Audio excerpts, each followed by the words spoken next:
Good morning. Welcome to the 12th edition of Ecotrophelia Europe 2021, the Champions League of Food Innovation. My name is Marine Lonjou, and I'm pleased to be here for this new online edition. 13 teams from 13 different countries are competing from all over Europe. These students, full of energy and innovation, represent the food leaders of tomorrow. We are here today with Françoise Gorga, Administrator Delegate of the EEAG Ecotrophelia Europe, which is organizing this European competition. Welcome, Françoise. Hello, everyone. Hello, Marine. I am extremely overwhelmed to welcome you in Paris, at least online, for this 12th edition of Ecotrophelia Europe. The 13 student teams we will listen to today are the future of what is, for me at least, the most important industrial sector in the world. And we need to build the future of this sector, and this is what we will do today. So I want to thank each of you for the time and for the commitment you have regards Ecotrophelia Europe. A special thank to Christophe Hartmann that will chair the jury today. I hope you will be as impressed as we have been while reading the dossier that have been submitted. I don't have much more to say, just work well, enjoy. I hope you will have fun, and we will talk again at the end of the day. Thank you very much, Françoise. So today, for this competition, we brought together a judging panel of food industrial professionals. Yes. Hello, good morning. So, Christophe, you are the president of the judging panel. So, you are working for Nestlé. True. Good morning. Good morning, Marine. Good morning, everybody. Good morning, every Ecotrophelia fan online. I'm very pleased to be with you today and to run this session. I can assure that we have 13 super interesting projects, very good ideas, very creative suggestions, and of course, fantastic teams. So I'm really looking forward, and I don't mind to stay inside the whole Sunday, although we have beautiful weather right now. Thank you very much, Christophe. With us in the studio, we also have Hubert François, member of the judging panel. Hello, everybody. Nice to be with you. One more additional. It's true that it's very beautiful weather, but I look forward looking at all these presentations and one day trying all this good food. Thank you very much, Marine. And thank you, Hubert. Welcome. And of course, we do not forget the 14 other members of the judging panel with us online for this new edition of Ecotrophelia Europe. Thank you to all of you for being here with us. So now, let me remind you the rules for this competition. Each team will have 10 minutes to present their product. We will see a timer.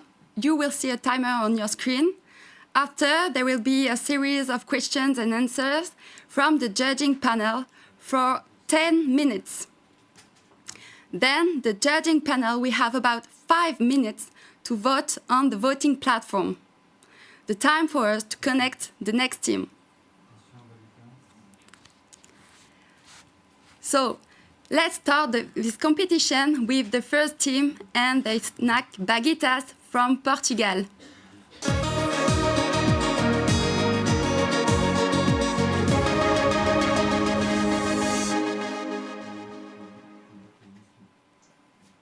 Welcome, Baguetas team. You have 10 minutes for your presentation. You have the floor. Good morning. My name is Marina, and I'm a student of nutritional science from Portugal. Today, I intend to share with you baguetas, a cooked-shaped snack, which the most remarkable ingredient is the grape pomace flour. Next.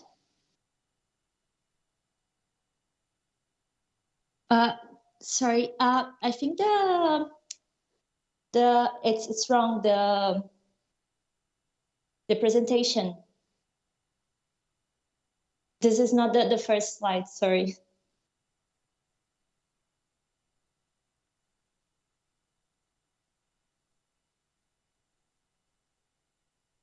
Okay. We have a technical issue. Okay. Just a few seconds, please. Okay. Sorry if this can happen. Yes, especially the first one.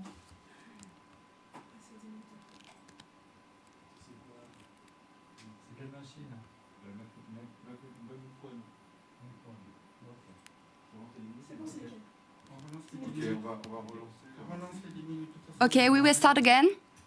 Okay. You still have 10 minutes. So are you ready? Yes, I'll start when I see the correct one, right? Yes. Yes. Thank you. No. Yeah, no, it's not this. Yes.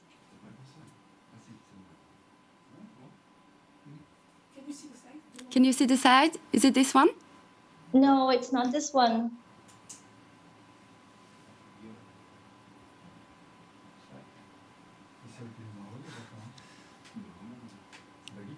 It's missing the first slides of the presentation. Yes. No. Not yet. Yeah, that's. Perfect. You can move. This is the first slide? No, the first slide is just one that. Oh, Yeah, this one. This is the. No, sorry. the one before. Yes, this one. Okay, let's go. Okay. So good morning again. And my name is Marina, and I'm a student of nutritional science from Portugal. Today, we intend to share with you baguetas, a cooked shaped snack, which the most remarkable ingredient is the grape pomace flour. Next. Wine is an alcoholic beverage in great demand worldwide, and Portugal has a long-standing wine tradition, making this sector a considerable economic resource. Last year, an average wine production of 6.3 million hectoliters was reported, and that generates around 200,000 tons of winemaking waste. Grape pomace is the residue from the wine industry as a result of pressing of wine masses, consisting of stems, skins, and seeds. In this respect, from foot to hand, we reinvented our land. Next. Depending on the technology used in the winemaking process, two types of pomaces can be discriminated. The fresh or sweet pomace from white wines, where the Arinto grape variety was used, does not ferment with must and is low in alcohol with a high sugar content, while the red or fermented pomace, where the Touriga Nacional grape variety was used, presents high alcohol content and comes from the fermentation of the solid residues together with the liquid part. Next. It is notorious the exponential growth in consumer demand for food on the go, meaning food that is easy and convenient to consume, but at the same time has a list of ingredients that fall under the term clean label, so without the use of food additives or preservatives. The most sustainable way of using grape pomace seems to be in the form of flour for food purposes, which can be a high nutritional value and also a source of income for the main producing countries worldwide. Next. The search for a healthier lifestyle has been growing in recent years. And in addition, in the development of a new product, sustainability and innovation are essential factors. Our product has unique organoleptic characteristics and a high nutritional value due to its high fiber content. And because of that, it's positioned in the premium segment. We intend on a multi-channel sales strategy in hyper and supermarket chains and specialty stores. Promotion stands with tasting and social media campaigns are part of the marketing strategy. Baguetas are suitable for the general population. However, they are more focused on consumers with growing concerns about their health and well-being. Next. Starting from the leftovers of grapes crushed in mills and using scientific knowledge, we produce new materials. The name baguetas refers precisely to the main ingredient, the bagasse, whose name is derived from Latin and refers, in terms of winemaking, to the red grape variety from which red wines are made. Next.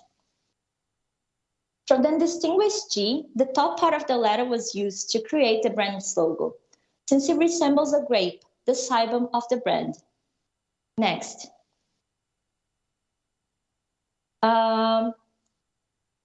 Here we have the official logo in color, as you can see. Next. The manufacturing process of Vaguitas values food waste and national products, presenting a low carbon footprint and favoring an artisanal production process, but with high possibilities of future industrialization. Next. The grape pomace is previously dried, crushed, and sieved, creating a flour rich in essential nutrients, namely fiber and protein, compared to common wheat flour, giving rise to an innovative and unique product. In this manner, we were able to incorporate a high amount within the cookies, making it the most remarkable ingredient. Since the grape pomace flour is rich in lipids, we sought to develop a formulation that did not include a source of fat as the base. And in order to contrast with the characteristic acidity of the wine, a small amount of white sugar was used. Possible allergens are the eggs, nuts, sulfites in the grape pomace flour, and the gluten in wheat flour. Next. According to the EU legislation, we can state two nutritional claims: high fiber and low salt content. The color and flavor of the cookies depend on the type of grape variety used. However, and since a picture, or in this case a video, is worth 1,000 words, we present a possible ad campaign for Vaguitas. Next, and video please.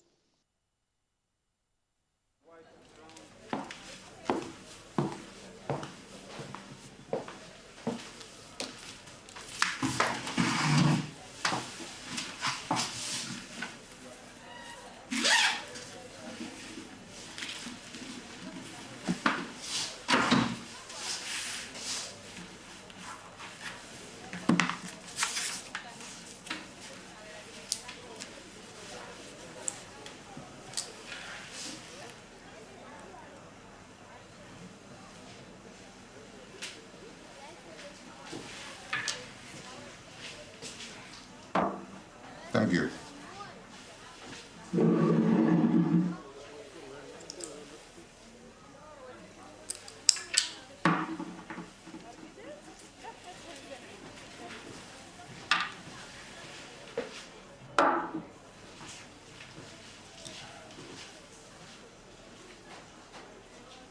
It's on the house.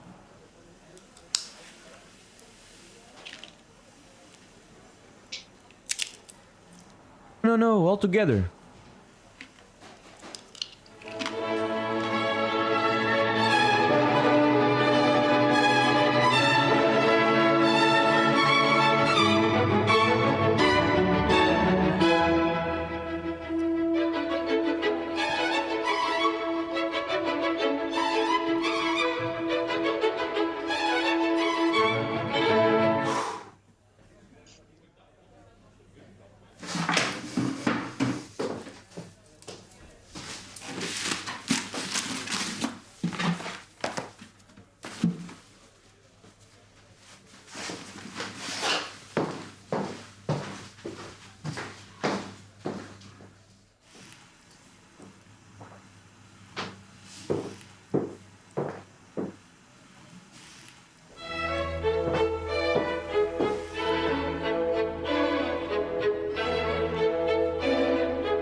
Although the packaging was not shown in the video, it is made of craft paper with a reinforced plastic interior in order to conserve the cookies.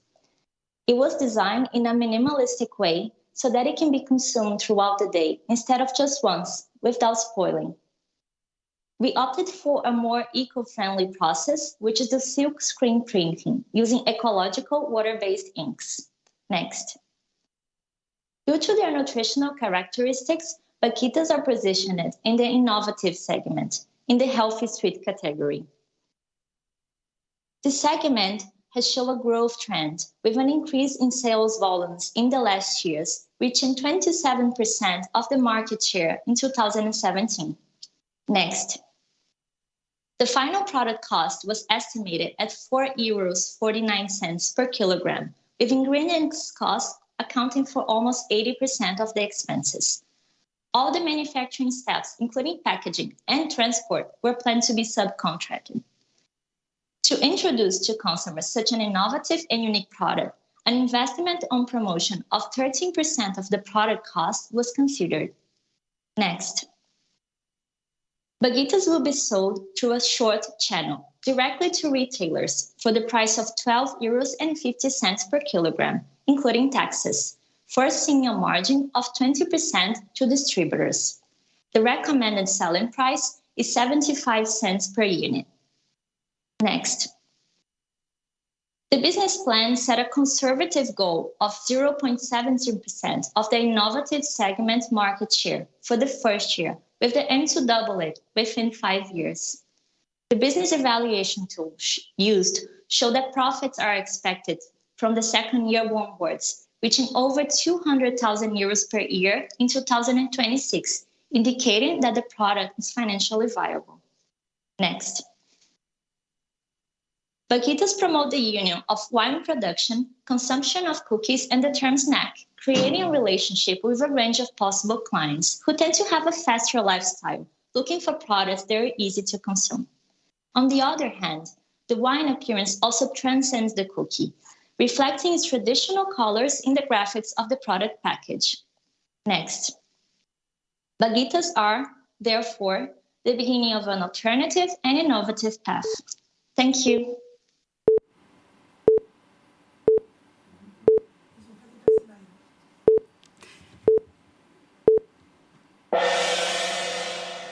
Thank you very much, Baguettes. Let's continue with the question and answer session.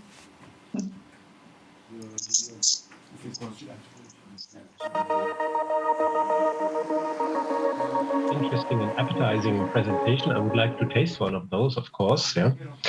I assume our jury has quite a few questions. But to start with, if I may take a question first, then I would like to understand a little bit better what would be the eating occasion of those cooking. You showed this typical scenario of a gentleman going into, I assume it's a cafe, and then suddenly being served cookies. Is this a very conventional, classical way of consuming cookies, or how would your consumer get access to this product? The cookies, you're able to eat them in a wide variety of scenarios. You can eat them with a glass of milk, exactly like it shows in a video. In a cafe, you can order them. Our intention would be in cafes, in wine bars, in the supermarkets, as it was said. You can eat them all around. It says it's a snack, so you are able to eat them whenever you want to, on the go, on the street, whatever you want. Mm-hmm. Sure. There's luckily no restriction to eating cookies yet, right? I was just wondering, what you would consider the best occasion and the best opportunity to bring your product to a consumer. But okay, there are multiple ways. And being said this, there are also multiple raised hands from my jury members. So I would like to start maybe with ladies first. Helen, hello. Helen, may I ask you to ask a question, please? Yes. So this is clearly you. Oh, Helen, you are breaking away. Helen Monday. Yeah, I am. Yes. Helen Monday from the UK. Can I ask, given you're using a byproduct from the wine industry, I assume that there's no residual alcohol because there's so much heat processing, but can you confirm that's the case and that there will be no issue for those who don't want alcohol in their diet? Yes, because of the heating and the cooking process in the oven, it does not have alcohol content. Okay, thank you. Okay, thank you. Then I go further. Next panel member I would like to invite is Kees. Hello, Kees. Good morning. Please, floor is yours. Morning, Christoph. Well, interesting product. I had a good look at the file, and that's my first question there. You identify 2 CCPs, but I find them a little bit one-sided. You only look at the microbiology. And now you can guess where I'm aiming at probably, but I want you to add 1 CCP right now somewhere. Can you give me an answer to that? Yes, the metal detector. We didn't actually consider that in the HACCP plan because of exactly because if it's an artisanal process, and therefore we didn't account for that. However, if it's industrialized, then yeah, that would be an important BCC. Good, so we agree on that. The second question was that you aim at 12.50 euros a kilo. That would, even in my country, be considered at the high end of the scale, let alone in Portugal, I presume. Did you do a willingness to buy check on this amount? Or this price, I should say? Sorry, just to make sure I understand. You're asking because of the price, it is too high? That's it, right? Maybe, yeah. So that's the price we'd sell to not to the consumers, but to the companies that would buy them. And it's per kilogram. And it includes a profit margin and taxes and all that. That's why, and it is a premium product, so it is important. However, a single package, a single product, it is a little bit cheaper. It is 75 cents. The consumer would buy that at that price. Therefore, I don't think we don't believe it is that pricey in order exactly to conquest, to inspire the consumer to buy the new product. And we still have, and we could still have a bigger profit margin. Okay, thank you. Okay, thank you. I move forward with by inviting now Bertrand to ask his question. Bertrand, please, your turn. Yep, thank you. Thank you for the presentation. You mentioned that your product has a unique flavor, and can you describe this a bit? So, because unfortunately we can't taste them, but I just wanted to get a feel for what that uniqueness was. What is it about it that's unique? And is it a question like some people will hate it and some people will love it, or where is it in the spectrum? And also, how does that flavor evolve during the shelf life? Thank you. Okay, so the sensory evaluation, we did it in consumers that do not like the wine as a beverage, and we did it in consumers that like wine, to drink wine. Therefore, it is able, and everyone liked it, at least everyone we tested, and therefore it is a product that is available to a wide range of population, even if you don't like the wine. According to taste, it is like wine in a sense, but it has the sugar, which a small amount of sugar, so it contrasts with the acidity of the wine, therefore making it a really sweet cookie with a little bit of a wine tasting. And regarding the shelf life, we did a sensory evaluation, exactly. We made sure that the textures were kept within the package, and if we open them, and it was around a month. Thank you. Okay, thank you. Thank you, Bertrand, and thank you, Bakita's team. So next would be Martin van der Kamp, please. Yeah, good morning, and thank you for this. So for me, I've got a question about scaling, and in 2 different ways. I think one is looking at the amount of content the amount of pomace in your cookie. Actually, if you wanted to solve the waste issue, then you would want to go to scale very quickly. And on the other hand, you're making this a consumer product, but actually in the video that you showed, you position this as a retail kind of product. And so I would be very keen on understanding a little bit more about how would you see the possibility for scale if you were to switch from a B2C to a B2B model and pursue something more like what Lotus has been doing very effectively to make sure actually that there is something towards retail?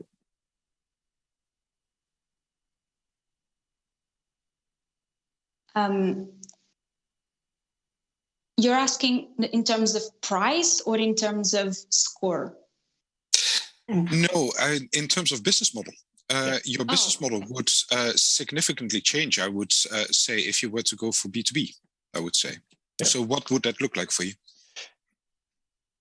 B2B is what exactly? I'm sorry. So maybe I can help here. So the question is, in your video, your product was illustrated like being served in a cafe. So yes. And on your pricing, you also argued that you would actually sell your products to business partners, business to business partners. So restaurant owners, cafe owners, and so on. And they would sell it then for you to consumers. And whereas in other parts of your communication, you said, okay, we are going to sell to consumers. But that's a very different way of marketing your product, right? And a very different language that you would need to actually ultimately scale your product. Yeah? And the question is now, I think, and please, Martin, correct me if I'm wrong, but the question is how ultimately you go about it, and are you going to chase two cats, or are you going to go B2B or consumer only? Well, we'd start with.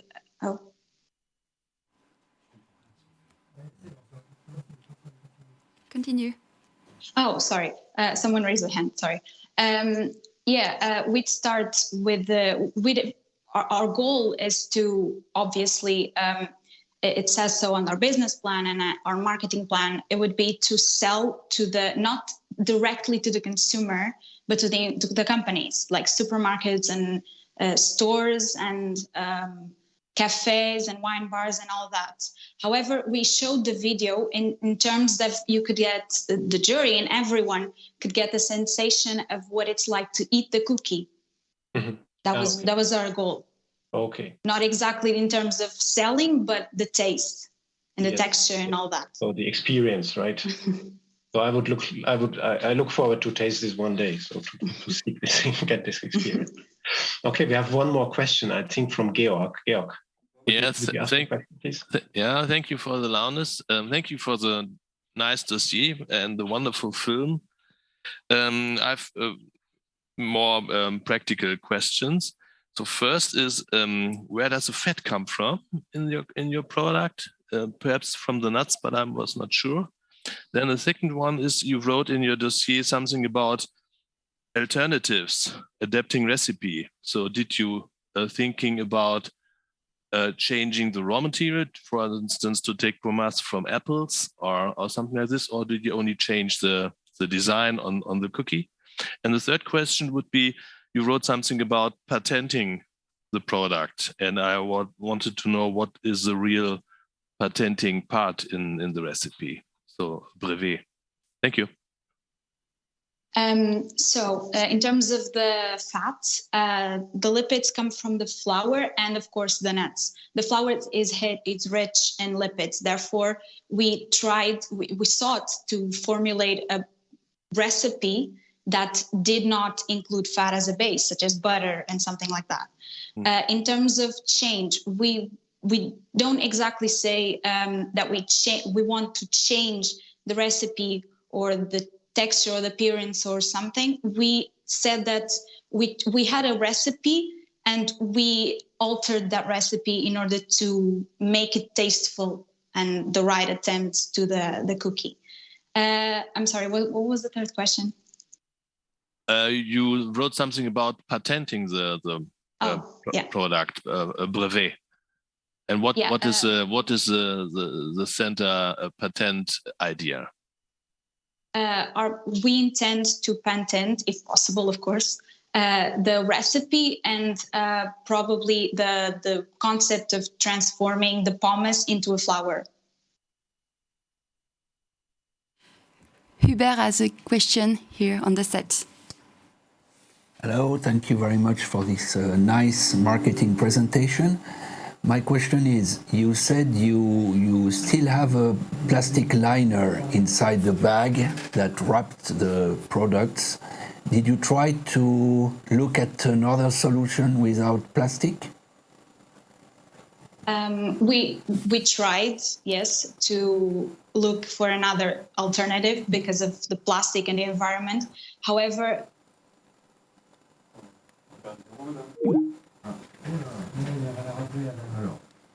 Quand ça fait ce bruit-là, c'est que ça va revenir en général. We have a technical issue again. So we are trying to reach Bagitas. Yes. Sorry, this can happen. Yeah.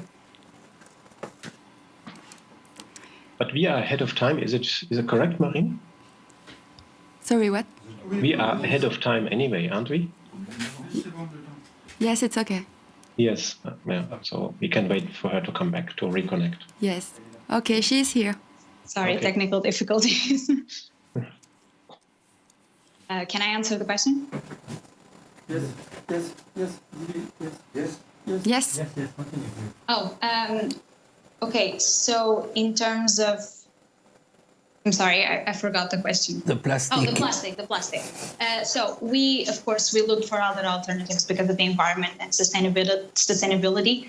However, we found that it was a little bit impossible to discard plastic altogether because of the conservation of the cookies itself. So it was necessary to have that component. Thank you. To keep it crunchy and the textures. Thank you very much. Okay. Good. Okay. Oh, did we lose her again? Yes. Yeah. Okay. We wait for her to come back. I think that would be fair. Bertrand, you have another question, correct? I have a short one. Yes. Yes. Okay. I'll give the floor to you right when she's back.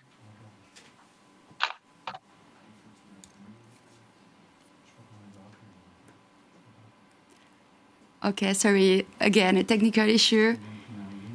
She's coming. We will have her soon on the screen. Okay. She's back. Hello. Okay, then it's your turn, Bertrand. Yes, a quick question. Just asking about your labeling and the allergens. In the dossier, you mentioned at the beginning about sulfites, and then I couldn't see sulfites on your label, the one in the appendix. So what's the situation with sulfites? And interesting, you say salt-free as well. Can you just expand on this? So we've got salt-free and then the sulfite issue. Thank you. Okay, so we have, according to the nutritional claim we're able to make, according to the EU regulation, not only are we able to say it is a product with high fiber content, we can also say it is salt-free, low salt content. Therefore, it was important for us to put that in the package and the label as well. And regarding the sulfites, we didn't include it in the label in the package. However, the flour does have allergens in terms of sulfites. Last question, please. Last question, please. Yeah. So you will add it. Is that what you're saying? Yes. Yes. Thank you. Yeah. One very last question from my side, maybe a short one. I would like to know whether you did a benchmarking, because I'm also a cookie fan, and I'm very happy with the diversity I find in the marketplace. Whenever I go in a shop, I'm always surprised how much choice I have. So what makes you different? What's your positioning there? We did do a benchmarking analysis, and the only similar product we found was the carob flour. Therefore, this product, it is unique in multiple ways because the most unique, it's probably the fact that we take a product, a grape pomace, a residue from the wine industry, and we make it into a flour and incorporate it into a product that is not available today in the market. Okay, and hopefully it will also then be appealing to the consumers, and this we are going to learn once we are able to taste this product. I'm looking very much forward. Thank you very much, Bakita's team, for your wonderful presentation and the very comprehensive Q&A you delivered. Thanks very much. Well done. Thank you. And I think the jury will now convene for the voting. Is that correct, Marine? Yes, thank you, Bagitas. Now a short break for discussion for the jury members. We will be back in a few minutes with the next team. Thank you.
The second team is from Germany with the sweet snack, Tresties.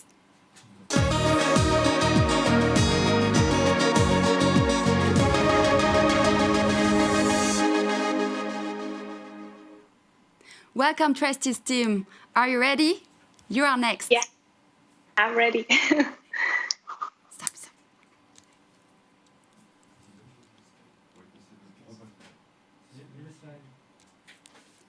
Okay, the team is coming.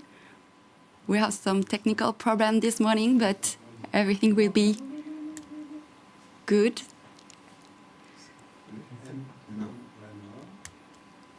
They are just here. They are doing it. Okay. Hello. Hi. Okay, you can go. You can go. Good morning. It's yours. Okay. The floor is yours. Good morning. Go, Tresties. So, Tresties are the sweet snack made of the most nutritious of fruits. The most nutritious of fruits. I remember when I was a child, I used to eat my apple only without a peel. Now I appreciate the valuable nutrients of the ingredients. And when I was a child, I would never think about making sweets out of these apple peels. But now we did it. The Tresties. We have done the vegan low-sugar sweet snack made from fruit pomace with the creamy nut butter core. But who am I talking about when I say we? Next, please. We are 5 master students of food technology at the Technical University of Berlin. I am Vivian, and I developed the idea of the Tresties through my part-time job in the lab. The fact that pomace was only used as a filler in bread or in cereals, for example, if used at all, made me get creative. And that's how the prototype of the Tresties came about. Next, please. But what exactly are those Tresties? The name Tresties comes from the German word for pomace. Tresties are the low-sugar sweet snack for on the go, as a dessert, as a small gift instead of chocolates, and the recipe of the Tresties is completely plant-based and natural, and we are only using organic raw materials. They consist of a shell with fruit pomace as the main ingredient, and a core based on nut butter in the inside. Tresties satisfy your appetite for sweets without weighting us as much down as the same number of chocolates. Our Tresties has half the calorie as the same amount of marzipan. With one bite, a Tresties in your mouth without having sticky hands. When the Tresties are eaten up, the packaging can be composted because it's plastic-free. Next, please. Tresties come in 3 varieties. We have the chocolate and almond caramel with a warm mouthfeel, lightly salted brown almond butter, and a chocolatey, chewy pomace coating. Our fruit and smooth red berry Trestie comes with a refreshing coconut core and sweet spots of vanilla inside. And the best Trestie for the coming cozy season is the hazelnut cinnamon apple Trestie. The creamy and soft core, full of roasted hazelnut flavor, is hugged by an apple pomace dough with cinnamon. Next, please. But do we really need another sweet snack? Snacks comparable to Tresties often contain more sugar than one would expect. Children in particular are often given those fruit bars as a healthy snack. These are attractively labeled as containing no added sugar at all or only sugar from fruits. Checking on the nutritional values on the backside of the packaging, you will find about 50 grams sugars per 100 gram inside those snacks. Our bodies don't really care whether the sugar comes from dates or juice or whether it's added purely as cane sugar cubes. Are fruit bars then so much healthier than jelly beans? Due to the low density of many snacks, nutrient density of those snacks, we often consume too much energy when snacking. So, however, they do not contain large amounts of essential nutrients. And some snacks do contain additives, such as colorings and preservatives, which are sometimes rightly criticized. Also, ingredients that have a long delivery route are hyped as superfoods and often combined in healthy foods. So why not using our regional superfoods. Then there is the packaging of the snacks themselves. The packaging of the raw materials on their long journey to the factories. It is often made of non-recyclable materials. Also, healthier snacks with a low sugar content from the chilled food area in the supermarkets have a short shelf life, which can be one reason why people decide against the healthy snack and reach for the preserved or more sugary ones. So there are thousands of problems with snacks, which are also perceived by our target group. People from all ages who love to eat plant-based energy balls, for example, or energy bars, with a clear awareness of nutrition, sustainability, and fair prices. Tristies do offer some solutions of those challenges. Oh, we are way too far with the slides. Please back.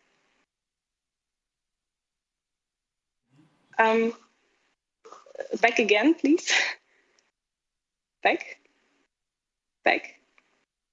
Yeah, that's the right one.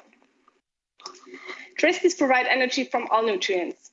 We supply our body with vitamins, essential fatty acids, minerals, and fiber. In addition, the balls get a small amount of carbohydrates for quick energy, but also proteins and fats for long-term energy supply. And thanks to the high fiber content of the Tristies, the next snack attack will stay away for a little while. Based on the raw materials and the with a content of about a third of pomace per ball, we utilized quite a lot of fruit pomace, which is a leftover material from juice production, and it is otherwise mainly used as a fertilizer or animal feed. The antioxidants of the pomace, the fruit acid, and the fibers not only bring health benefits, but also ensure a long shelf life of the sweet snack for about 12 months and work as a natural preservative. Encased in a biodegradable packaging, our Tristies are made primarily from regional ingredients, so no superfoods from overseas. Our superfood is the pomace. Next, please. The fiber nourishes our microbiome, and many studies found health-promoting properties due to the pectin contained in pomace. Pomace is left mainly in autumn, where the production of juices and jams begin, and the resulting pomace is moist and consists of plant parts like little branches, but mostly of the fruit seeds and the peel. So the pomace is dried and ground, and then we can store it for a long time so that the Tristie production is independent and can take place independent from the fruit harvest. With our plant-based raw materials, we form an elastic pomace paste, which can be processed into various shapes. Our first product line will be the snack ball to show the customers a familiar snack look and to let them get in touch with the pomace, maybe even accidentally. Next, please. Freshly formed, our Tristie goes into the packaging, and the packaging is made of recycled paper, printed with an environmentally friendly ink. The Tristies themselves are covered in a cellulose film that will decompose in your garden. For cost-efficient packaging on a large-scale production, we will use the printed cellulose film as a flow pack, and in addition, with a further saving on packaging material. Now the Tristies travel straight into the online shops. Next, please. Due to the long shelf life, it is possible to produce large quantities of Tristies at contract manufacturers. The Tristies are stored in their warehouses and firstly sold online. Certain areas in Germany are particularly open to new, healthy, innovative food products. So if the sales of the Tristies in these areas is good, the shops will expand the distribution of the products nationwide. Next, please. Based on the raw material and manufacturing, we can aim for a price of €2.49 for a 2-pack of Tristies, making a profit of about 90 cents per sales unit. This price is in the same range as energy balls or protein balls, which can already be found in stores. So the Tristies are also competitively priced. So the price of the production of the Tristies will drop by higher production rates. And a nice side effect, other companies could get inspired by Tristies and start to create their own healthy snacks. Next, please. In order to be found in the snack jungle, the next step is to get attention. The focus is firstly on social media. We try to cooperate with other brands and also serve our target group. Influencers are provided with traceys and attract the first curious customers to the online shop. Next, please. Traceys are great, but why not using pommes for all kinds of snacks? We dream of creating a tracey snack paradise with cereal bars, breakfast cereals, chocolates, and even savory pommes products. And yes, we already have some other snacks just waiting for the release. Traceys are the sweet snack made from food pommes from the most nutritious of fruits. Next, please. We hope you can enjoy our traceys soon, and thanks for your attention. Thank you very much, trustees, for your presentation. Let's continue with the question and answer session.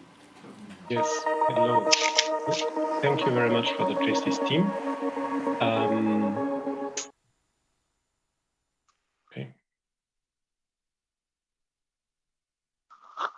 Okay. Thank you very much, trustees team. That was super interesting. And I feel like we have a very sweet, snacky, and delicious Sunday morning. So the jury has a few questions, and I will look at my list here.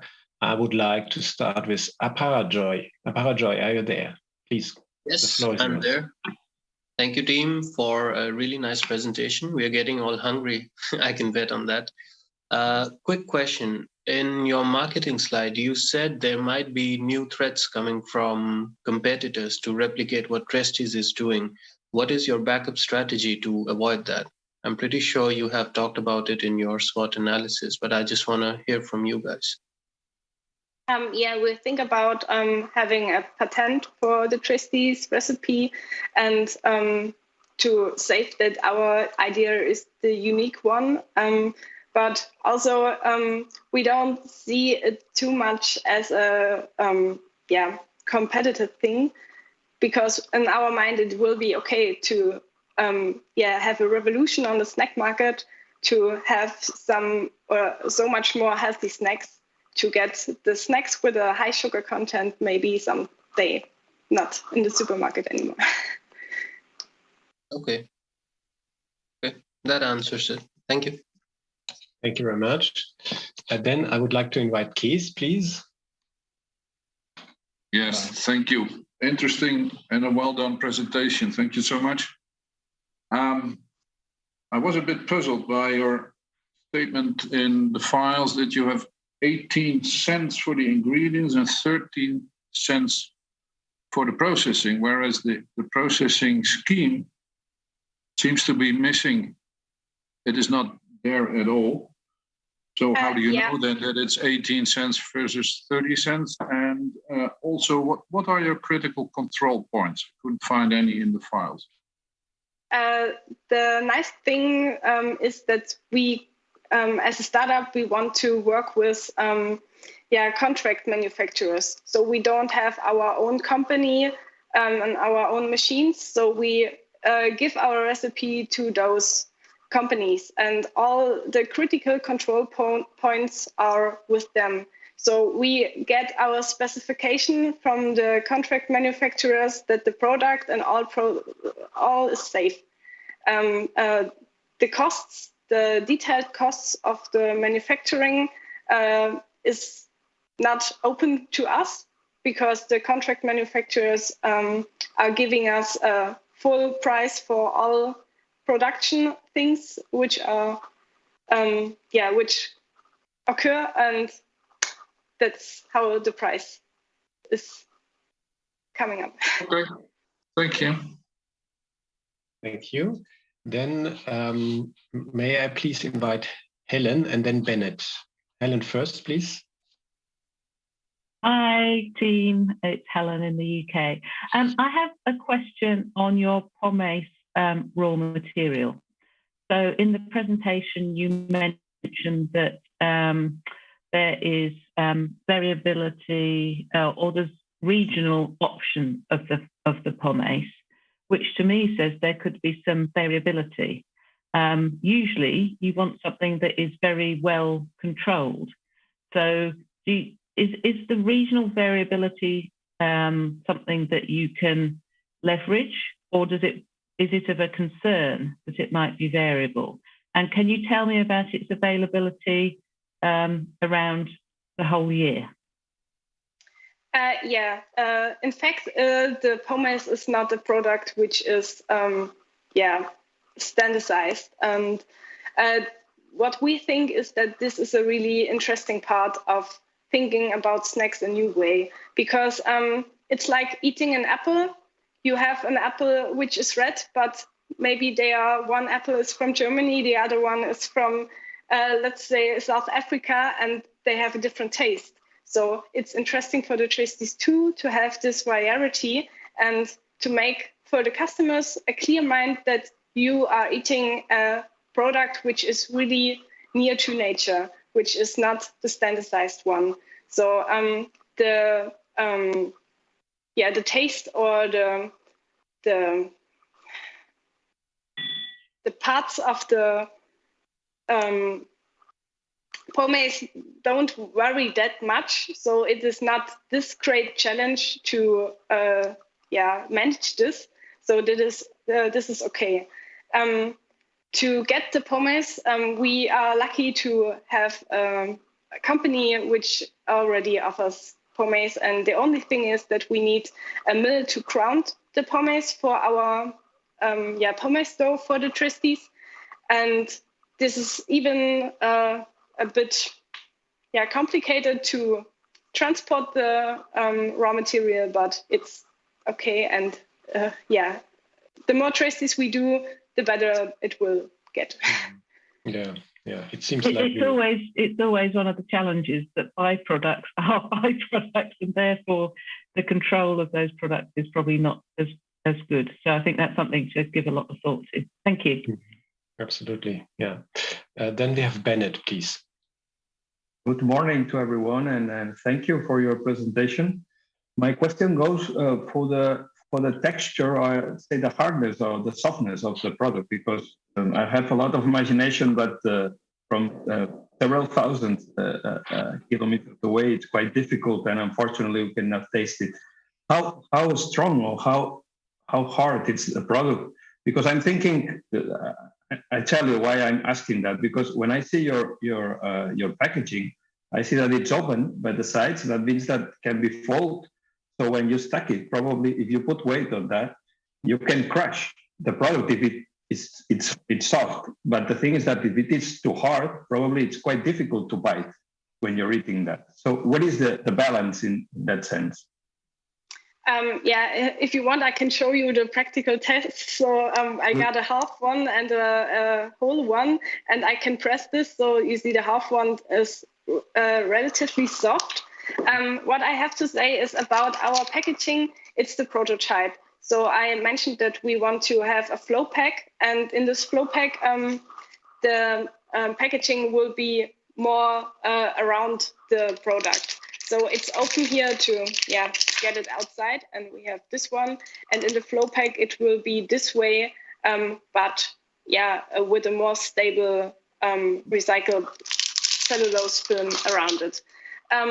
It might be difficult to transport the Tristies, but around the Tristie packaging will be another carton, and there will be 12 in one package. So it will be stabilization too. Okay, thank you. It's clear. Thank you very much. Congratulations. We have a question here on the set. Hubert. Thank you very much. I look forward I could eat your delicious Tristies. One question, how did you determine the size of these Tristies? How the diameter in terms of appetite, women, men, how did you determine that size? Yeah, we were looking for a snack size, and there are actually products on the market which look similar to these. So the protein balls or snack balls, these are the same size. And another point is how to produce the balls, because it's just the amount of the filling has to be has to work with the machines we use. So in January, we will have a production test and we will see if it's accurate to do this amount of filling and dough outside our product. And but the first thought of this snack size was to give the customers a product which is similar to the date balls or the protein balls, the same shape, but less sugar, more fiber, and regional products, and using the leftovers from the juice production. Thank you. Before I give the floor to Vaso, I would like to reiterate on that question. From your compression test, demonstration, I had the impression that this is a very sticky product, chewy, sticky product. Is that correct, or will it break into pieces, or will it be cohesive? How can I imagine this? And then of course, if I look at your ball size, it will probably be hard to bite a piece off and enjoy it. Yeah. So people will put the whole ball in their mouth, I guess, and then chew it, and this makes a huge mouthful, right? Or don't you share this impression? I can share this impression because I'm a small person, so I have to bite the balls too. But I think a lot of people who already eat those date balls know the structure of the balls, and we are really similar to the date masses. So how I told, it's not sticky at all. I can use my hand and brush my hair and stuff, and it's okay because the coating is the main ingredient of the coating is the pomace, and it really sucks in the ingredients we use for the dough, and it's a really stable mass. So the only problem could be if there is really hot weather outside and the nut butter will melt. So maybe then it will be sticky. But that's the problem you have with all sweet snacks containing cocoa powder and cocoa butter. Yeah. And we all know the Berlin hot summers, right? Yeah. Good. Okay, I would love to continue, but I give first the floor to Vaso. Vaso, please. Thank you. Thank you. Good morning to all of you. Thank you for the nice presentation. Can you hear me? Yes, very well. I would like to ask you, you said us that your product, the price of your product is €2.49 per package, and each package contains 2 balls.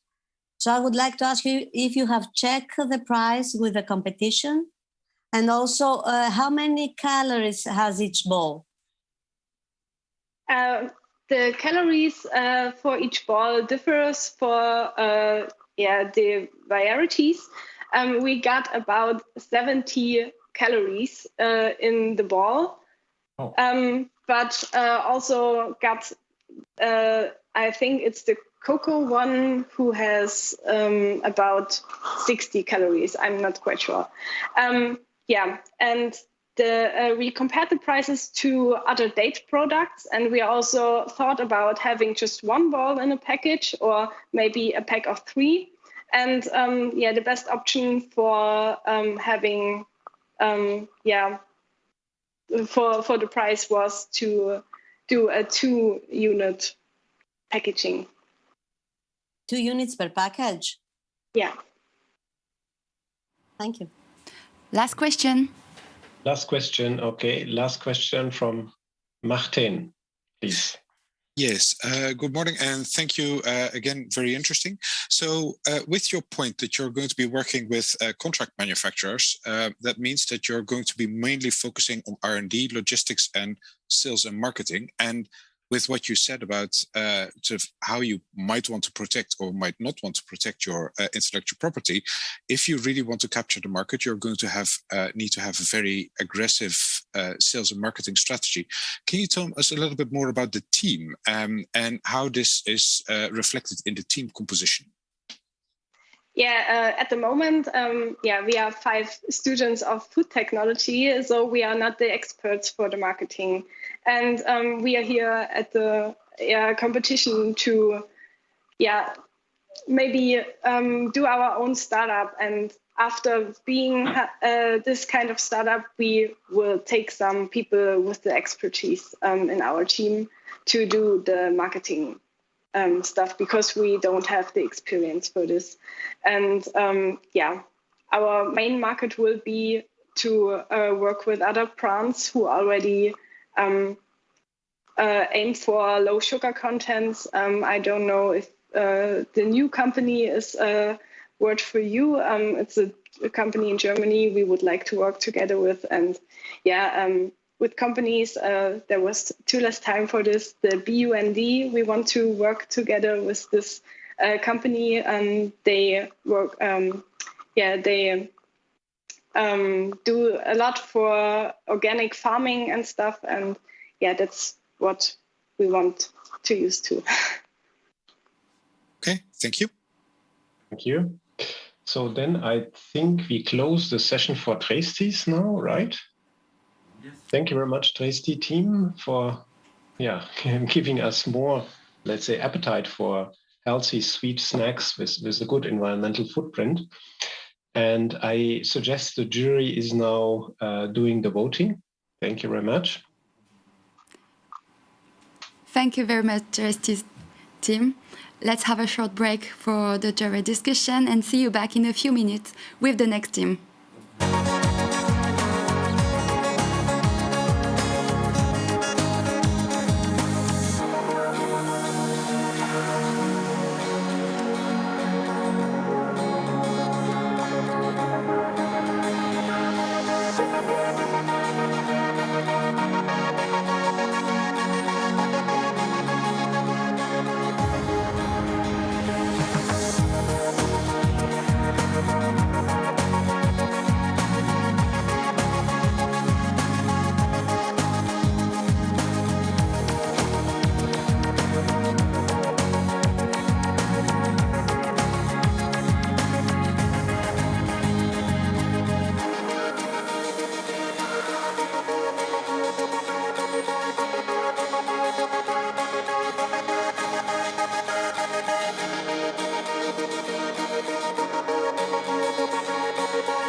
Let's now travel to Slovenia with their fermented buttermilk product, Piña.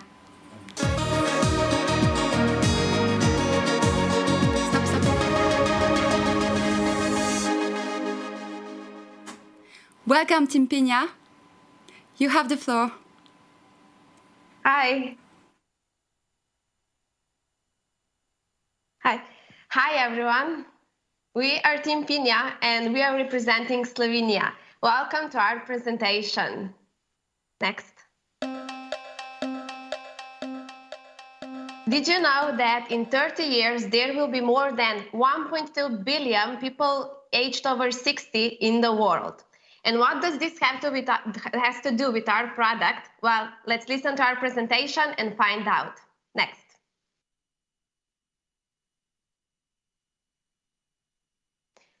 There should be a video right now playing.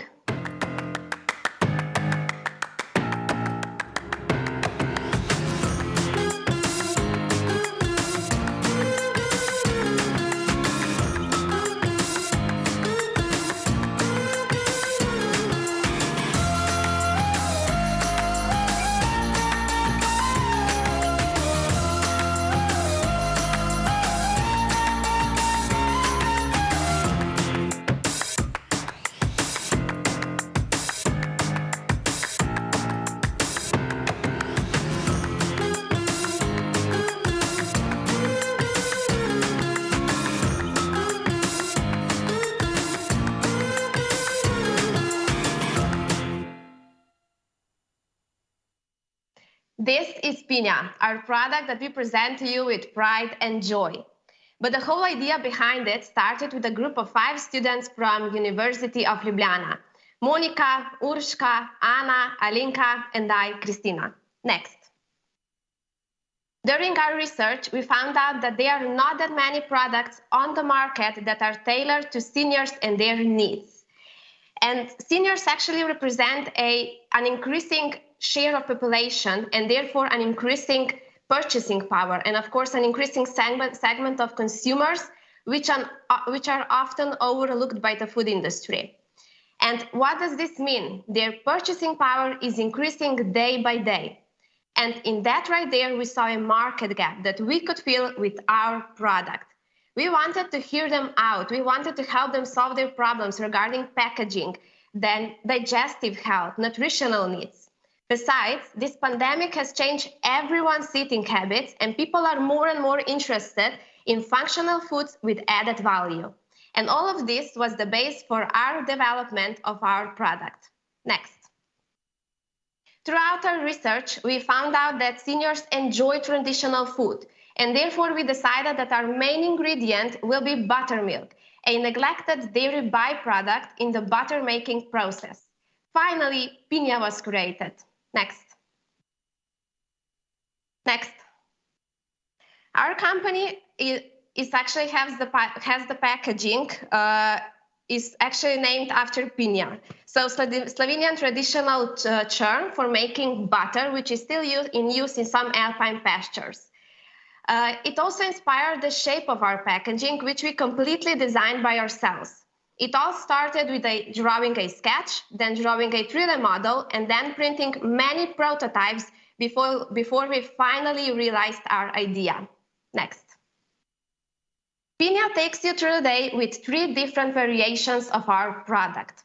Our product is lactose-free, a source of protein, has low fat content, and contains active live culture of Bifidobacterium animalis BB12. All the products have the same buttermilk base and same muesli at the bottom, but they do differ in functional fruit preparations. Next. In the morning, seniors can treat themselves with our first product, Ready Steady Go, in matcha peach flavor with added vitamin C, vitamin B12, and other B vitamins that actually increases their energy levels and strengthens their immune system. Next. Keep it going in chocolate sour cherry flavor with added vitamin D, K, calcium, and magnesium, helps them regenerate their muscles after their daily activities. Next. In the evening, seniors can enjoy our third product, Slow It Down, in chamomile apricot flavor with added pantothenic acid, niacin, and melatonin. Next. Since you are not able to try our products, we will try our best to describe its sensory characteristics. Our fermented buttermilk has a mild acidic taste with a creamy and glossy texture.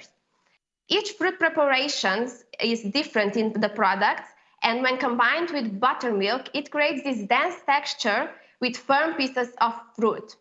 All the fruit preparations have high fruit content and right amount of sweetness. Then, carefully selected ingredients give a perfect balance of tradition with a modern touch. And together with crunchy muesli at the bottom, they create a wholesome snack for our seniors. Next. When developing Piña, we had three key things in mind. That's sustainability, circular economy, and carbon footprint. We wanted to create packaging that resonates with our consumers who are more and more aware of the importance of protecting the environment for their grandchildren. Our cups are made from PLA, bio-based plastic, that has 65% lower greenhouse gas emissions than the conventional plastics. Cups are then completed with special foils made from cornstarch and are biodegradable and compostable. We also have buttermilk, which is a byproduct, and with that we actually lowered food waste. Also, buttermilk comes from hay milk farms, which are much more sustainable than the regular intensive livestock farming. And with all of that, we actually lowered energy use, water use, carbon and methane emissions. Next. We made our Facebook page as our channel for communication because lots of seniors actually started to use it during the pandemic. We will also use TV ads as a way of marketing, and we will also organize active weekends for the seniors.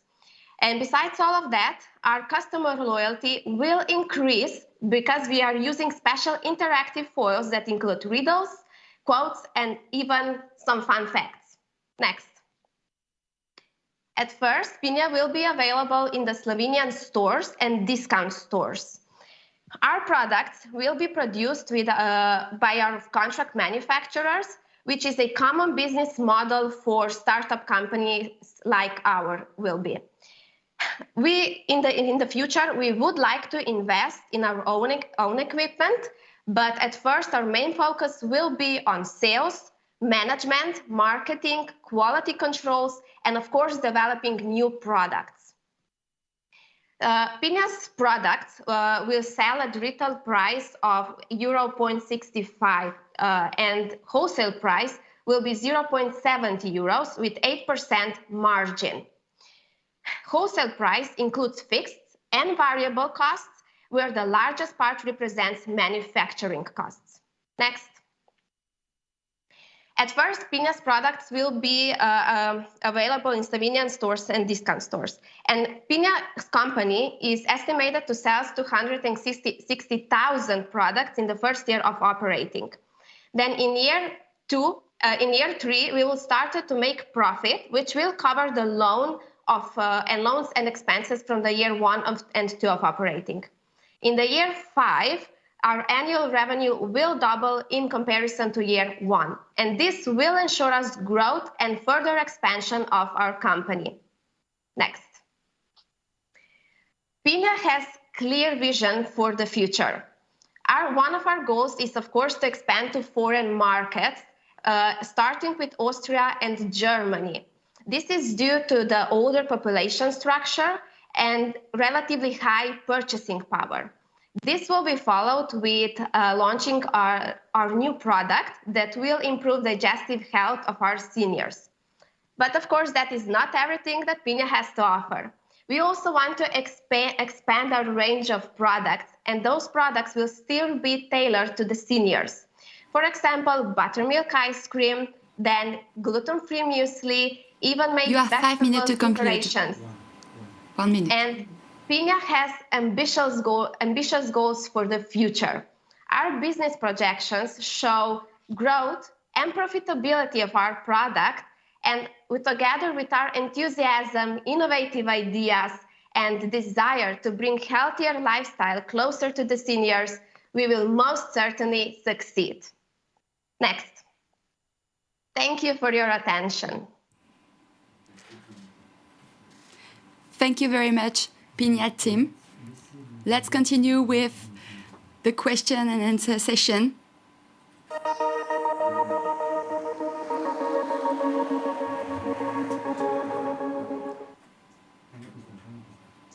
Yes, so hello. Thank you very much, Pinia's team. This was very interesting and appetizing again. And I can't prevent myself from saying that we have a delicious Sunday morning.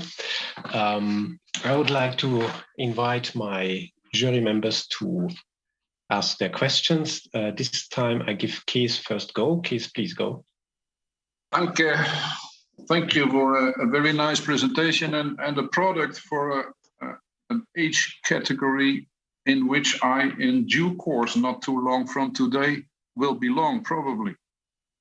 So that's interesting. I have 3 questions, if I may, Christoph. Maybe it's a lot, but what I learned from packaging is that it should be intuitive. And if I would see it for the first time, I would probably try to open it at the wrong end. And you tested it with elderly people, and you did apparently not get that comment. So I would like you to reflect on that. The second one is that in your third thing, your third product that I'm supposed to eat in the evening, you have melatonin added in this product. So the question is how much melatonin, which makes you sleep, and what will happen if I drink it in the morning and not in the evening? And the third one is I missed in your technical file the CCPs. You state you did everything according to ISO, etc. But where are your critical control points in the process? Okay, so I may answer regarding the melatonin part. There is actually 20 milligrams of melatonin per 100 grams of our product. And if you drink our product or eat it in the morning, it will help you relax, but it won't make you fall asleep because this is not such high amount of melatonin to achieve this. Yes. Are you sure that's milligrams or micrograms? Yeah, sorry, micrograms. So the third question was regarding the food safety and critical control points. So we have several internal standards for food safety and hygiene, and in this system there are many critical control points, but mostly they are when packaging, regarding the cold chain, and then heat treatment, especially pasteurizing the milk and the fruit bases. That's kind of it. And regarding the first question, maybe Alenka or Anna can show how the package it's opens itself. Yes. But it was very thoughtful that because elderly may have problems consuming, and this is easier to consume because when you go inside with a spoon, the product stays on the spoon when you take it out. Yeah, so that's why, yeah. Packaging has ergonomic design. So we have the packaging here and we just turn it and lift it. And on the bottom, we have Misli, we have interactive quote. When seniors read this, they laugh or they eat it with higher desire. And then you just put it back in and turn. And then here we have just the prototype. It's empty, but they go with spoon to the packaging and the product stays firmly on the spoon. that's But kind of it. this was exactly my point. I would get the bottom off, and which I'm supposed to do because your muesli is there. Where does the fermented buttermilk go in the time when I open it? It doesn't go through because it's solid. So we have on the bottom we have fruit preparation, then we have fermented buttermilk, and it's right enough space in here so you can open the lid on the muesli and through the muesli in the packaging, and then you have your own cup. Wow. Okay. Thank you. Yeah. I think that would be worth to do a little bit of a study with your target consumers, how this flies, how this goes. Yeah? But it's definitely very ingenious and well thought through. Thank you very much. So I would like to move on. There are many hands up here, so lots of interest from the jury. I would like to give the floor to Inge now. Inge Diering, please. Okay. Thank you for your presentation. I have a question on the sensory evaluation. Did you do some consumer testing with your product, especially for the matcha apricot combination? Is it really a taste that is familiar with your consumers in your country? Or is it like a new flavor that they can perceive? Did you do some tests, sensory consumer testing? Yes, of course. Before we even started to develop our products, we actually made some guided interviews because we wanted to know how accepting are seniors towards innovations and new products. And through these interviews, we were able to better understand our target consumers. And we found out that they actually like natural foods and traditional foods with some modern twist, and they're actually very interested in products that are especially tailored to them. And after we developed our product, we also made some concept testing with our target consumers, and they were able to taste our products, and actually the feedback was very positive. They were very enthusiastic about even matcha flavor. Although they are not so familiar with it, they really liked it when they tasted it. So they gave us mostly positive feedback, but even some constructive criticism, and we were able to make some changes and make the product even better. Okay, thank you. Very good, thank you. So then I hand over to Aparajoy, please. Hello, really good presentation and a good product.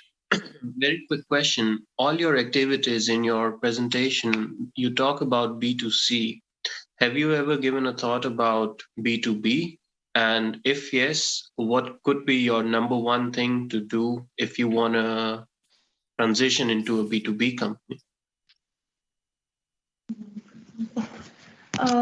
Just a second.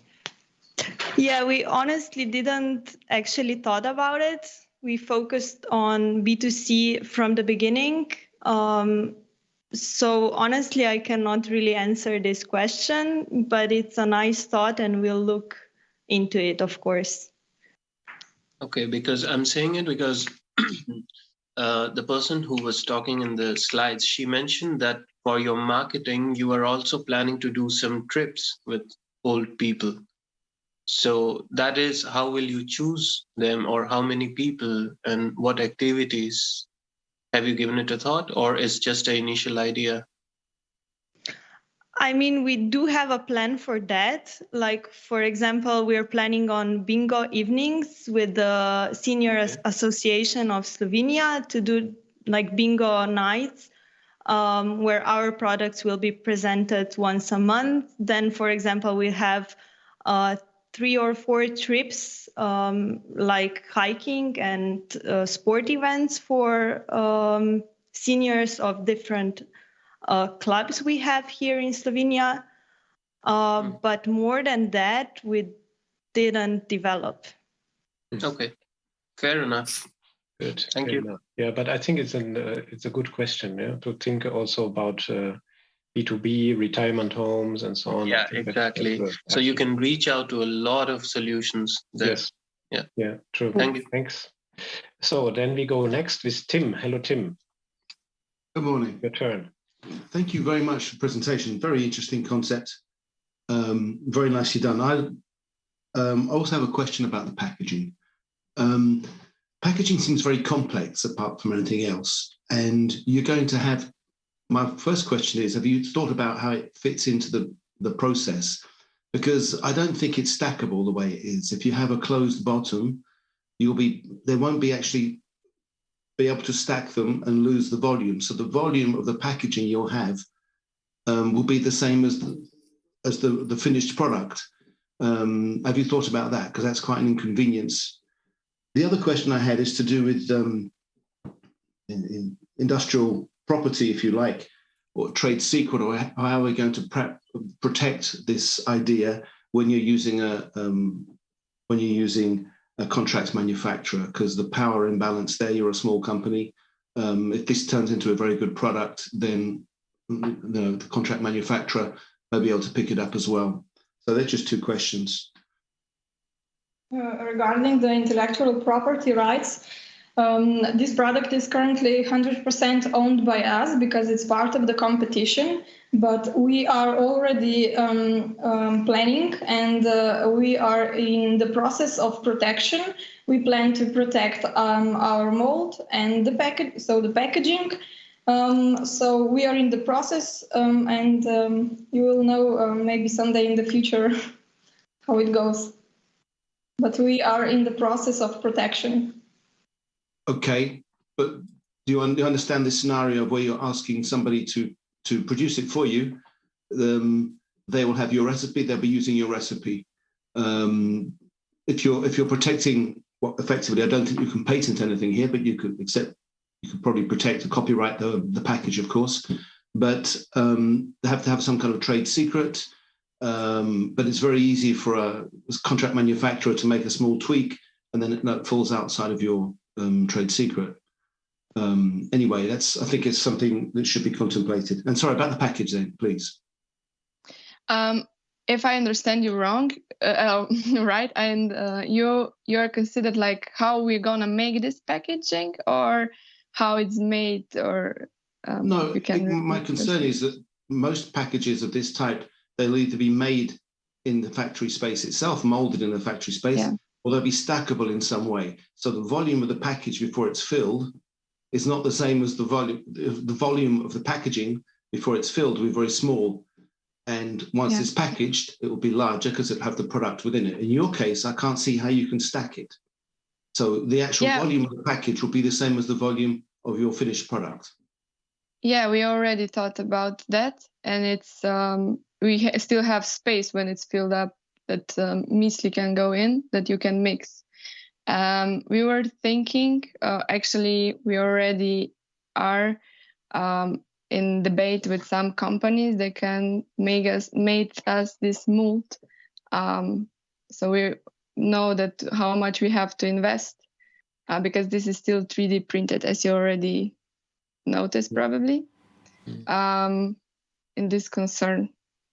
I think it would be worth to discuss with them if they can Please, last question and short answers, please.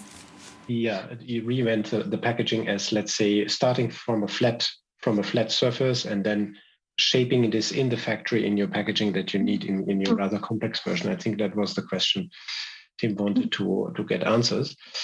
We have a couple of questions more, so now I need to choose somebody. I would like to take Bertrand, please. Yeah. Thank you. Very quick one. It's to do with the shelf life. I think you said it was 35 days at chilled temperatures. Can you just explain how you came to that? I don't think I saw the description how you came about with the 35 days. Thank you.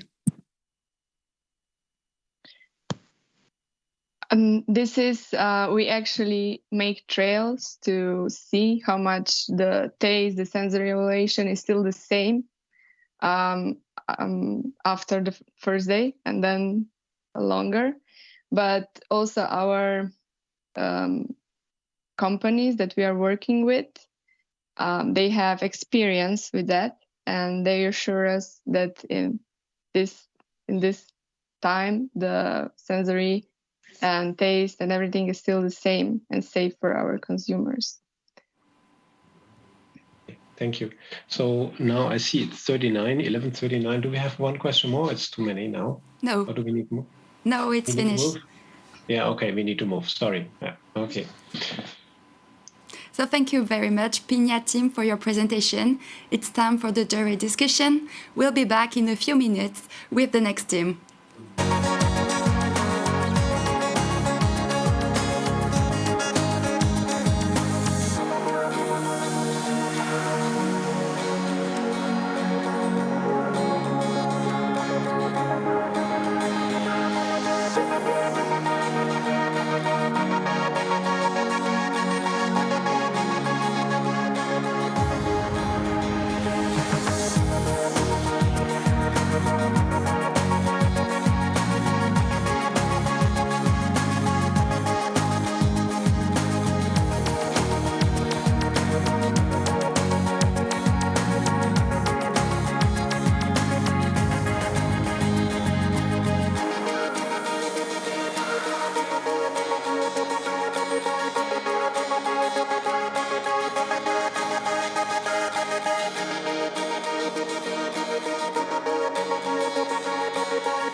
Let's continue with the next team from Denmark and the alternative milk product, Tempti.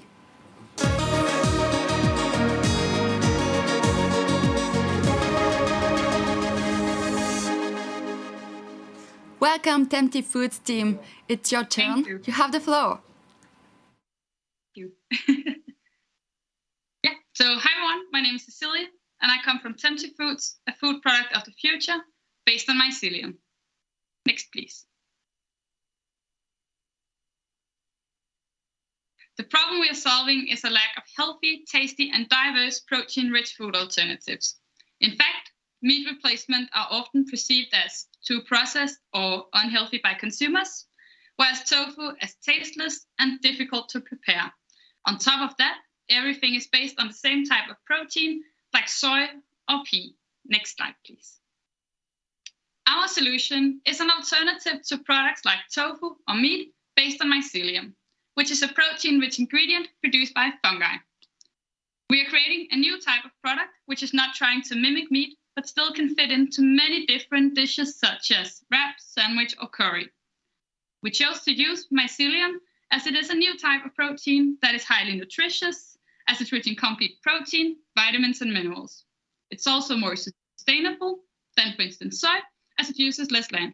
We make our product tasty with a nice chewy texture that is easy to prepare, as the product is pre-seasoned and ready to be cooked. Next slide, please. In terms of nutrition, we can claim that our product is high in protein, vitamin D, and fiber, but still low in sugar and fat. If we look at the amino acid profile of the mycelium we're using, it contains over 55% of essential amino acids, which is much higher than in pea and soy, but also than in egg and chicken. Next slide, please. In terms of sustainability, the mycelium we're using requires much fewer natural resources such as land, water, and CO2 emission than both soy and beef.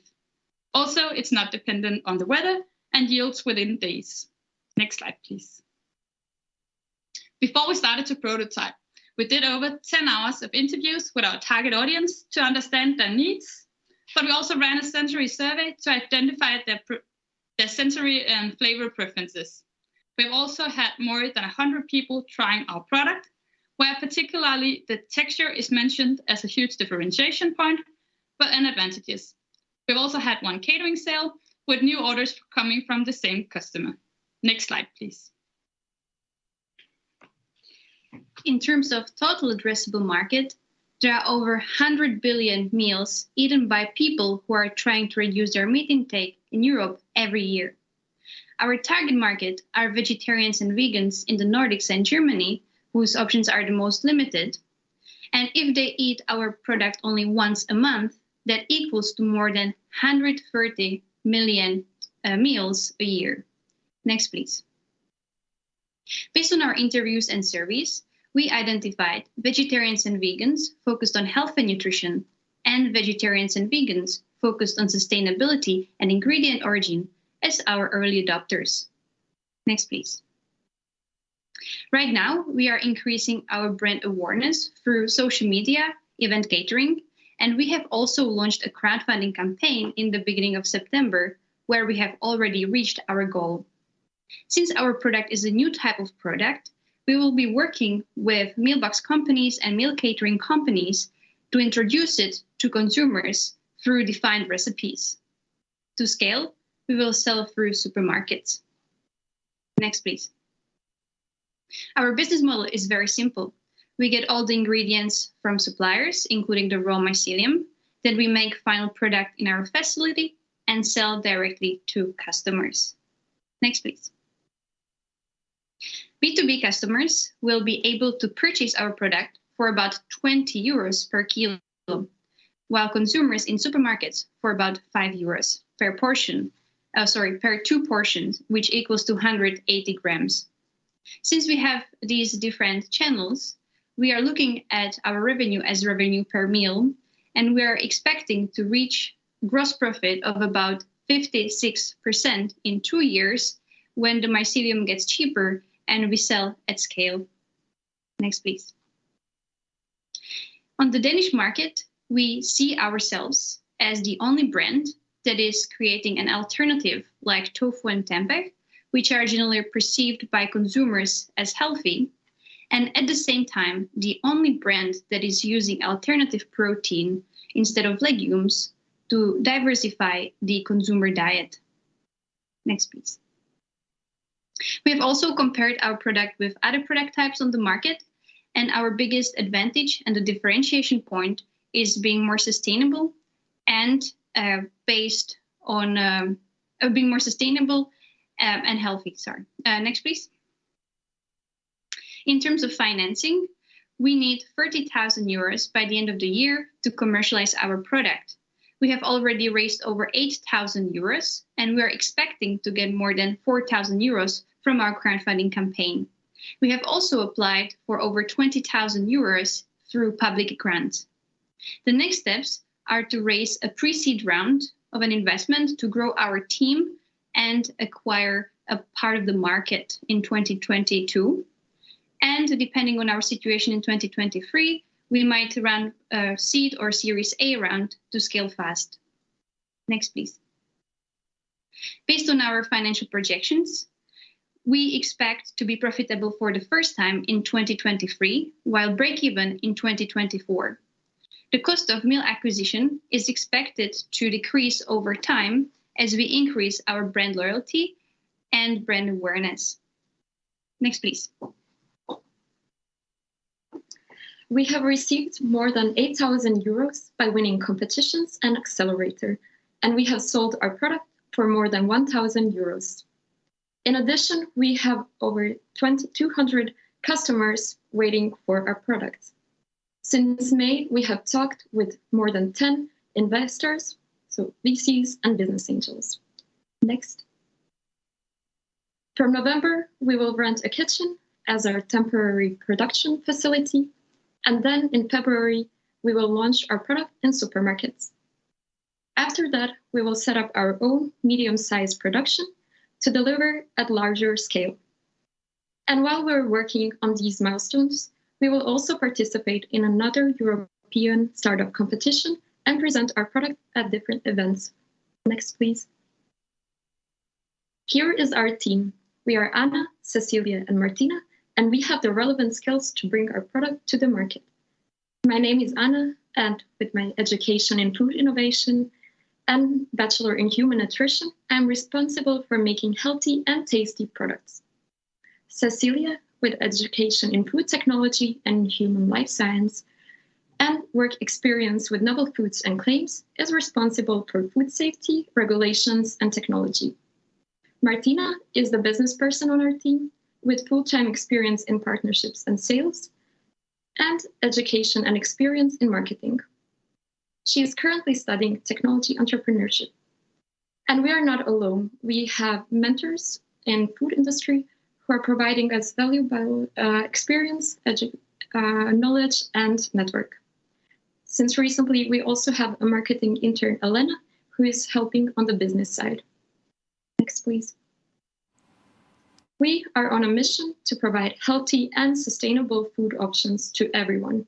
And as we like to say, our products are coming, so stay tempted.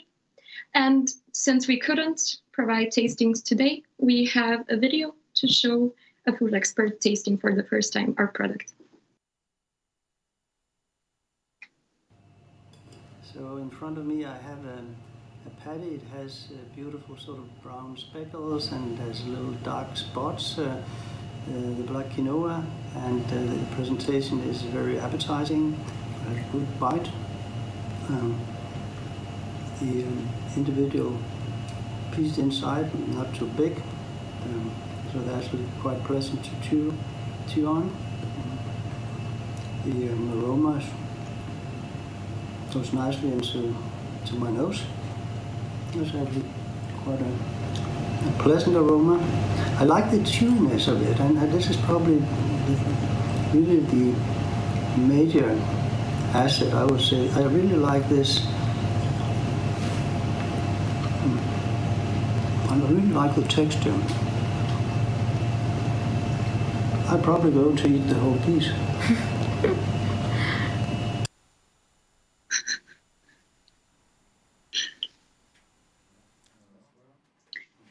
And thank you. Thank you for our presentation. Let's continue with the question and answer session. Please remember. Please. Okay. Yes. Hello, here we are. This is Christoph speaking. Hello, Team Tempty. This was fantastic. Thank you very much. And it comes right before lunch with your appetizing concept. That's very good. And yeah, I see many hands raised here from the jury. I have also a few questions, but of course I will give the floor first to my colleagues here, who are certainly very passionate also to know more about your idea. Okay, and I would like to invite Inge first, please.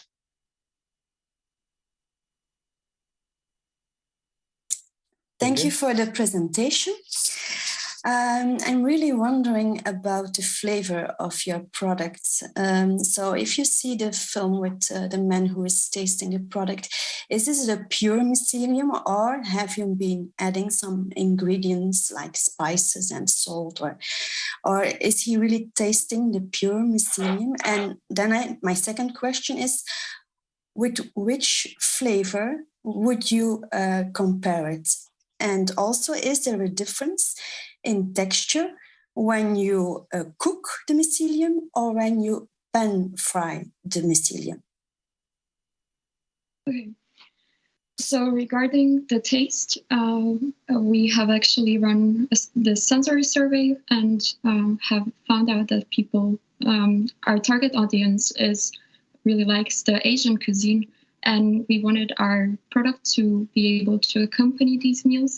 So we want it, how it is. It has quite a neutral flavor, but still it's seasoned. So it has salt, it has a bit of ginger spice, and a bit of umami. So the idea is that it is pre-seasoned and it is supposed to be tasty just by being pan-fried. And then when it comes to, it was the texture. Yeah, and also the ingredients. Yeah, we can show. Yeah. Okay. So it's not just pure mycelium; it's mixed with other ingredients as well. And then there was one extra question. That was about how to compare the taste. And when we talked with customers, often it reminds them of typical Danish meatballs. Frikadelle. Like, and it's combination of texture and flavor that it kind of reminds them of this like Danish meatballs. And then when it comes to the texture, when it's pan fried, it becomes more firm. So it becomes has more texture. Because crispy, maybe. Crisp, Yeah, I don't know if we can sound break it. Can you break it, Anna? Yeah. I don't know if you can see it a bit higher up. Yeah, sure. So this is how it looks when you get it in the package. That's what you can see in the package we have here on the camera. That's what it would be served. Like the size, but it's in the package. It is before cooking, and this is like after cooking. Okay, thank you. Okay. Thank you. And, Thank you. We have a question on the set with Hubert. And let's take that first. Thank you, Christoph. Very nice product. I wish I could taste some. Your brand is Tasty. Did you deposit this brand? How much did it cost? Did you verify that it is possible to maintain this brand? Yeah, we have actually applied for a trademark just recently. We don't know yet whether we will receive it or not, but we should know within the next 7 weeks. Thank you. Okay, great. Then, because last time you didn't get your turn, Georg, maybe now your turn, please. Yeah. Yeah, it looks very nice a product, and you have also very good. Georg, can you please adjust your microphone? It's excuse me. Okay. Yeah, much better. Yeah, thank you. So I'm already hungry. And the product has also nice nutritional values like high fiber content. But I have a practical question. You make a lot of announcements about how much you will be on the market, but I count back and I thought it would be 25 tons the first year, 100 tons or 200 tons the second, third year. Is it right, this estimation, or because I could not find the numbers? Yeah. And you planned to start your own production of the tempeh. Did you have had some efforts in this? This would be very interesting for me. Yeah, so in terms of the projections are made in meals sold. So it's not 200 tons of the product, but 200,000 meals for, it was 2022. We have came to these numbers by actually creating a detailed go-to-market strategy plan. So we have in each stage, we have how many restaurants, supermarkets we would need to sell to. And then we estimated how many they would need to sell a day, which is around 5 a day. And then we have also the meal box. So we would need to be... So much tons. It's, how much tons is it for you to produce? Oh, yeah, I can tell you right away. Just a second. I need to just go to my presentation of the product or the mycelium used in the product. Yeah, what you have to deliver, the tonnage, yeah. Because it's very interesting how you manage to make this amount, and then I can estimate what the factory you need. Can I take 2 minutes to find the numbers for you, and instead we can take a different question? Sorry. Yes, maybe we do that. Yeah. So you search for the number, and we park this question, and then I would like to invite Helen, please. Hi, thank you, Helen in the UK. So I have a question on the perceived healthiness of the product by consumers. So you had a nice 4-way grid of how healthy consumers see things. And I noticed in the bottom right corner was corn. Now, my understanding is that your product, the first ingredient, if I'm looking in the dossier, is mycoprotein. Now, that's exactly the same thing that will appear on the corn product. So why are you thinking your product will be seen as a healthy product when the corn product isn't?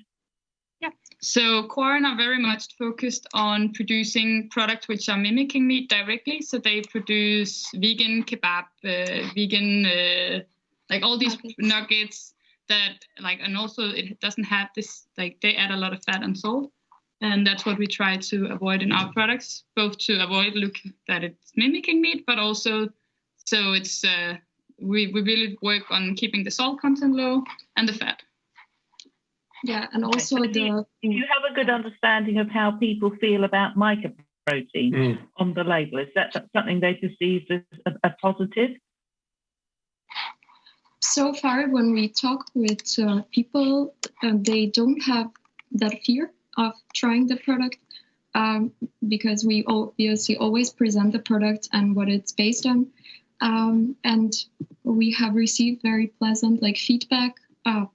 Yeah, so the 100 people we have had trying it have not put up any bad feelings about it being based on mycoprotein. Actually, we've only received very positive feedback on the fact that it's based on mycelium. Okay. Maybe we can move on. Thank you very much. Then now I give the floor to Bertrand, please.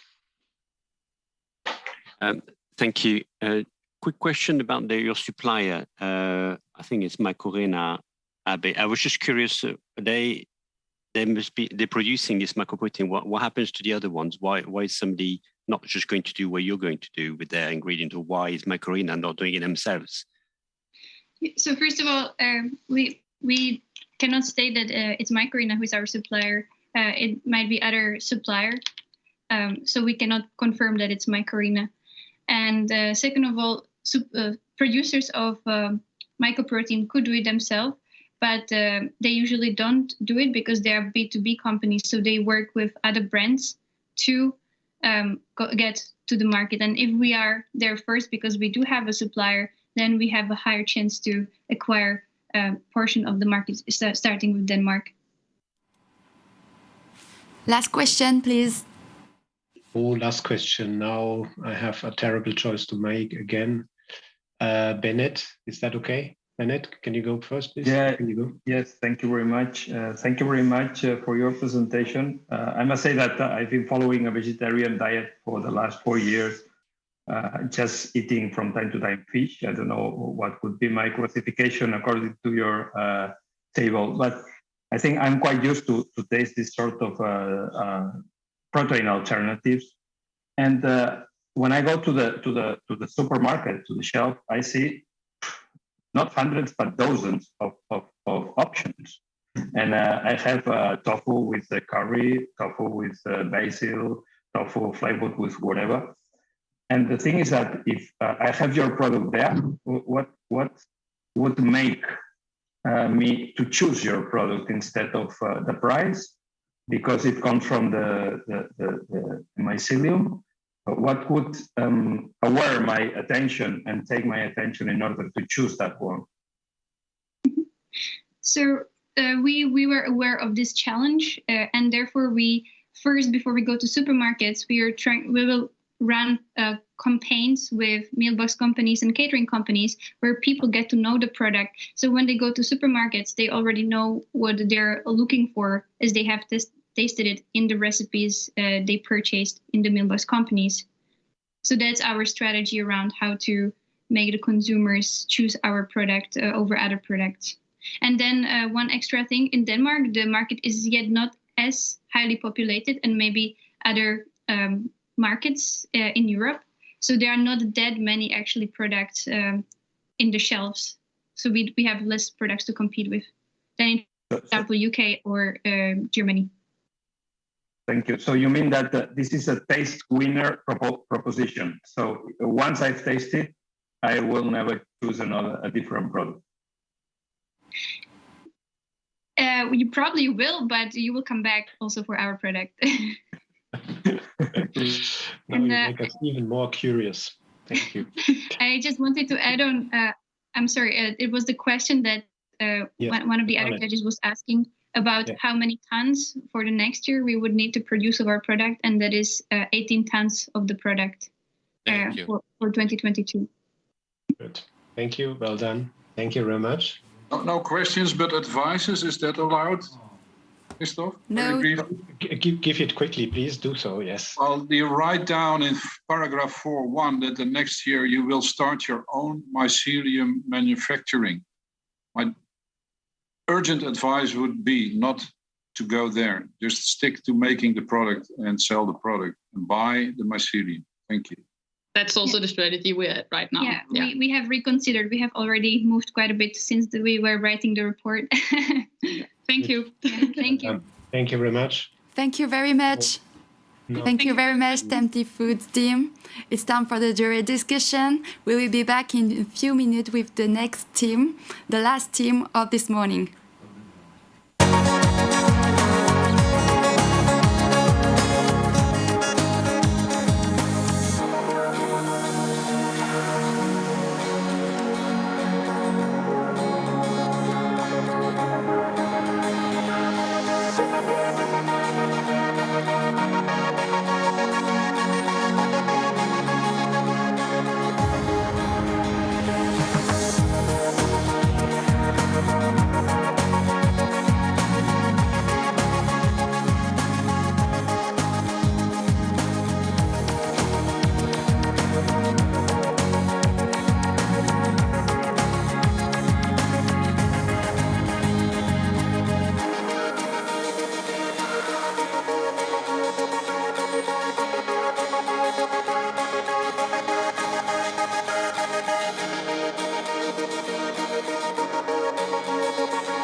Let's continue in France with the last team of this morning of competition, Butternut, the butter which is not butter.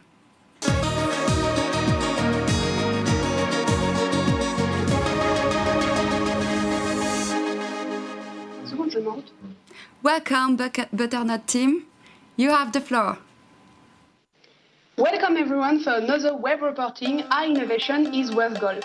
Today, Anna and Cleo, two young engineers who graduate from NSAIA, next, are about to present us their innovation. I'm Liz, a director of food company, and I will give you my expert point on their project. Next.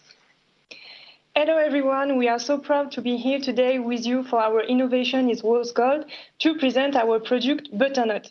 So it's in the name that we find our concept, Butternut, which is the alternative to butter and margarine, naturally without fat and based on vegetables for your toast and preparations. Ambitious, isn't it? I see a courgette. It reminds me a cake that my mother-in-law made me test last Saturday. She had replaced the butter in her brownie with grated courgette. If she hadn't told me, I wouldn't realize. It was surprising. Next. This is exactly the trend we were inspired by. Indeed, who has never succumbed to that chocolate cake you've been eyeing for a while, and once you've eaten your slice, you see your summer body moving away. You're already thinking about the jogging you have to do to get rid of all those calories. With Butternut, it's over. Our goal is to remove guilt from pleasure. Thanks to Butternut, you can lighten your toast and preparations by replacing butter or margarine. It's very much in the spirit of the time. There is a million of results on internet, YouTube, Instagram, and many others. Substituting solid fats is very popular. But tell us more. How do you go from a courgette and butternut to a product that replaces butter in many preparations? Well, we wanted to develop a ready-to-use product using ingredients that make up butternut so that the color and the texture would not disturb the habits of consumer. Butternut has the advantage of being both easy to spread and to incorporate like butter to your preparations. So it's a very simple way of using vegetables to your cakes, cookies, fondants without any aftertaste, green colors, or small pieces. And it's without fat, so you can put an end to your guilt. Furthermore, you have to know that 77% of the people who tasted butternut during sensory analysis are ready to change their habits to consume our product. Next, please. With my colleague Cleo, we decided to call our company Santé Plaisir, that means health and pleasure, to easily convey our value. We were keen to develop a natural and plant-based product which are in line with the current European food trends and meets a real need. European consumption expectations are evolving toward more plant-based products in line with environmental awareness. In addition, the use of the product in spread and preparation is part to a return to homemade products. Lastly, to respond on the health and pleasure value, the demand for healthy and tasty products is growing. Moreover, the health value that you put forward is a response to health public issue. Next. Indeed, according to the WHO, the BMI of French consumers are constantly increasing. As we can see, the projections are alarming. Although this problem is multifactorial, diet partly explains this pandemic. Now, if we look at the consumption of fats in France, the Inca-free study has shown that the average of energy daily intake is provided by fat to the tune of 34%, half of which is saturated fatty acids. Next. Nevertheless, this excessive consumption of fats could be limited by replacing their omnipresence in cakes and biscuits, which are widely consumed in France. And if I may say so, a slice of cake made with butternut has about 42% less energy than a slice of cake made with butter. There is a real need, and your alternative fits in perfectly with the new recommendation of French National Nutrition and Health Programme. Butternut meets a real need, and I must admit that I'm a little bit jealous that I didn't have the idea, especially considering the list of ingredients, which seems simple. Next. That's right, we wanted to keep the formula simple, which is the result of a long R&D study. For a butternut, you need about 80% courgette and butternut puree. We add cornstarch and inulin to obtain a creamy and melting texture that spreads perfectly and is also easy to incorporate into preparations. And finally, a touch of natural flavoring, which gives its characteristic light taste on toast. With only 5 ingredients, it's surprising to obtain such a tasty product. You are totally in line with the clean label trend, and the Nutri-Score A, it's a real asset in face of the large competitions. Next. Absolutely. When you know that France is the world's leading consumer of butter with almost 8 kilograms per capita per year, one can see that demand is strong. Moreover, as we can see that on this mapping, butternut is getting on a completely new market segment. The solid fat sector is seeing many proposals of low fat products, but by keeping the fat, these products still have a significant impact on health. We have taken up the technological challenge to create a fat-free product that replaces most of the uses of butter and margarine, and moreover, which has a lower environmental impact. Indeed, thanks to our eco-design approach, we obtain an Eco-Score A. Buying butternut is also making a step for the environment. I'm wondering, to who do you want to sell your product? What is your target audience? Well, first we are targeting people for whom healthy and plant-based food is part of their daily routine. These are active and connected people with a modern lifestyle from high socio-professional categories who are living in city centers where innovative food products are emerging rapidly. Next. It's for that we choose to sell our product in the convenience stores of the group Carrefour and Casino, as these two brands have the largest numbers of convenience stores with a higher average consumer basket. Next. In the first year, our product will be sold in Paris, and then we intend to implement an effective communication strategy to quickly gain in notoriety. For this, we will use our website, social networks by targeting specialized influencers, and media, as well as campaigns in butternut sales outlets. We plan to allocate 7% of our turnover for this communication budget. Next.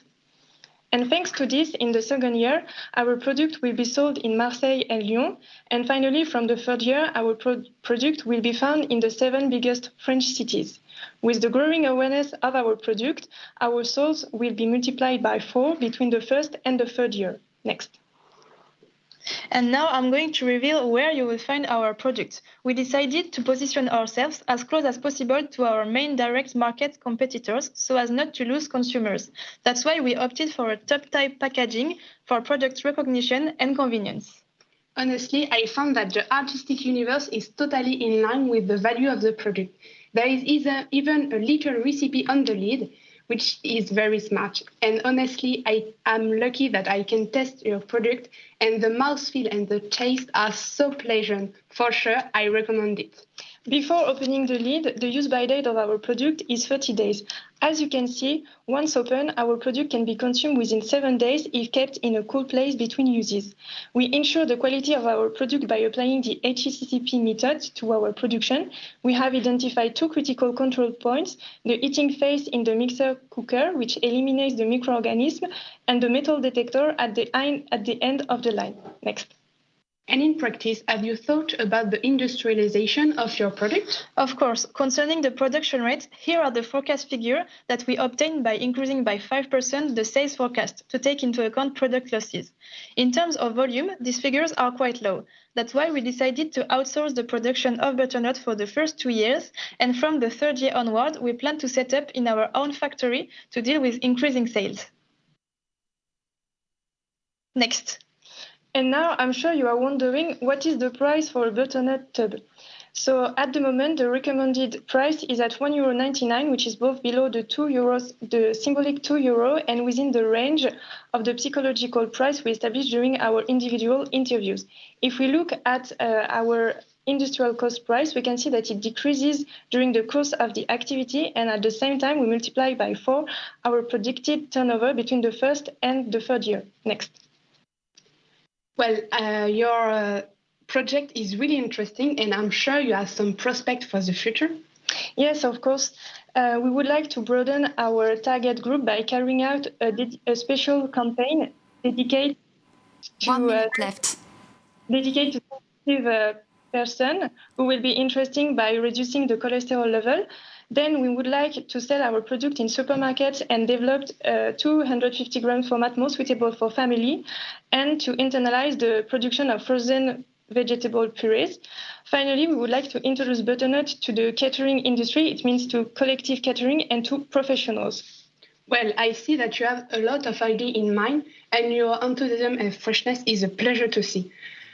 We wish you all the best for the future, and I keep this tub of butternut to prepare me a slice of bread for lunch. We thank you all for your attention, and as we can say in France, bon appétit.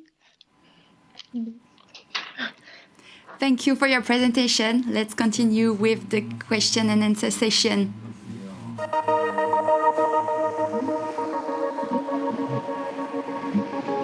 Okay, hello. This is the jury. My name is Christoph. I'm very glad to talk to you, Team Butternut. That was great. Very, very appealing, especially at this time of the day. And I see here in my jury panel that we have a lot of questions, and I will stop talking now and hand over for ease of operations here. And this time, please, Kees, go first, because last time you didn't really find the right, let's say. There's no need for that, Christoph, but I know my place. Thank you. Well, this was a very interesting, very lively presentation. I have some questions, issues actually. I have mine here. I'm sorry, Christoph. This is a famous discounter that sells it. In my country, there is a legal obligation to add vitamins to the margarine, and those vitamins are fat soluble. And I just checked your label. There is no fat in there, so that might be an issue. But worse, there is another legal obligation that you cannot sell something as butter when it's not butter. So butternut would not be accepted in the shelves here. Did you consider that? Because I know there are other European countries that are very keen on having the dairy products being named correctly. So, first we wanted to sell our product only in France, because for us it was important to use like local product just to begin. And so we were focused on the French legislation, but of course it's something that we are considering because as we studied, other countries are consuming a lot of butter and margarine, and it will be for sure interesting if we can after spread this product to other countries. So it's something that we are still looking. So okay, but could you call it in France beurre non? Yes, because it comes from also butternut, so the squash, and butter it's beurre in France. So we can use this word, but we didn't check for European countries, so we should do this. Okay, thank you. Good, thank you. Then Darja, please. Very nice presentation, thank you. I have one question connected with inulin. We all know that inulin, if you eat too much, has some side effects. What would be the daily recommended quantity of butternut you can eat, and why you decided for inulin? We have not as much as the inulin in the product that to have a problem in body. So we look at this problem with butternut. They have no problem. And if I can add something, when you use butternut, it's in small quantities, because or you do your toast and you use a really small quantity, or in a cake and you eat only a slice of cake. So there is inulin and fiber, but not enough to have these problems of digestion. Is there any daily recommendation how much you can eat on the package? On the package, we didn't write anything on it. Okay, maybe as a suggestion. Thank you. Yeah. Okay, please, jury members, we have a lot of questions this time. So please, concise question, one question only, and please also butternut concise answers. Thank you. And we go further with Bertrand this time. Thank you. quick one about the functionality. If if you use margarine or butter, it creates a layer that prevents water migration, so it doesn't get. If you make a sandwich in the morning, it doesn't get soggy because if you spread on bread, does it get soggy after a while? No. When you put a butternut on a slice of on a toast, it's how can I say? Show you. You can, yes. But you don't have water migration. The bread is still crispy. You don't have something that once you put in mouth is different. And also it has the advantage if you get the product outside for a long time, it won't get like butter or margarine. The texture is more stable, yes, with temperature, yes. Mm-hmm. Okay, good, thank you. Then we go further with Helen, please. Hi, everyone. It's a question about your grid that you have. So I understand Nutri-Score on the horizontal. It's the Eco Score. Is that an accepted scoring system, or is that one that you've made up? Because I was quite surprised how well it's scored on Eco. You're not using byproducts. And my understanding is butternuts quite often have to be shipped long distances. So how is it managing to score so well on Eco?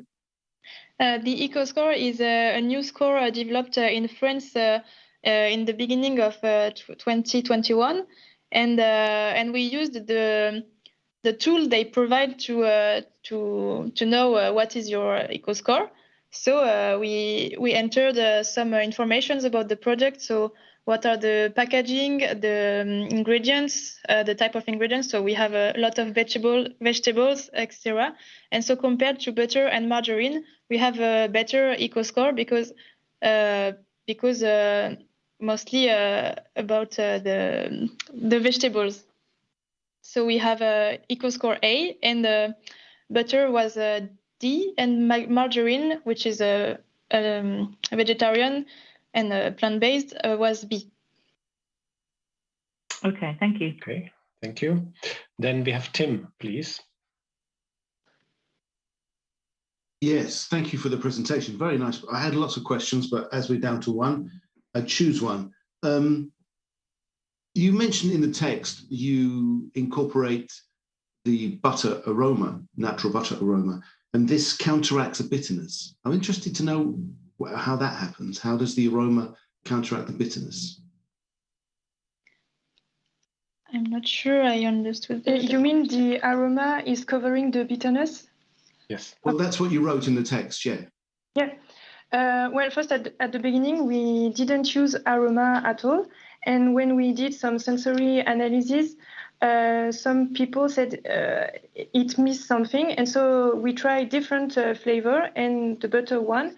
And it was covering like the taste of the courgette. And because the butternut is bringing, the squash, is bringing a sweety taste, the combination of the two flavors was something satisfying for people who tasted the product. So it improved it, but it didn't necessarily counteract the bitterness, which is what you said. Okay. Yes. Okay. Yeah, okay, thank you. Then Martin, please. Yeah, thank you very much. Very quick, how are you going to protect the venture and the idea out of this? Because with the clean labeling, all the ingredients are very easy to sort of recover, at least to understand the recipe. We write a paper that we put on the INP, yes. And the recipe and the process are secret, and we don't tell this to protect our product.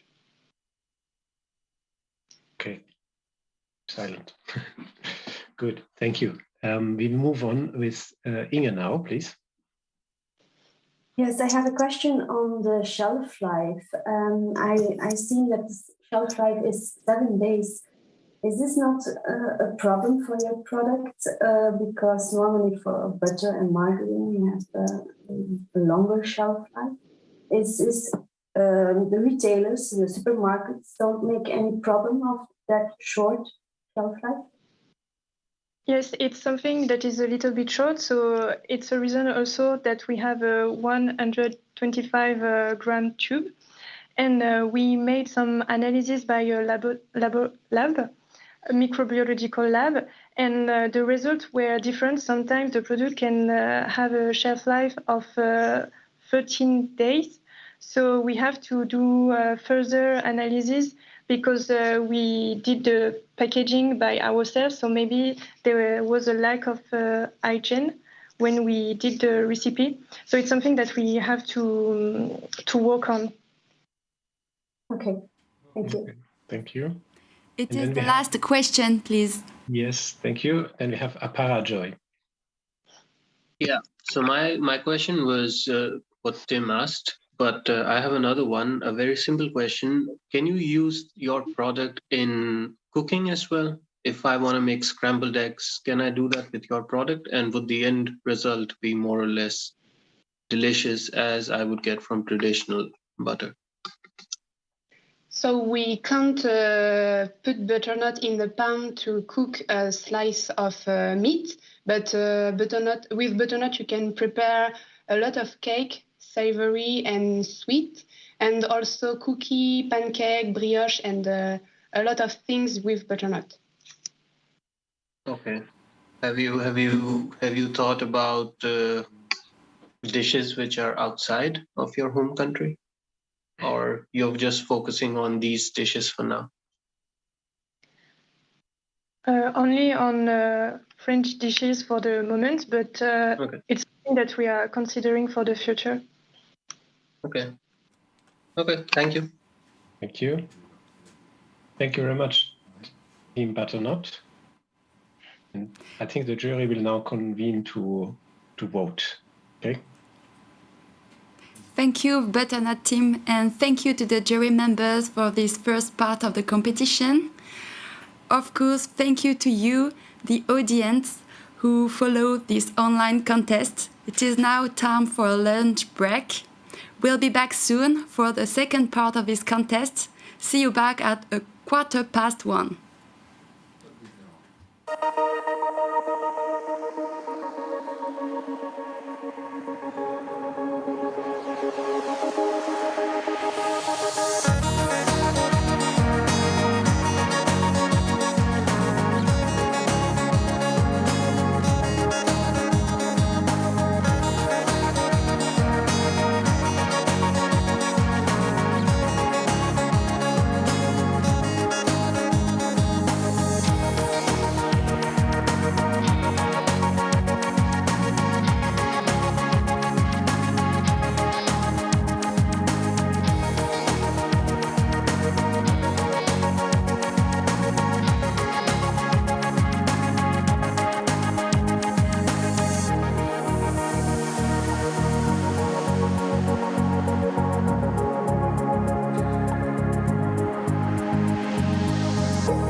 Welcome back, everyone, for the second part of the Ecotrophelia Europe 2021 contest. This morning, 5 teams have presented their eco-innovative product. We will continue this competition with the Econut team from the United Kingdom and their product Libero.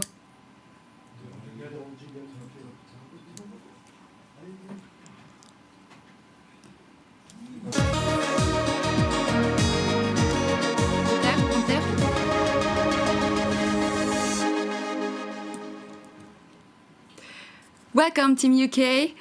You are ready? You have the floor. Thank you.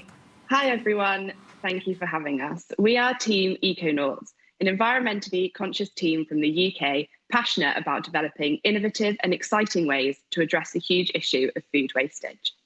Over the past year, we've been working to grow our brand in a sustainable and purposeful way, aligning ourselves with our core values: care, honesty, innovation, and team. We are now looking at expanding our horizons to the exciting and innovation-leading European market. Isla and I are extremely excited to share our innovative, versatile, and delicious product with you today. Next slide, please. There is a growing demand for low and no alcohol beverages. The 2019 alcohol report from the World Health Organization indicates that alcohol consumption in Europe fell by 10% between 2010 and 2016. This trend was driven particularly by 18 to 30-year-olds. This trend has been seen the most in recent years in Germany, the Netherlands, and the UK, and in coming years is expected to spread across the whole of Europe. Consumers are primarily cutting down on their alcohol consumption for health reasons. However, they are still willing to pay a premium for these products and the experience they bring. This trend has led to the development of what we are calling the first generation of non-alcoholic beverages, as seen on the bottom of the screen, which have great flavour, but lack the trigeminal sensation alcohol brings to the drink. This set us to develop the next generation of non-alcoholic beverages, which deliver not only a great flavour, but also the trigeminal and some of the psychological effects of alcohol. During our product's development, we noticed that the world's most popular beverage, coffee, generates huge amounts of waste. 5 million tonnes of spent coffee grounds are produced and wasted across Europe annually. We decided that this was unacceptable. Therefore, we have aimed to revalorize all spent coffee grounds we generate from our product to reduce the waste of this valuable resource. Next slide, please. So based on this established gap in the market, we have developed Libero, a coffee liqueur with all the quality, craft and occasion, but none of the alcohol. With our product, we hope to deliver 4 key aims. Firstly, the use of ethical and sustainable ingredients. This includes our use of locally sourced ingredients and BSCA accredited Brazilian coffee beans. Secondly, our product will achieve the trigeminal sensations and mood-boosting effects of alcohol using a range of plant-based ingredients, which we will introduce to you in a moment. Thirdly, our product will produce a smooth and silky foam when shaken, making it invaluable in the creation of mocktails such as espresso martinis. And finally, using that growing quantity of coffee waste in a variety of innovative ways. This product appeals to our health-conscious consumers as it is low in calories, fat and sugar. Next slide, please. I'm going to outline the key ingredients that provide both the complex taste of Libero, but also the rich velvety foam demonstrated in a video we'll show you in a minute. The single origin Brazilian coffee beans bring rich chocolate notes. The cocoa and passion flower have relaxing effects to simulate some of the ethanol's effects, but also complement the flavour of the coffee with chocolate and floral notes. Cinnamon and chili extracts stimulate the ethanol burn, with cinnamon providing warmth at the front of the mouth and the chili providing a kick at the back of the throat. Emulsifiers and stabilizers provide a velvety foam that is stable for 15 minutes after just 30 seconds of shaking, creating a foam for perfect cocktails such as espresso martinis. Next slide, please. In our questionnaire, 68% of participants said they would pay the same or higher price to an equivalent alcoholic beverage. The market shows the majority of non-alcoholic spirit alternatives sitting between 20 and 30 euros. To start up, we will make a cash injection and take out a loan which will pay for our one-off costs. Next slide, please. The pricing of Libero production can be seen in the table on the screen. We have assumed a retail margin of 30%, and therefore, after the operational and variable costs, this leaves us with €6 per unit for fixed costs such as depreciation and interest. This gives us the flexibility to fund an introductory offer of £17.50 and commit to in-store tastings and other marketing opportunities. We are also keen to support charities with messages close to our heart, and our pricing strategy gives us the opportunity to regularly contribute to charities such as the European Food Banks Association, Fair Share and Cool Earth. Next slide, please. This slide illustrates the process flow for Libero. During production, we have identified important safety processes and critical control points. Libero undergoes pasteurization. However, this is not a CCP, as we are adding ingredients after this in order to maintain their sensory benefits as outlined by Isla.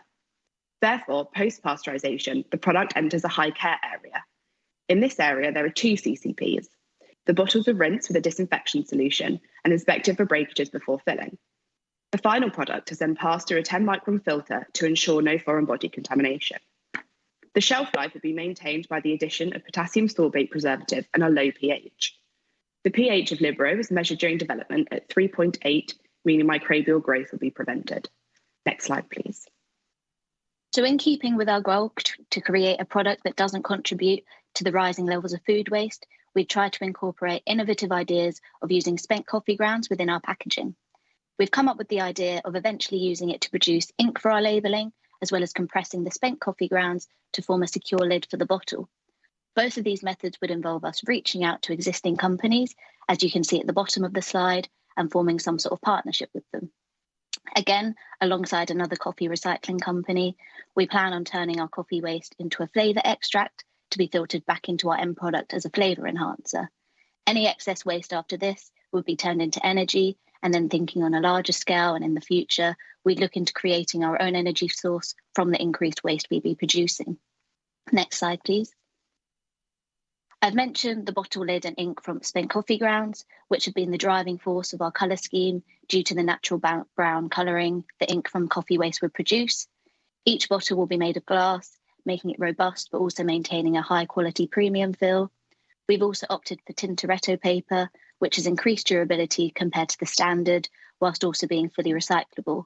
And it will also give a more natural feel, and again, in line with our brand. Although it's hard to visualise from this photo, we plan on cutting the paper specifically so it can fold in on itself, allowing it to be held on the bottle without the use of an adhesive. We also thought this would allow for easier removal of the label after use and would leave an unmarked glass bottle that is more likely to be reused. In terms of the print on pack, a key feature is the QR code to inform people more about our brand and the ingredients within their product, linking back to our value of honesty. And moving into the marketing side of Libero, we now have a short video to demonstrate just some of the delicious ways you can enjoy our product. So if we move on, please. Thank you.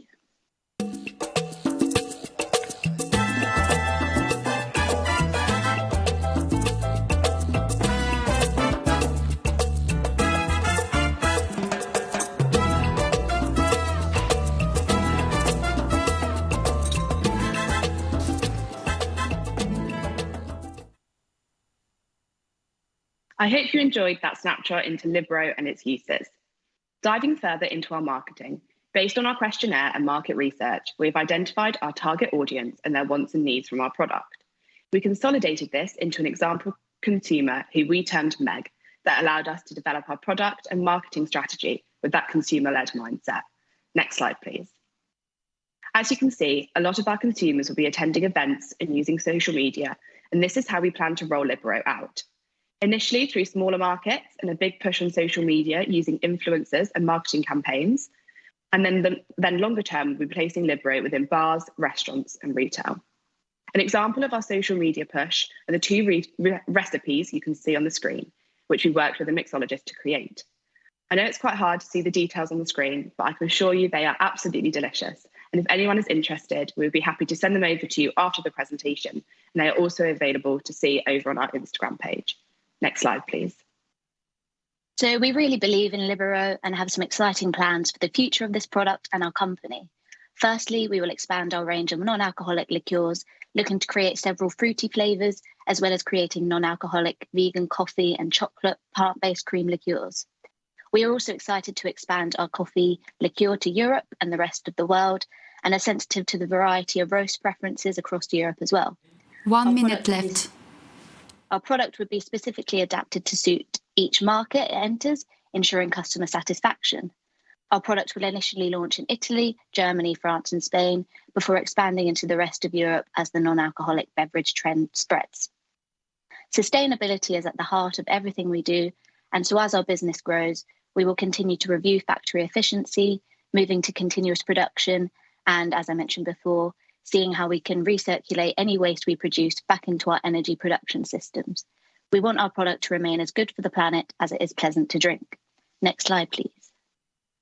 So thank you very much for listening. We hope you enjoy our product as much as we clearly do, and we're now delighted to answer any questions. Thank you for your presentation. Let's move on to the question and answer session.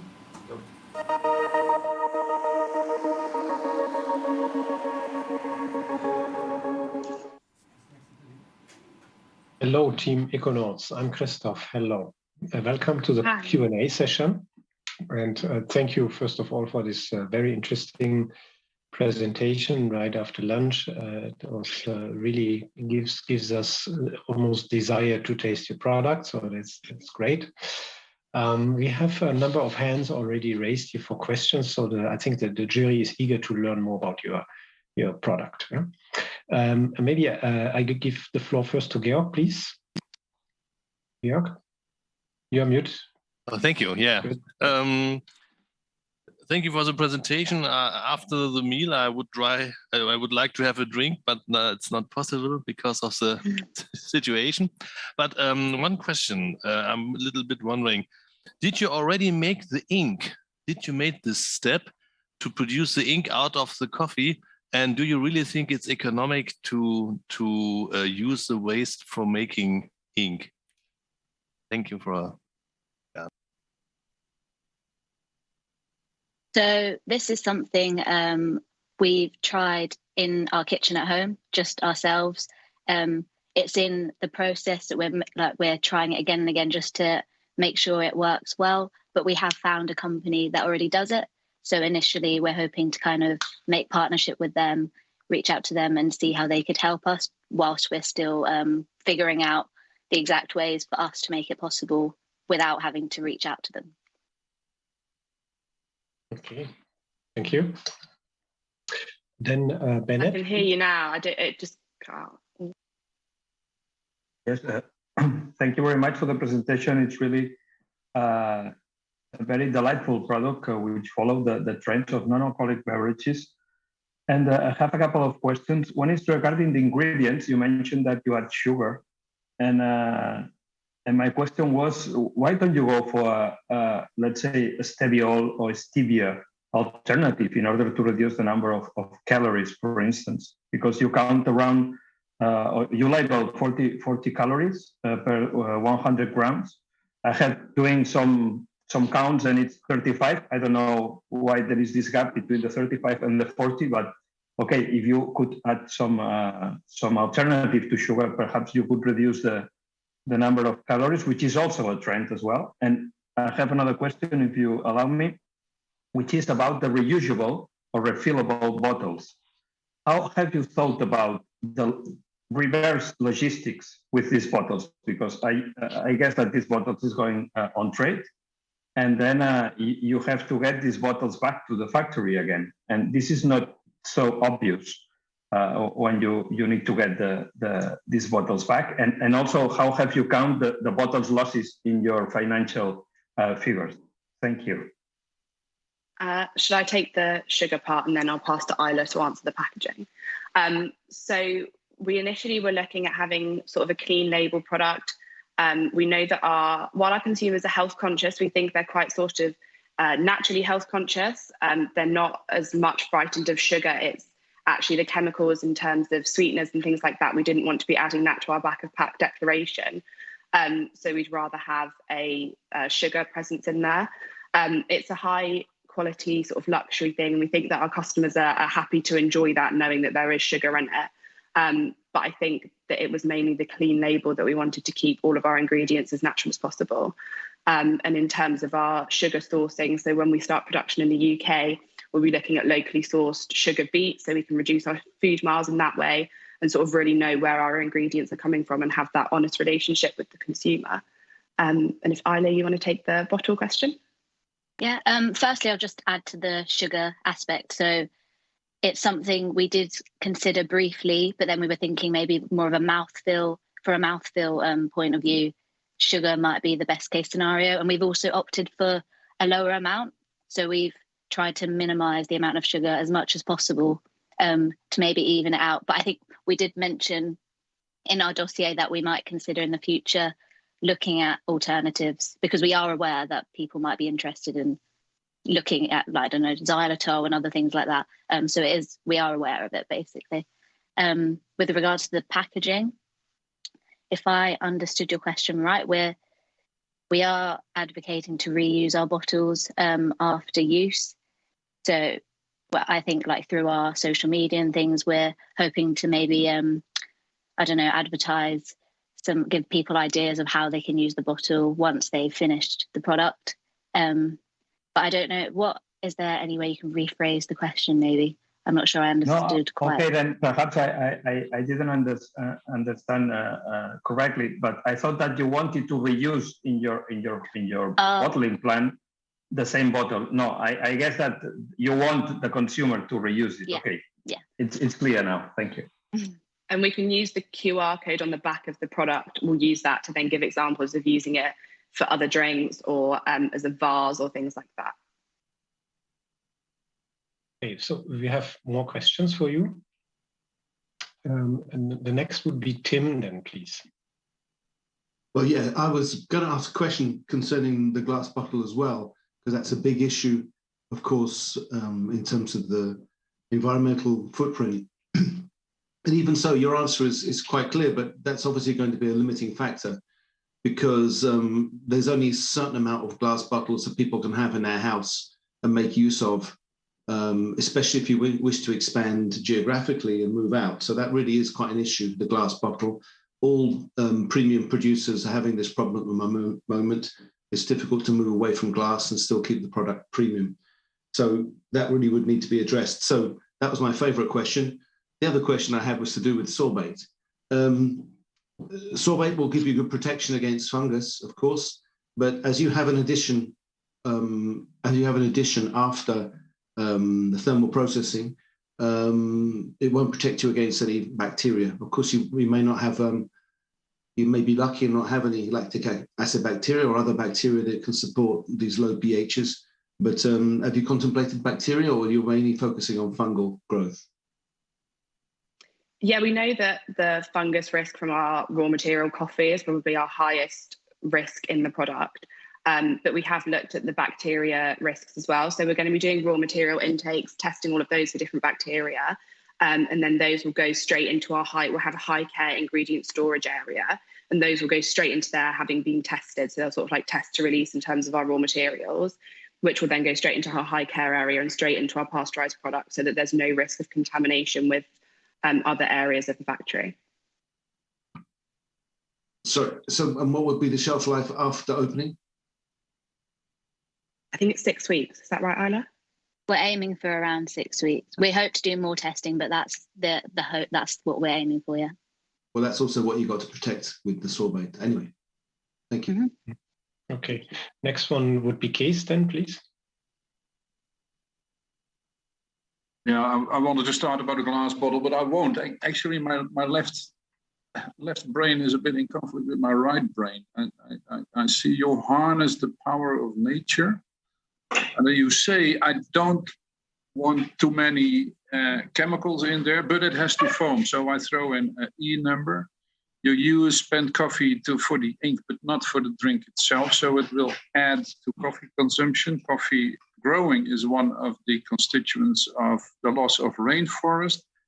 So and then you put vegan on a bottle. I saw a bag of marshmallows once in the US, which had a big label on it, absolutely fat-free. I hope so, because with fat, you cannot make marshmallows. So it is just on the verge of being trustworthy.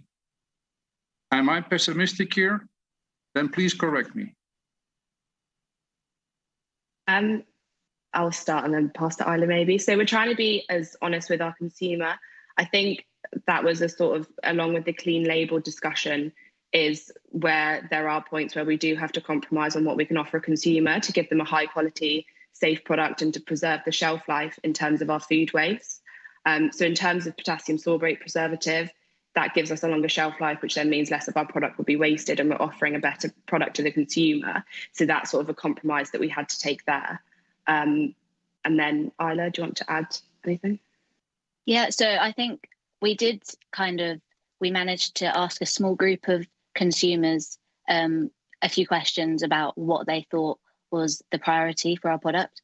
And clean label was kind of less so, and maybe they were more interested in making sure they know where the ingredients come from. So that's something we're advocating with our QR code. So they know where the ingredients have come from or why they're there, just to explain it. And we know we're not clean label because we've got like potassium sorbate and things like that. But maybe it's something we'll aim towards as we grow. We just kind of want people to know what we're doing, maybe. So just we're kind of open about how we're doing things, basically. And also we're very aware that our coffee we can't locally source that. If we're producing in the UK, if we're producing in sort of Central Europe, we know that we can't source that locally. So that's where sort of our ethical values would come in terms of that. And then anything that we can source locally, so sugar beet rather than sugar cane, things like that, reducing our food miles where possible. Because obviously we are aware that we're claiming to be very sustainable, but some of our ingredients we will have to ship over. It is the last question. Please ask a short question. The last question goes to Gunnar then, please. Yes, thank you. Thank you for the lovely presentation. It regards the shelf life. It's a strong flavor, the coffee. I think we all agree.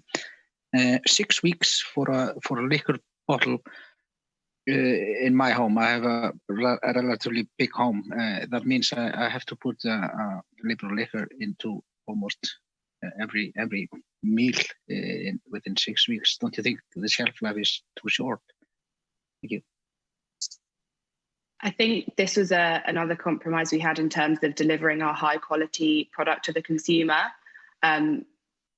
We want to make sure that the quality is always consistent. And so we don't want to be compromising on that in terms of extending the shelf life. I think also because it's a non-alcoholic alternative, there are more uses for it. So we're thinking that it may be used more often than alcoholic alternative would, for example, in hot chocolate, over a dessert, things like that. So we're thinking that there's probably more of a family use and a more sort of frequent use. So it might be used quicker than an alcoholic alternative. Okay, then thank you very much. I think we close now the Q&A and we are going to vote. Thank you very much. Thank you, Econots team, for your presentation.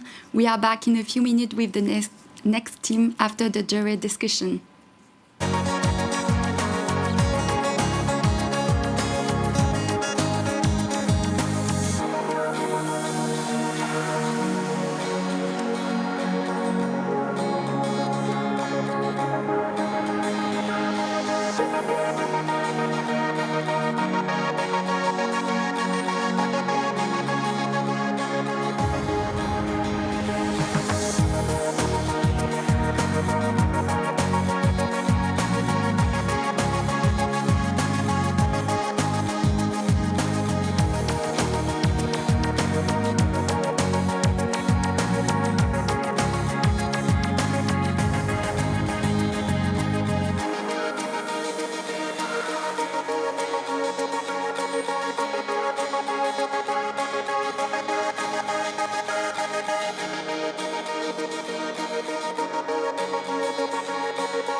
After the UK island, let's travel to Eastern Europe in Serbia and the super ice cream ice biotic.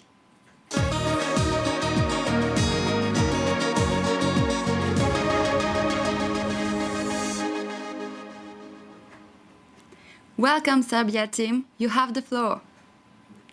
Hello. Let's start. It's creamy, it's pure, it is distinctive. Next, please. It's nectarous, but also healthy. Next, please. It is perfectly balanced. Next.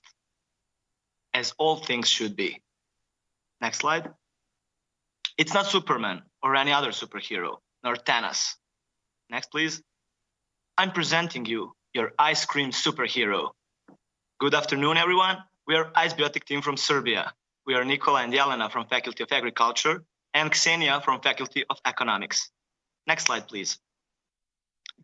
We have two flavors for now. One is with vanilla bourbon and the other is with prunes. And ingredients we use to make this phenomenal ice cream were goat's milk as a base, probiotic culture Lactoplantibacillus plantarum 299V, and prebiotics inulin and apple fibers, which also make an eco-innovation of our product. Next slide, please. Okay, so goat's milk is a much healthier alternative comparing to cow's milk, especially when it's raw and organic.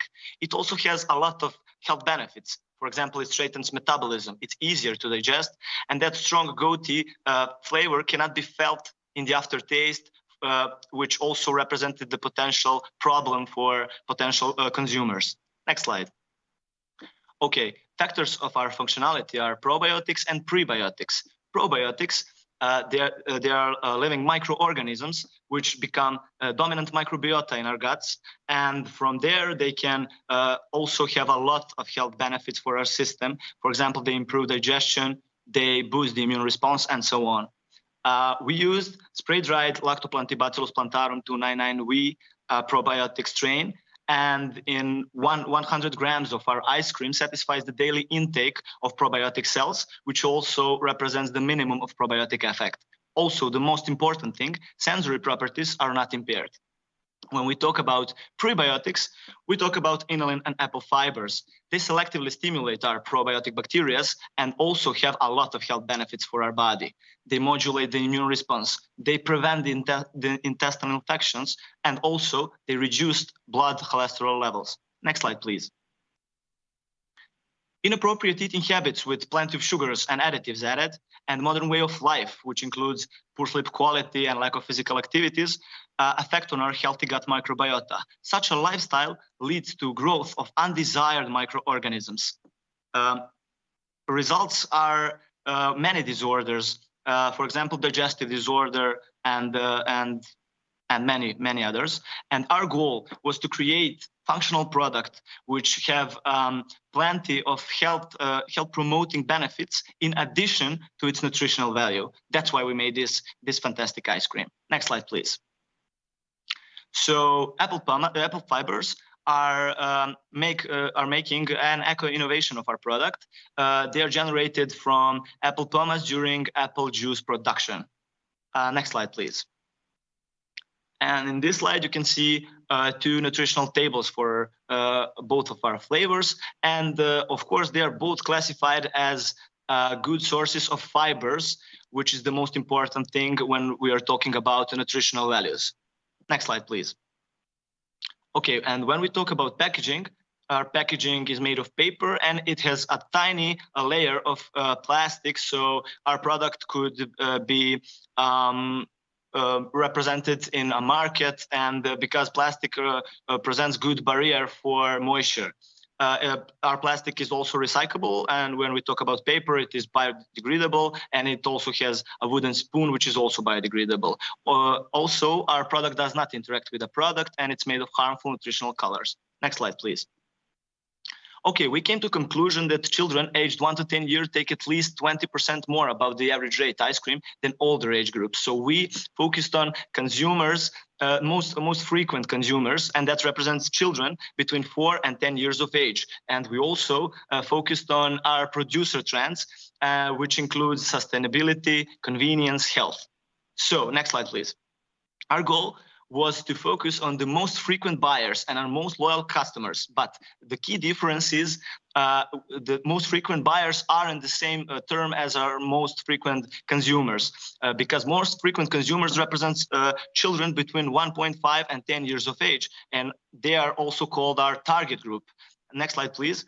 But we want to also focus on our decision makers, which represents their mothers aged between 25 and 35 years, who are also environmentally conscious and health conscious.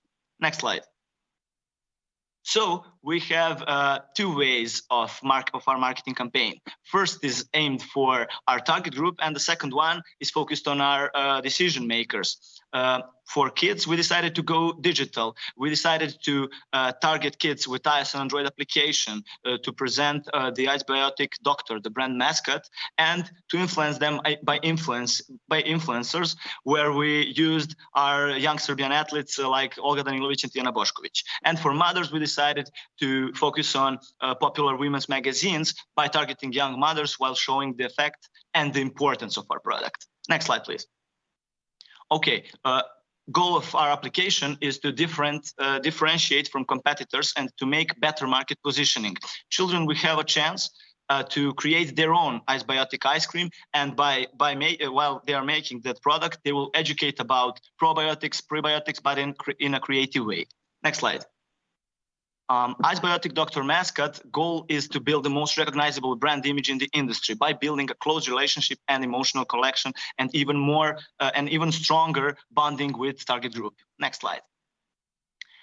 And of course, influencers are used to educate children about healthy living, healthy eating, and the healing effects of our ice cream by being the right example. Next slide, please.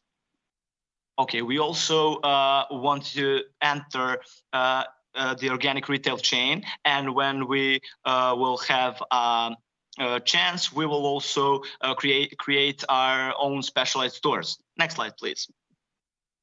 Okay, base price is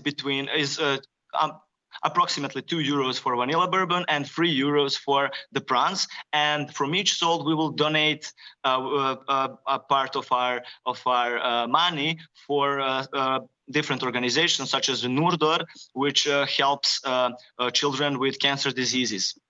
Next slide, please. Okay, this is our clear division of work across time. In 2021, we plan to perfect our formulas and prepare our facility. 2022, focus on marketing campaign and sales and promotion, evaluation and adaptation, start partnerships with organic markets. And in 2024, we will have our own brand store. And the next year, we will have some partnerships with delivery services. Next slide, please. Okay, also we had to define key risks which allow us to fully implement strategy, and we focused on competitors, we focused on price sensitivities and preferences towards products from cow's milk. Next slide, please. And as you can see on this screen, there is a table of revenues and profits. Revenue will grow linearly, and the profits will be invested in company progression and promotion. Next slide, please. That's it. Thank you for your attention. Thank you for your presentation, Ice Biotic team. Let's continue with the question and answers.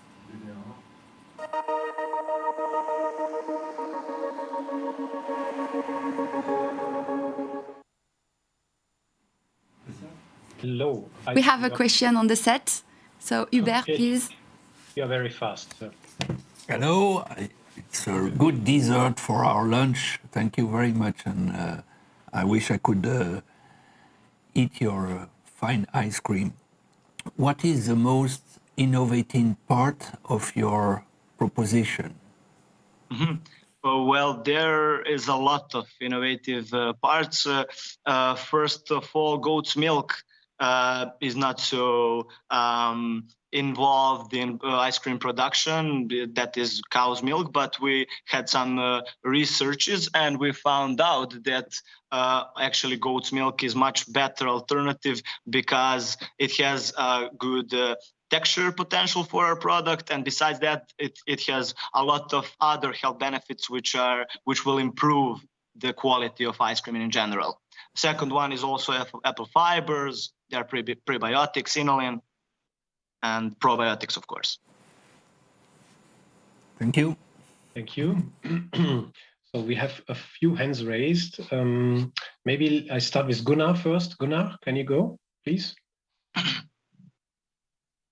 No, I wasn't. It was previously. That was a previous hand. Okay, sorry. Good. Then what about Georg? And then Case? Thank you. Thank you. Georg first. Good. So my question to Thanos, the superhero, is first, a practical question is, you talked about milk fat cream, more than 35% of fat. Is this cream from goat? That's my first question. And the second question again is, your main advantages.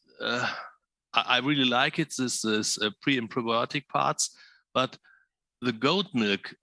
Why the goat milk? So it makes you makes the product very difficult to produce. And what are the real purpose of goat milk? Yeah. So first, fat from cow or goat, and second, why goat? Okay, first of all, thank you for questions. Yeah, it's heavy cream made from cows because we didn't find specialized heavy cream from goats. But our plans are, of course, we are aware of that, and our plans are to try with goatee heavy cream in appropriate amounts.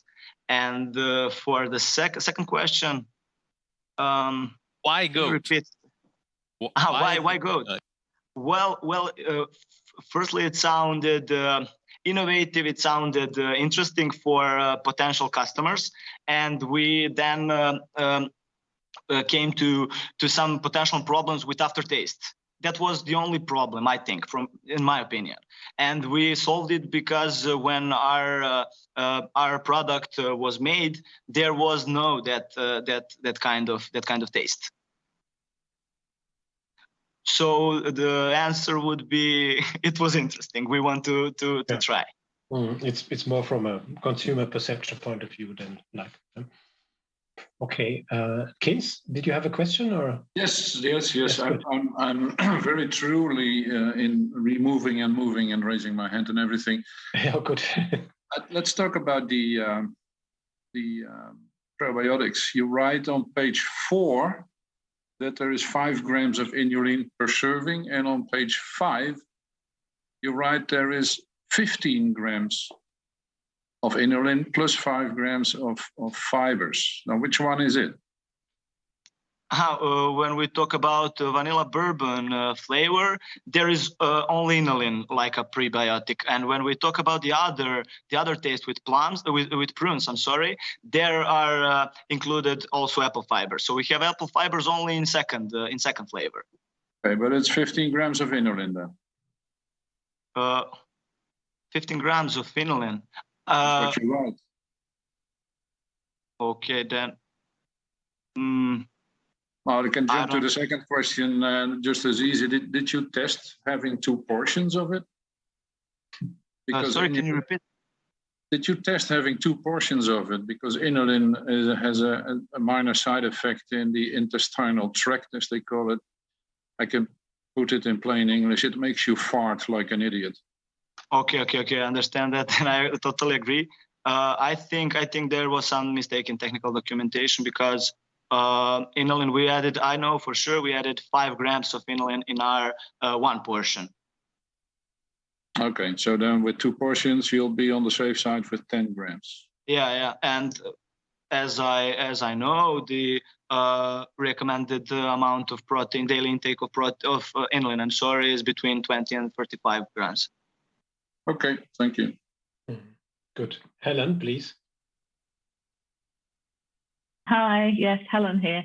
When you were opening, you made quite a lot of very positive statements in terms of health benefits, both with regard to the goat's milk and to the ingredients such as the inulin. How many of these can actually can you make a claim about? And are the claims important to the market that you are looking to meet? Okay, we want to focus on our market, as I said. Our target group, our primal goal is to have children as our consumers. So we will educate them. Yes, that is our primal goal, to educate them why different sources with I don't know, application. We invented application, and if that was a question, I'm not sure. Well, you can't make a claim if the claim isn't approved. So you can't say it's good for you unless there's a EU approved claim. So I'm wondering how much positive you can communicate when maybe the EU claim doesn't exist to support them. That's, you don't need to answer that question, but that's the point I'm making. Substantiation of claims. Okay, I didn't understand. Sorry. Yeah. But no, it's fine. Thanks. Maybe we move on because we have a couple of more hands raised here. Sorry. Yeah, maybe Vaso, are you okay to go? Yes, thank you. Please. Thank you for the presentation. Just two questions. What is the shelf life of your product? And also, how much calories per piece of the ice biotic? How many calories? Okay. How many colors? Well, the vanilla bourbon is how many colors? Calories. Like calories. Calories. Okay. Let me just read it to you. Okay, in vanilla bourbon, there is 142.31. And for the prunes, it is 162. The total in one portion amount, in one portion. In one portion, can you repeat the total amount of calories? Yes, 142.31 for vanilla bourbon and 162 for prunes. Okay, and what is the shelf life of your product? Shelf life. Yes. Okay, we plan to put them on some organic markets, and that's it. That was the final aim, to focus on organic chains. I'm asking you for how many the period of time that it is. Period of time. Okay. It's about six months because it depends on life of our probiotics. Okay, thank you. Okay, thank you. Then next would be Bertrand and then Martin. Okay. Thank you. Quick question on in your dossier, in your SWOT analysis, you've got seasonality as a weakness. Can you tell us a bit more what you're going to do to address that weakness and seasonality? Seasonality, yes, that is the weakness. We will try to put them in our organic shops. Then we'll have some partnerships also with our delivery services, which can bring our product to consumers' homes, and that would be the potential solution for seasonality. It is the last question, please. Yes, the last goes to Martin, as announced. Yeah. Thank you very much. I've got a quick question about how you position this product. Given that you're aiming this at children, and kind of the long-term unintended consequences that you could get from this, because you're positioning a treat as something that is healthy. And so I am wondering about the long-term consequences of these children when they grow up, that they actually might abandon your healthy ice cream and suddenly start to consume regular ice cream because they've been taught that ice cream is something good for you. Can you say a little bit more about those long-term unintended consequences? Well, of course, we'll focus on our brand, on our healthy story, and I'm sure because it is first of all very delicious, and when they grow older, they will also like our ice cream because it's first of all very delicious. If that is a question. I think the question is a little bit, you advertise health benefits in an ice cream, which also contains a lot of sugar, and which also might introduce a preference of your consumers for other ice creams, not so healthy ice creams. And then, you create, let's say. Okay, understood. Okay. I'm sorry. We are aware. We are very aware of that characteristic of our ice cream, and we did some researches, and we compared that with other ice creams on our market, and it turned out that, for example, Macho, which is our main competitor, has 26 grams in one portion, which is 50% more than our ice cream. But in future, of course, we also did some surveys, and we will try in future to modify that amount of sugars. Yeah, and I think maybe you could go into other formats than ice cream with goat milk. Yeah, if you can somehow communicate legally correctly on potential health benefits. Yeah. I would see it rather like that. Mm-hmm. Okay, good. I think then we should close the Q&A session for now. Thank you very much, Icebiotics team. Well done. Thank you. And the jury will now convene for voting. Thank you. Thank you for your presentation, Icebiotic team. We are back in 5 minutes for the next team.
We apologize for the delays. We had a technical issue with the next team, but we can continue now. So let's go back to, well, let's continue with another team from Iceland, the Viking one this time, Iceland, and the oat yogurt Aurora.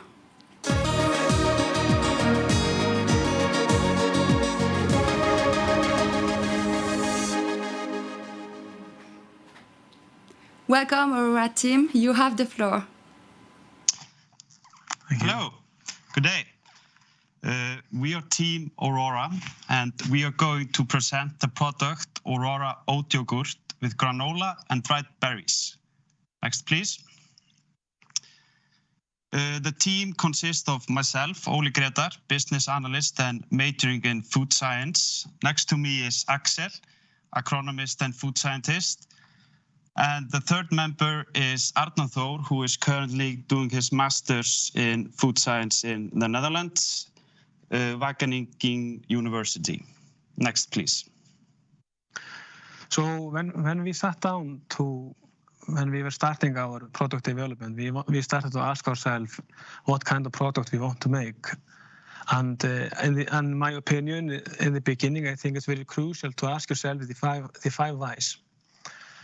And as we sat down and asked ourselves a few questions, we came to the conclusion that those five were all the common questions everybody in the team was asking themselves. We were asking ourselves, why weren't we eating more fiber in our diet? The Icelandic diet is very meat-heavy. We asked ourselves why we weren't eating more plant-rich diet. We asked ourselves why we weren't thinking more about our gut health, why we weren't eating more sustainably, and why on earth we weren't putting more emphasis on how to reduce our own personal carbon footprint. Next, please. The vision, Aurora vision, is to offer people nutritious plant-based food products of high quality and delivering great taste while using sustainable resources to do so. We aim to use local resources, conduct a high standard in processing them, and think of innovative ways to surprise people with great new flavors. Next, please. The product, Aurora, is an oat yogurt with blue spirulina, granola, and dried berries. The texture and taste are similar to dairy yogurt, but it's a bit sweeter as the oat milk gives more natural sweetness than dairy milk. It is the perfect breakfast or on-the-go meal for the busy and healthy person. The product is an excellent choice for health-conscious people who choose not to consume dairy or milk products. The granola is made from leftover oats used to make the oat milk, and our plan is to make our own edible spoon as well. The name Aurora comes from Aurora Borealis, the northern lights, which can often be seen here in Iceland. Next, please. So with the raw material we are using Icelandic grown oats. Our oats, they have very high nutritional value. They are free from all pesticides due to cold climate and due to the fact that the Icelandic farmers, we use very little pesticides in our crop production. And also, as some other companies are claiming, the carbon footprint of oats is very low compared to many other things in the food market. We are using blue spirulina that are made here in Iceland with geothermal energy. They are sustainably grown. They are carbon positive. They bind more carbon than they are releasing. They are very nutritious. And we are using in our product live cultures for the gut health. Next, please. The market trends in the dairy-free yogurt market are vegan, exotic flavors, sustainable production, nutritional composition, low sugar content, and probiotics. The global vegan yogurt market is on the rise, competition is fierce, and weak players will easily go fast out of business. This market is relatively young and still evolving, but there's no limit for his growing. Populations are getting bigger and more people are starting to avoid dairy products. To achieve economies of scale, Aurora must start development of more products and make a strong distribution system. Next, please. The target groups we are aiming for, we are aiming big. We are aiming for consumers of all ages who have embraced or not embraced the shift to a more plant-based diet. We are aiming for the curious. We are aiming for people who want to try out new things. We have special emphasis on health and sustainability-aware consumers. We are aiming for lactose intolerant and people who choose to avoid dairy products. Aim to avoid dairy products for some personal reasons. We aim for the environmentally concerned and the gastronomically interested people. Next, please. The packaging we are using our product will be sold in 200 milliliter containers. The top half is a bowl, which is filled with 40 gram oat clusters, and the bottom contains 160 grams of oat yogurt. So as you can see, when you pop the lid off, you will have your bowl with granola and you will pour your yogurt over it to minimize any spill that could happen when you're pouring, like you normally do, your granola over the yogurt. So we are turning it the other way around. This can be enjoyed with the edible spoon we are developing from the leftover oats, or just with your personal metallic spoon. Next, please. Once it comes to our food safety and conformity, food manufacturers in Iceland, we are following the Icelandic food law, which is based on the EU food law. We assure through good raw materials with regards to critical control points. We have very high demand on the people, on the farmers we are buying our raw material from. And through good manufacturing practices, we can ensure a very safe and nutritious product from us. Next, please.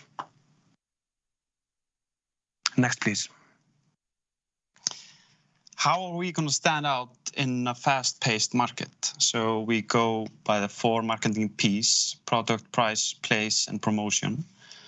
The product is a nutritional plant-based yogurt of high-quality ingredients and delivers great taste.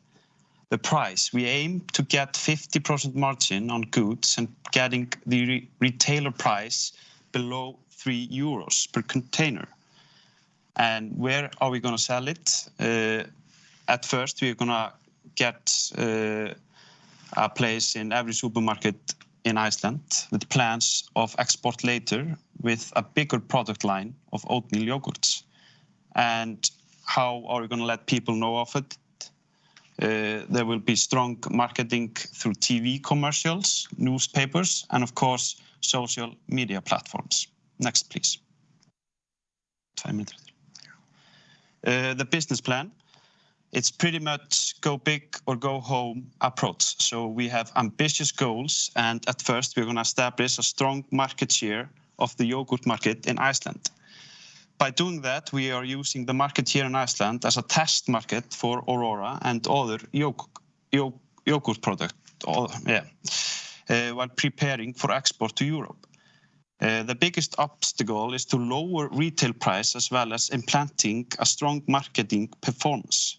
To get the retail price as low as possible, the production needs economies of scale, and that's why we are using Iceland first before we are planning to export the product. Next, please. When it comes to our SWOT analysis, we have very clear strengths. We have a desirable nutritional composition. We have great flavor. We have very high and unique product. 1 minute left. Mm-hmm. Our opportunities lie in the growing market size of vegan yogurts, the possibilities for development with new flavors and other oatmeal products. And our opportunities lie in establishing a strong brand name and with a direct relationship with Iceland and the purity Iceland represents. Our weaknesses lie in how high startup costs can be to achieve the economics of scale. We have weakness once it comes to uncertainty in the reception of the vegan yogurt infused with spirulina and in the cost of ingredients. The threat lies in strong companies already on the market with great distribution systems. New companies likely to emerge on the market, and there is a threat in the market not growing as fast as we hope to. Next, please. The financials. We have pretty much gone over it, so we will just take your questions, please. Thank you. Thank you very much for your presentation. So let's move on to the question and answers. Thank you.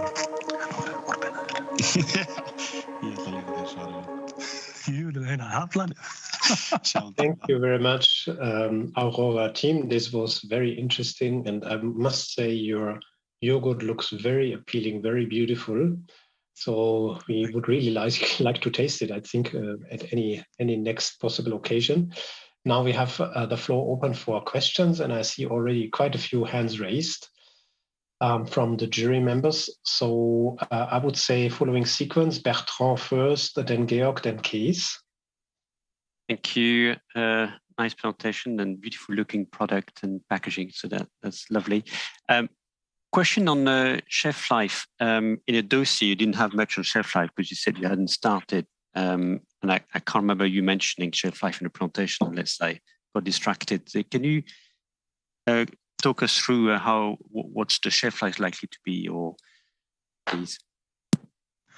So the shelf life, it is actually correct. We did not talk about in our presentation the shelf life. The presentation of this product here is 3 weeks at the moment. We are hoping to be able to further that with proper machines and proper production and the better shelf life testing, as I have been testing this in myself, and at the moment I am having 19-21 days to be exact. And you're feeling okay still? Yeah. Good. So the fatty composition is the main risk, and after 22 days we are starting to see something. But if you're opening it, I would always recommend to eat this product within 3 days after opening. Good, thank you. Thank you. Georg, please. Okay, I have some small questions. Why do you add cocos oil and enzymes and didn't use perhaps some substitute for this, because I don't think they are not really necessary. And you enhanced your protein with spirulina, but it's enhanced to 3.2%. So it's not so much enhancement. And a lot of protein is also coming from nuts, what is not also not so good from allergenic side. So those are the first questions. And one question also to the packaging. You said you made the best economic eco packaging what you can get, but why didn't you make in this case 500 grams of yogurt and the muesli in a bag? This would be more eco than to make a combined container system. Okay.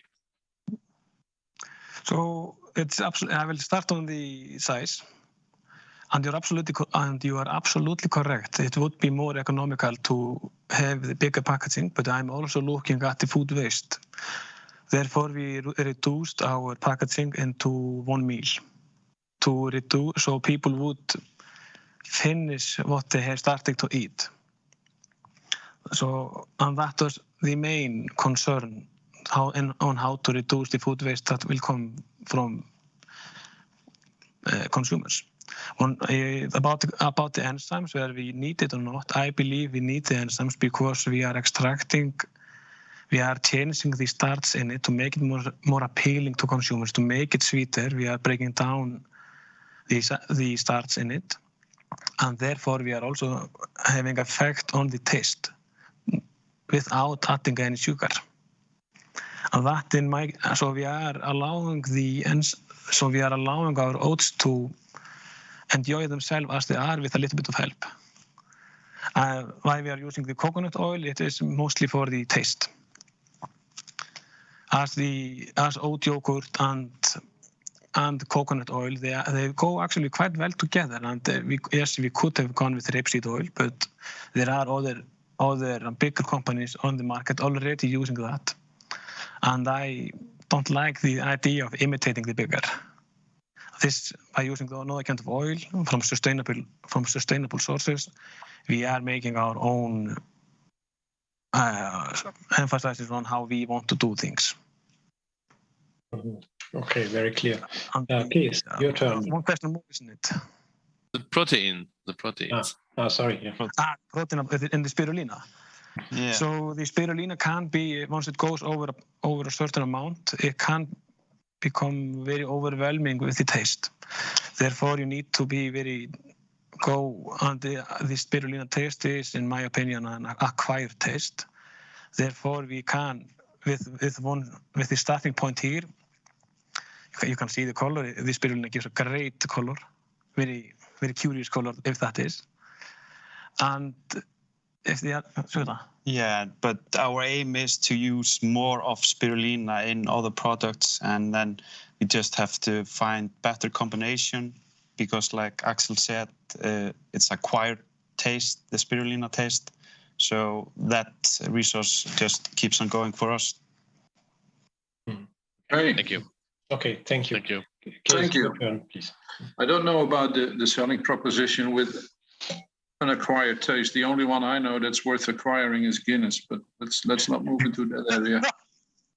What you write is you are going to assure the safety and shelf life through good raw materials, good manufacturing practices, and more. But if I go back 2 pages in your file, there is a flow chart, and there is no critical control point whatsoever.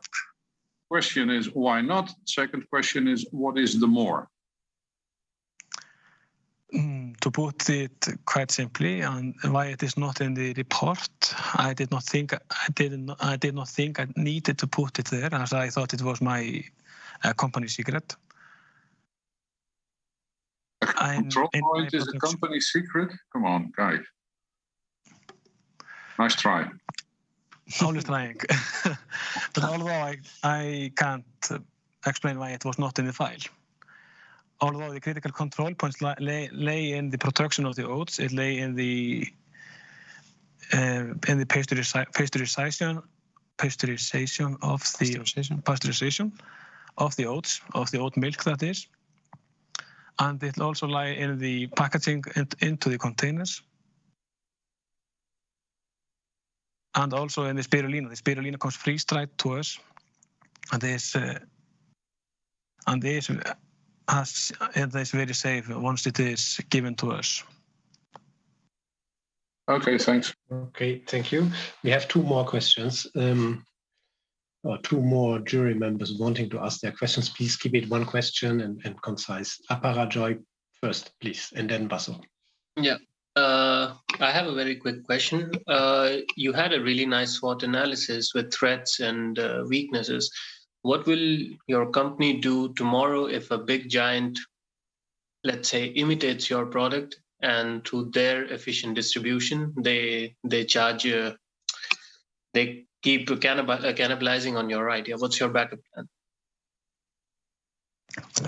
Backup plan? Well, at this point, we don't have a backup plan, but our plan is to go and do it ourselves and get just few investors to start here in Iceland, and then planning to export. But of course, if something like that would happening, I would believe we need more resources and maybe partner up with bigger companies here in Iceland that could help us compete with the imitator and use his distribution system and his resources to get our product at the same place as the bigger company has maybe done. So you before. will wait until a competition arrives to do that? No, our plan is, of course, to do it ourselves at first, be first, If that happens, then yeah, we will have to tackle it with be first and grow fast. Right. Yeah. Okay. Thank you so much. I pass on. Thank you. Vaso, please. Thank you. Yogurt is a dairy product. Question, please. Yes, yogurt is a dairy product, and I would like to ask you, as Aurora is a plant-based product, have you checked if, according to your national legislation, it is permitted to call it a yogurt? Yes, and according to Icelandic regulations, we are in the clear.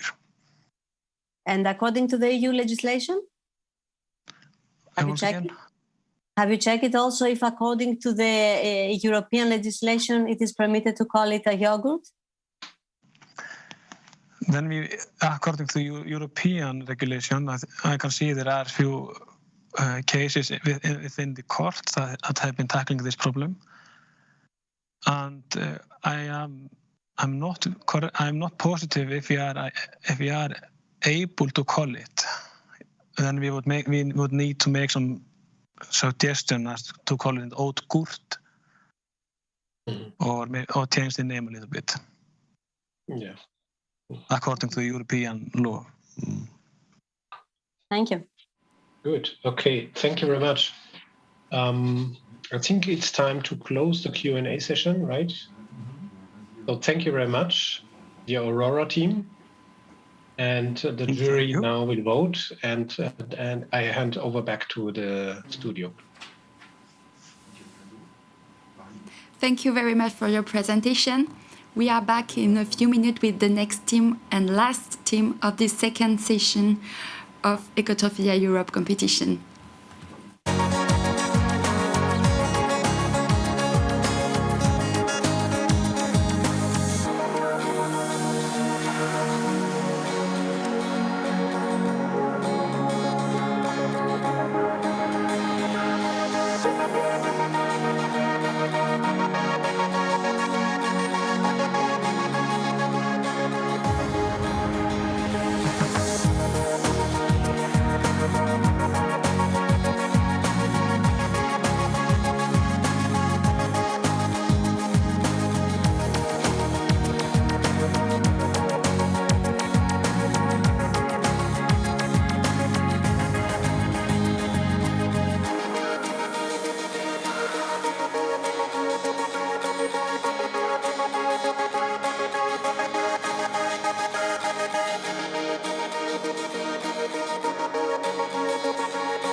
let's visit a Mediterranean country, Greece, with the Nutri Salad Bar team.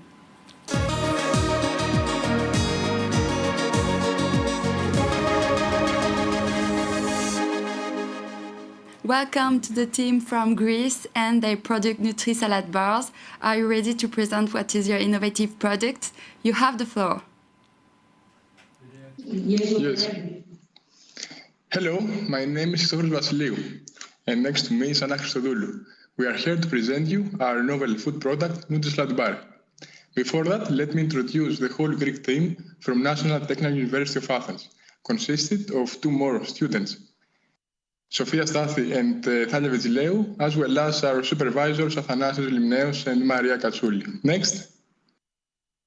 Our groundbreaking idea was to produce a savory cereal bar inspired by Mediterranean diet, with 3 major key points: to be tasty, to have high nutritional value, and to be eco-friendly, by embodying its components valuable by products and side streams from food industries. Next.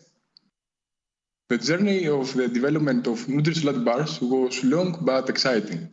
After the conception of our idea, we performed a market analysis to validate the need of such a product in the market. Then we proceeded to the formulation of our product, and we performed all analysis needed to determine its quality and shelf life. After, we designed the packaging, and we conducted environmental, competition, and market analysis, as will be described shortly. Next. In order to develop a successful product, we had to study the market trends first. The National Nutrition Guide of Greece recommends cereals, fruits, and vegetables as snacks. Additionally, it is well known that most people are more likely to choose something easy and ready to eat than prepare a meal at home. This leads people to consume snacks more often. Moreover, the number of people who follow a vegetarian diet has been rising recently, as it's considered to be more ethical, healthy, and ecological. Next. Once we captured the idea of a savory snack bar, we decided to do our own survey in order to validate these trends. So we asked people why would they choose a savory snack bar like Nutri Salad Bar, and the answers pointed out the uniqueness of the product, mainly in terms of taste, and because of the convenience they offer and the nutritional value. Next.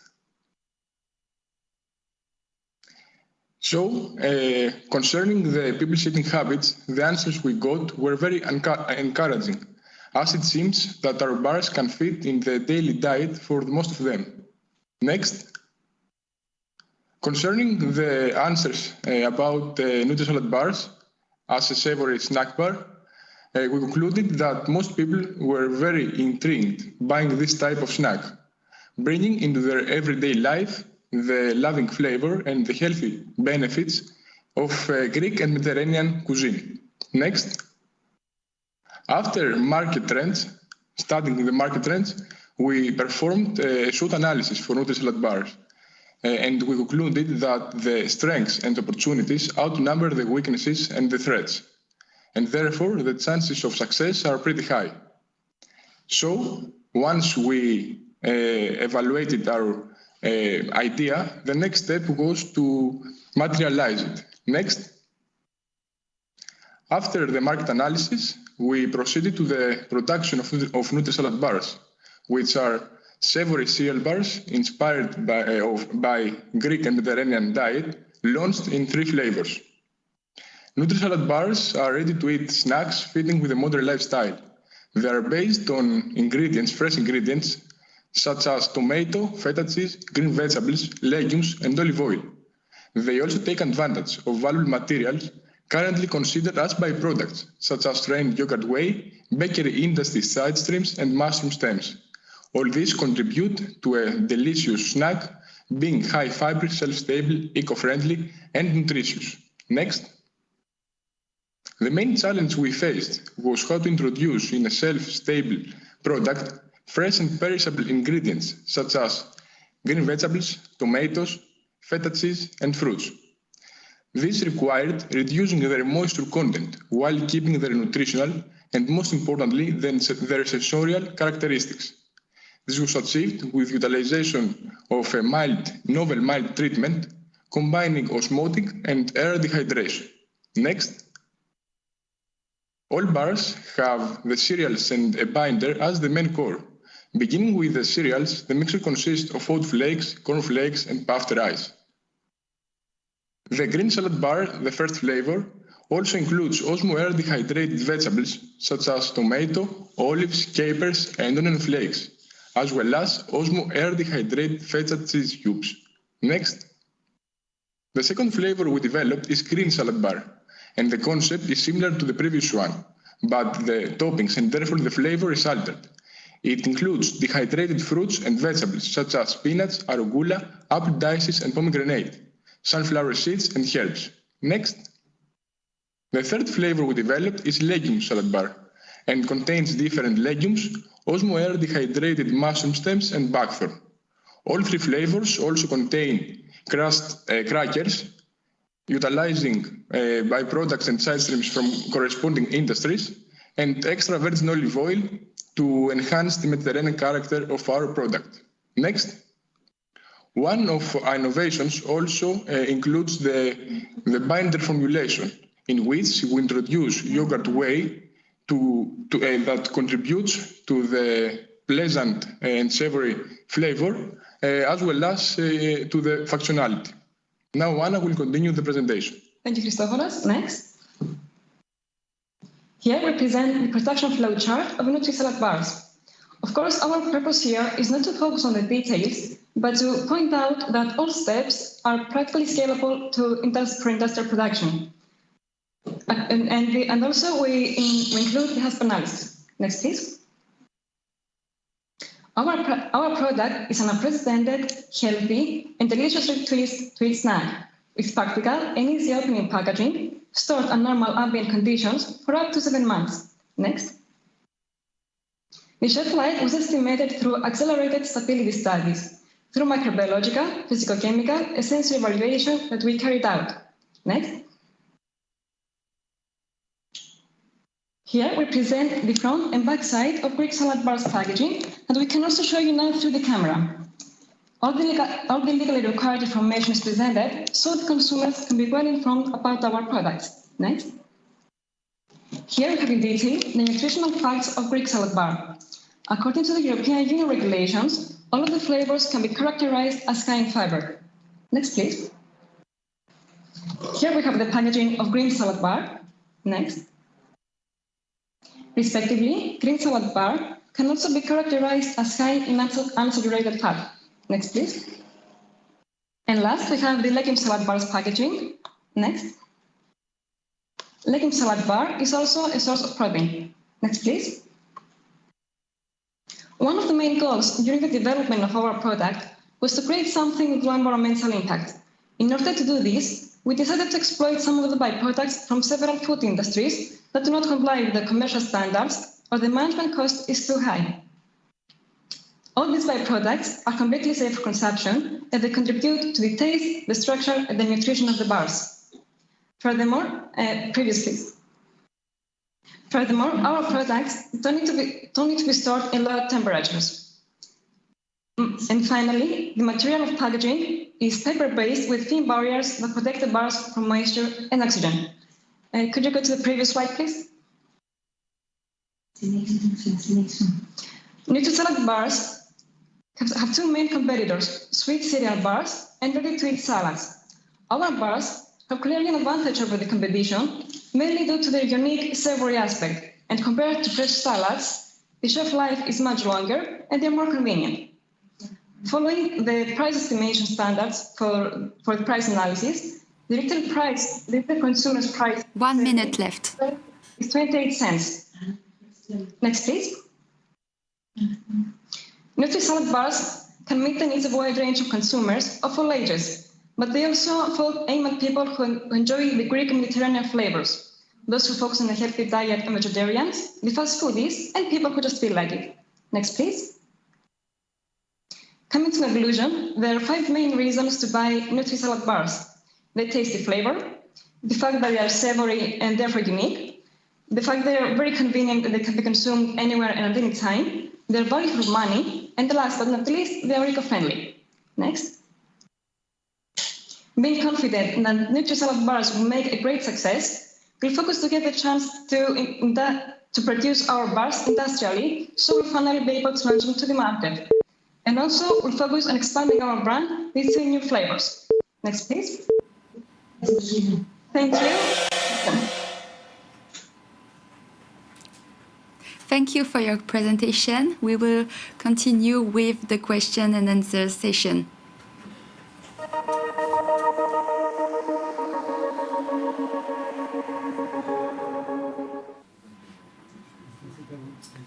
Hello, Nutri-Salads team. I'm Christoph. Hello, I hope you are doing well. You did a very nice presentation, and we are now starting the Q&A session. We have already a couple of hands raised from the jury. And this time, I suggest we start with Martin, then Darja, and then Tim, and then we see what's going on. Thank you. Yeah, thank you very much, team. Very interesting. I was looking when you were talking about the competition. I was surprised that you weren't also including crisps, nuts, crackers, etc. in your competitive analysis, as that's of course also the go-to if you want to have something savory.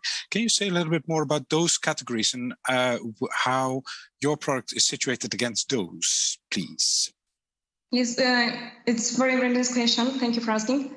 Well, we decided to focus on the 2 products that we mentioned, the sweet cereal bars, because they belong to the same category of cereal bars, and the fresh salads, because our ingredients are inspired from the salads, the different varieties of salads in the market.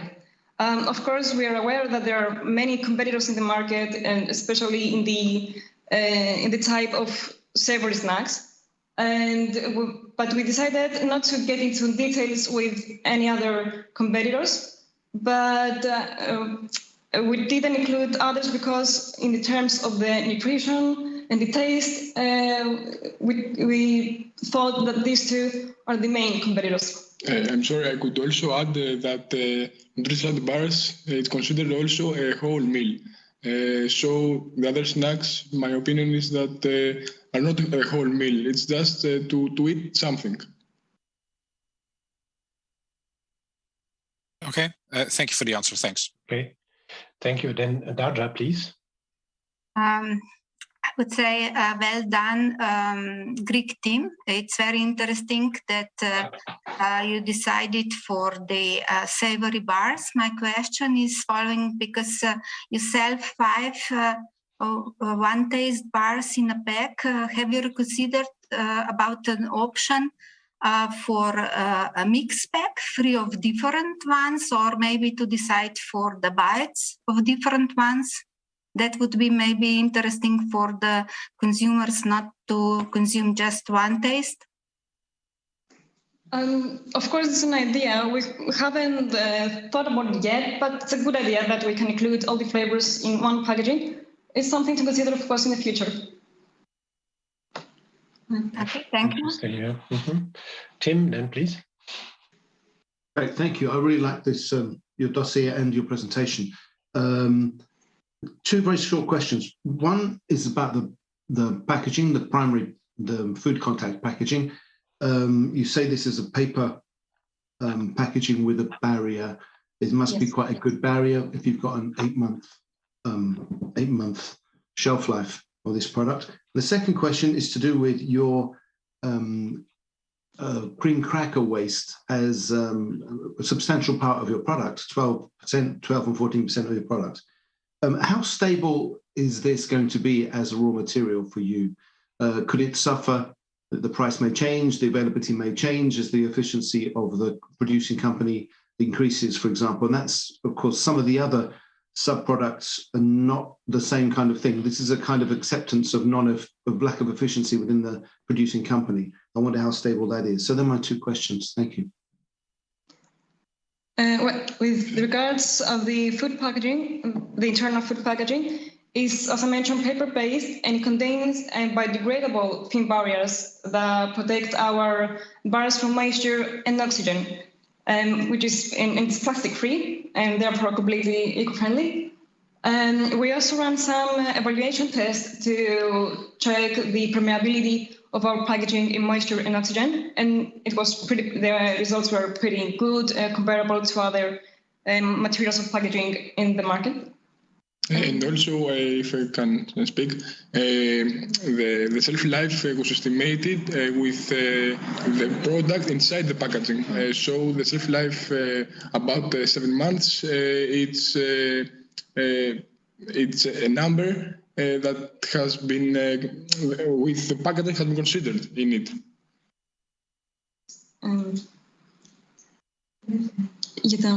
Excuse me. Could you like to repeat the second question? Sorry. The only other question I asked was about the cream crackers. You said you have this as it's quite a big component of your product, and I wonder how stable this is as a raw material. Do you think there could be you may rely on having this raw material, and it may not become available if the company becomes more efficient at its own productions? About this, the product is stable, so we don't think it's gonna affect the stability of our product. And about the amounts that we need, they can always be replaced with the crackers as a whole, not only the byproduct. If we talk about the industrial production, I think Anna means. Yeah. We could develop this more, but I think there's other people want to ask questions. Yes, yeah. I think the question was more on the supply, right, and availability. Yes, okay. But okay, let's take the next question maybe. Helen, and then Bertrand. Hi, yes, it's Helen here. I have a question about the moisture content of the products. Are they all the same, or do they differ? Because I see the one with cheese. It looks like it's not a dehydrated cheese. Do I have that wrong? So most of the ingredients are dehydrated pomegranate or some dried tomatoes, etc. But then every now and again, I see something that I'm not sure if it's a dry ingredient or something else. So can you tell me about moisture content, stability, and that side of things, please? Well, about the moisture content, we know the water activity of our bars, which is similar to our bars, except the Greek salad, which is about 0.65, and for the other two is close to 0.60, which although is very low for a shelf-stable product. And this result, it's because of the osmotic dehydration we processed the product, in combination with the air and conventional dehydration. So it was the main challenge we faced, as we mentioned in the presentation. That was the biggest difficulty. And is it a hard product or a soft product? What's the texture? And are they all similar? They are similar, yes. They have different components, but the texture is also the same for the three of them. It's like a cereal bar, or is it softer, or how can that's my question as well. Is it? Yeah. Can we see? Is it chewy, crumbly? Or is it chewy? It's kind of like, I don't know how to describe it exactly. It's not that very crispy like potato chip, but as the common sweet syrup bars in the market.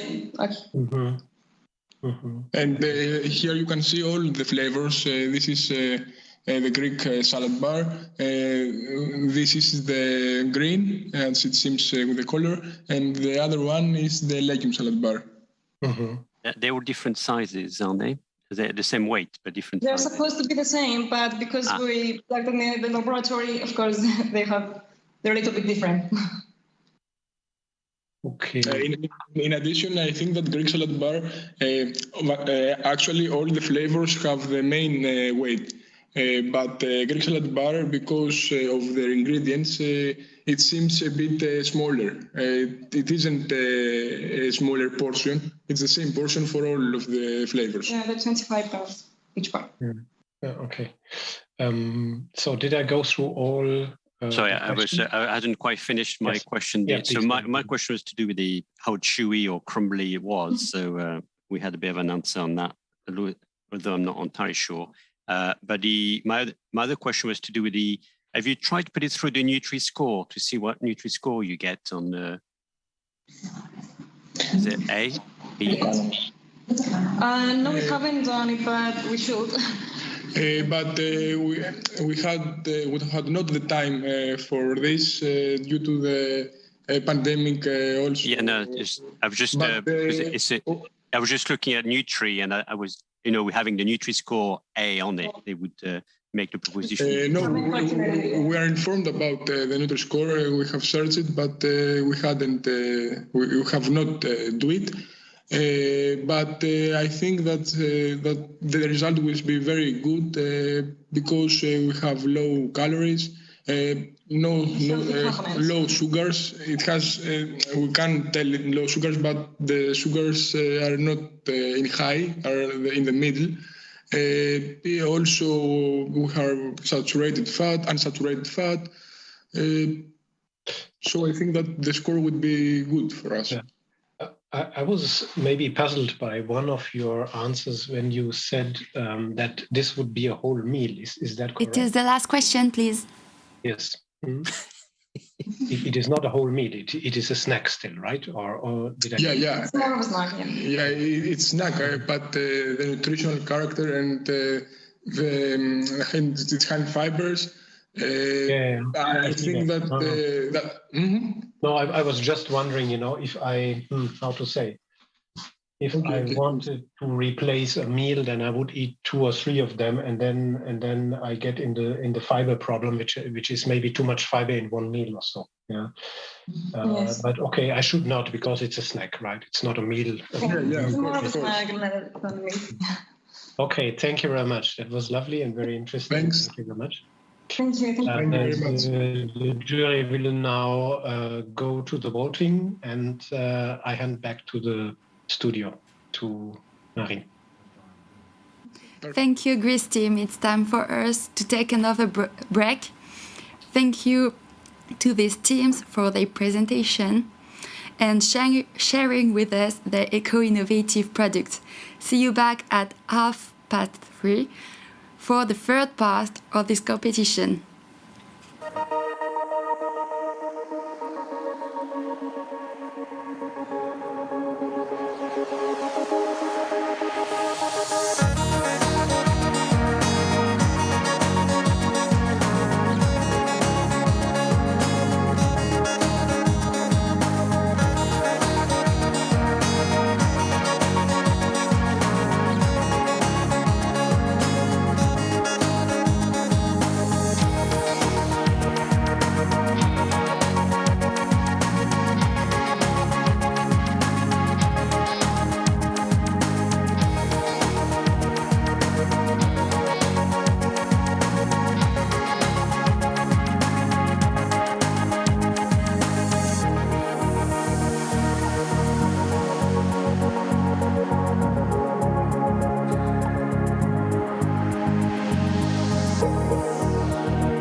Welcome back for the third part of the Ecotrophelia Europe 2021 contests. So far, 9 teams have presented their innovative product and 4 teams are left before the award ceremony. I know you are curious to discover this product, so we are not waiting anymore. Let's continue the competition with Food Rush from Belgium.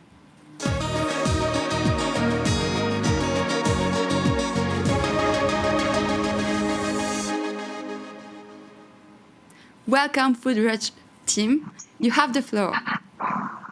Thank you.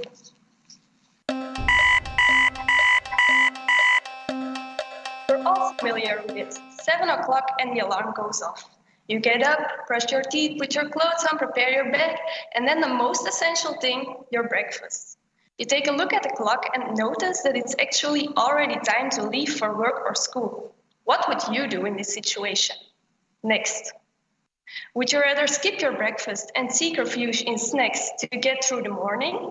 Or would you prefer to take a quick, but still nutritionally complete breakfast, possibly on the go?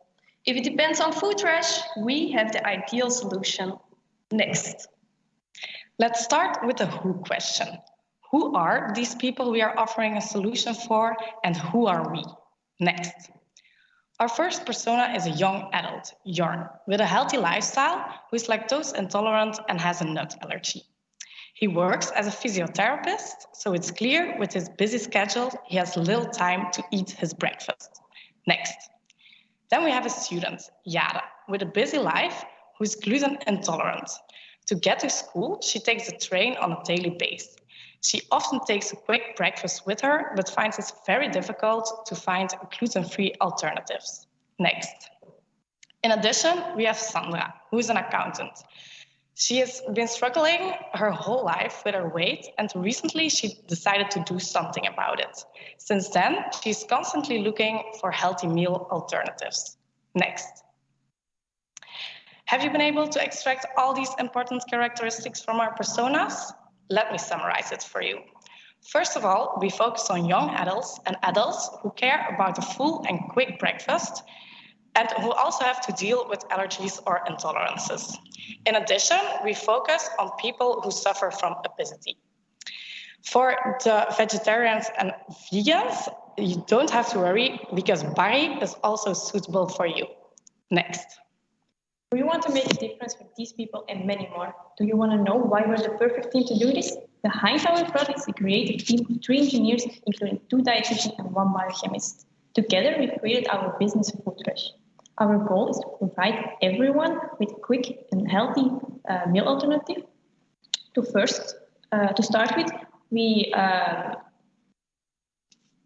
focus on the most important meal of the day, the breakfast. Next. Now we will convince you about our product itself. Let's find out why Barry fits within our concept. Next.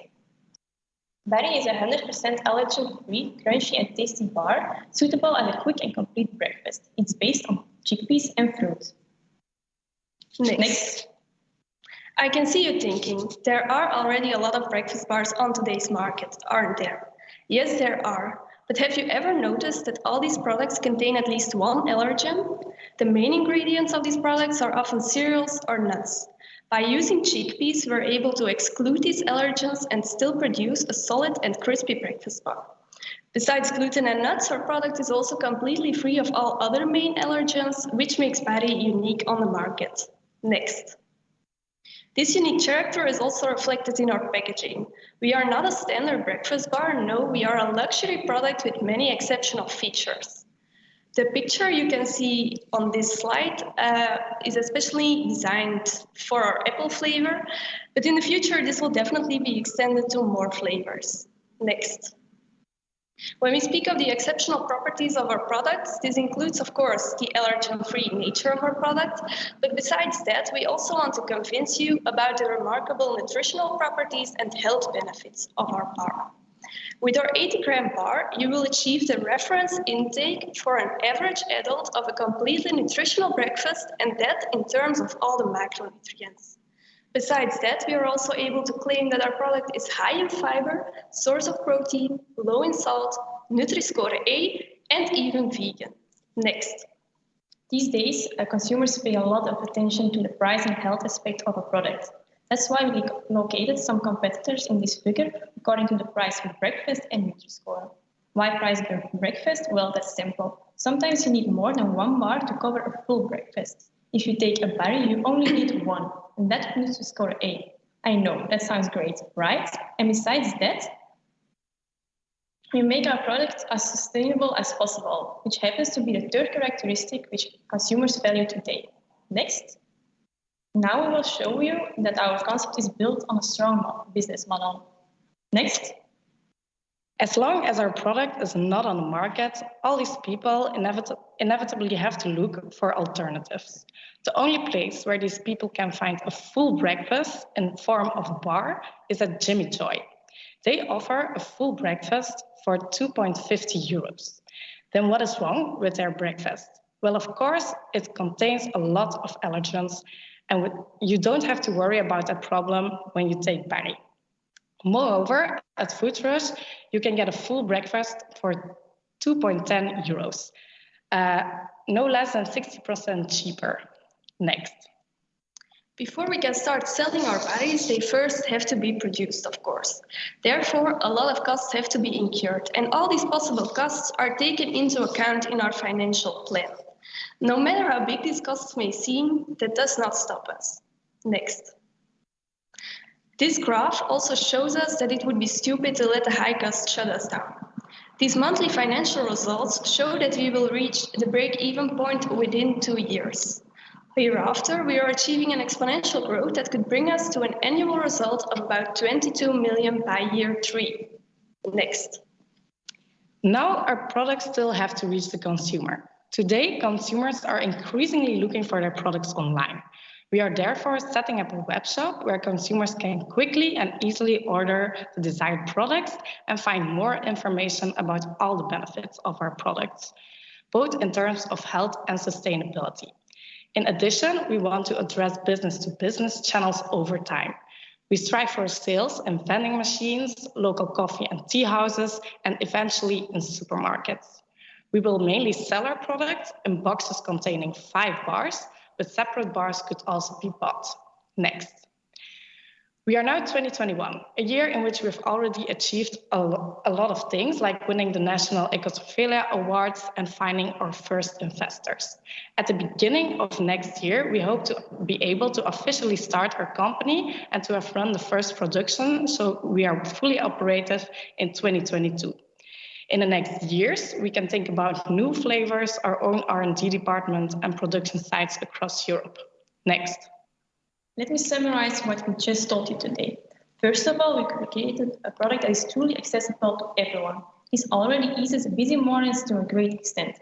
Secondly, our product has so many positive qualities, such as allergen-free, Nutri-Score A, vegan, full of fibers, and so on and so on. And finally, we showed you our financial and business plan, which shows that we will break even within 2 years. And after that, the only way is up. Do you still not believe us? Then we would like to finish by letting you see our personas speak for themselves. Video, please. Ik worstel al heel mijn leven met mijn gewicht, al alle diëten geprobeerd, ook het laatste jaar weer heel veel bijgekomen, mede door corona en door thuiswerk. Vandaar dat ik dit jaar de beslissing heb genomen om een gastric bypass te laten doen. En daarom ben ik ook veel meer bewust bezig met gezonde voeding. Daarom past Barry perfect binnen dit plaatje. Veel eiwitten, veel vezels, weinig suikers en weinig vetten. Bovendien is hij super lekker en heel gemakkelijk om mee te nemen, dus ik ben fan. Barry is voor mij een heel lekkere ontbijtreep, ook qua textuur is het ideaal voor mij omdat het geen harde stukjes bevat en dat heb ik sowieso niet zo graag, dus perfect. Ook als zelfstandige kind heb ik niet zoveel tijd in de ochtend om echt een ontbijt te maken. En dan is Barry de ideale oplossing om als kleine snack snel eigenlijk te kunnen opeten. En ook iets wat vult, waardoor ik eigenlijk de ochtenden mee doorkom tot aan de middag. Ik heb het ook al aan de collega's aangeraden en zij hebben natuurlijk hetzelfde probleem als mij. En voor hen was Barry ook een perfecte oplossing. Dus zeker aan te raden. Ik neem elke dag zeer vroeg de trein om naar school te gaan. Hierdoor heb ik geen tijd of wil ik geen tijd maken om uitgebreid te ontbijten. Daarom ben ik op zoek naar een ontbijtreep die ik gemakkelijk kan meenemen. Doordat ik glutenintolerant ben, is het zeer moeilijk om een alternatief te vinden dat zowel gezond, lekker als krokant is. En daarom is Barry perfect voor mij. Are you curious to taste or are you already completely sold? Follow us on Instagram and Facebook, and who knows, you might soon be able to order a box of bars. Thank you for your presentation. Let's move on to the question and answer session.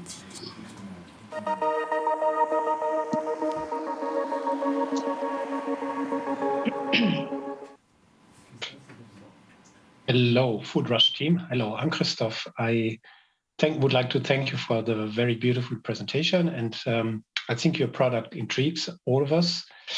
We have already a number of questions now on our list here, and I would like to start first with Helen and then give the floor afterwards to Martin, please. Helen first. Hi, it's Helen here.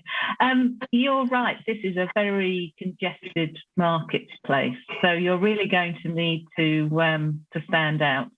And I get that the lack of allergens is going to be something that's appealing to many people. I didn't catch it, but why did you call it Barry? To an English person, Barry is just a bit of an old-fashioned male name. Does it have a...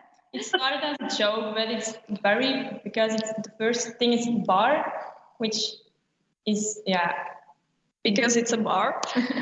But actually, do you know the feeling when people are pregnant and they start calling their baby already some names? And that's also how we started, by calling our bar Barry, like it was our child.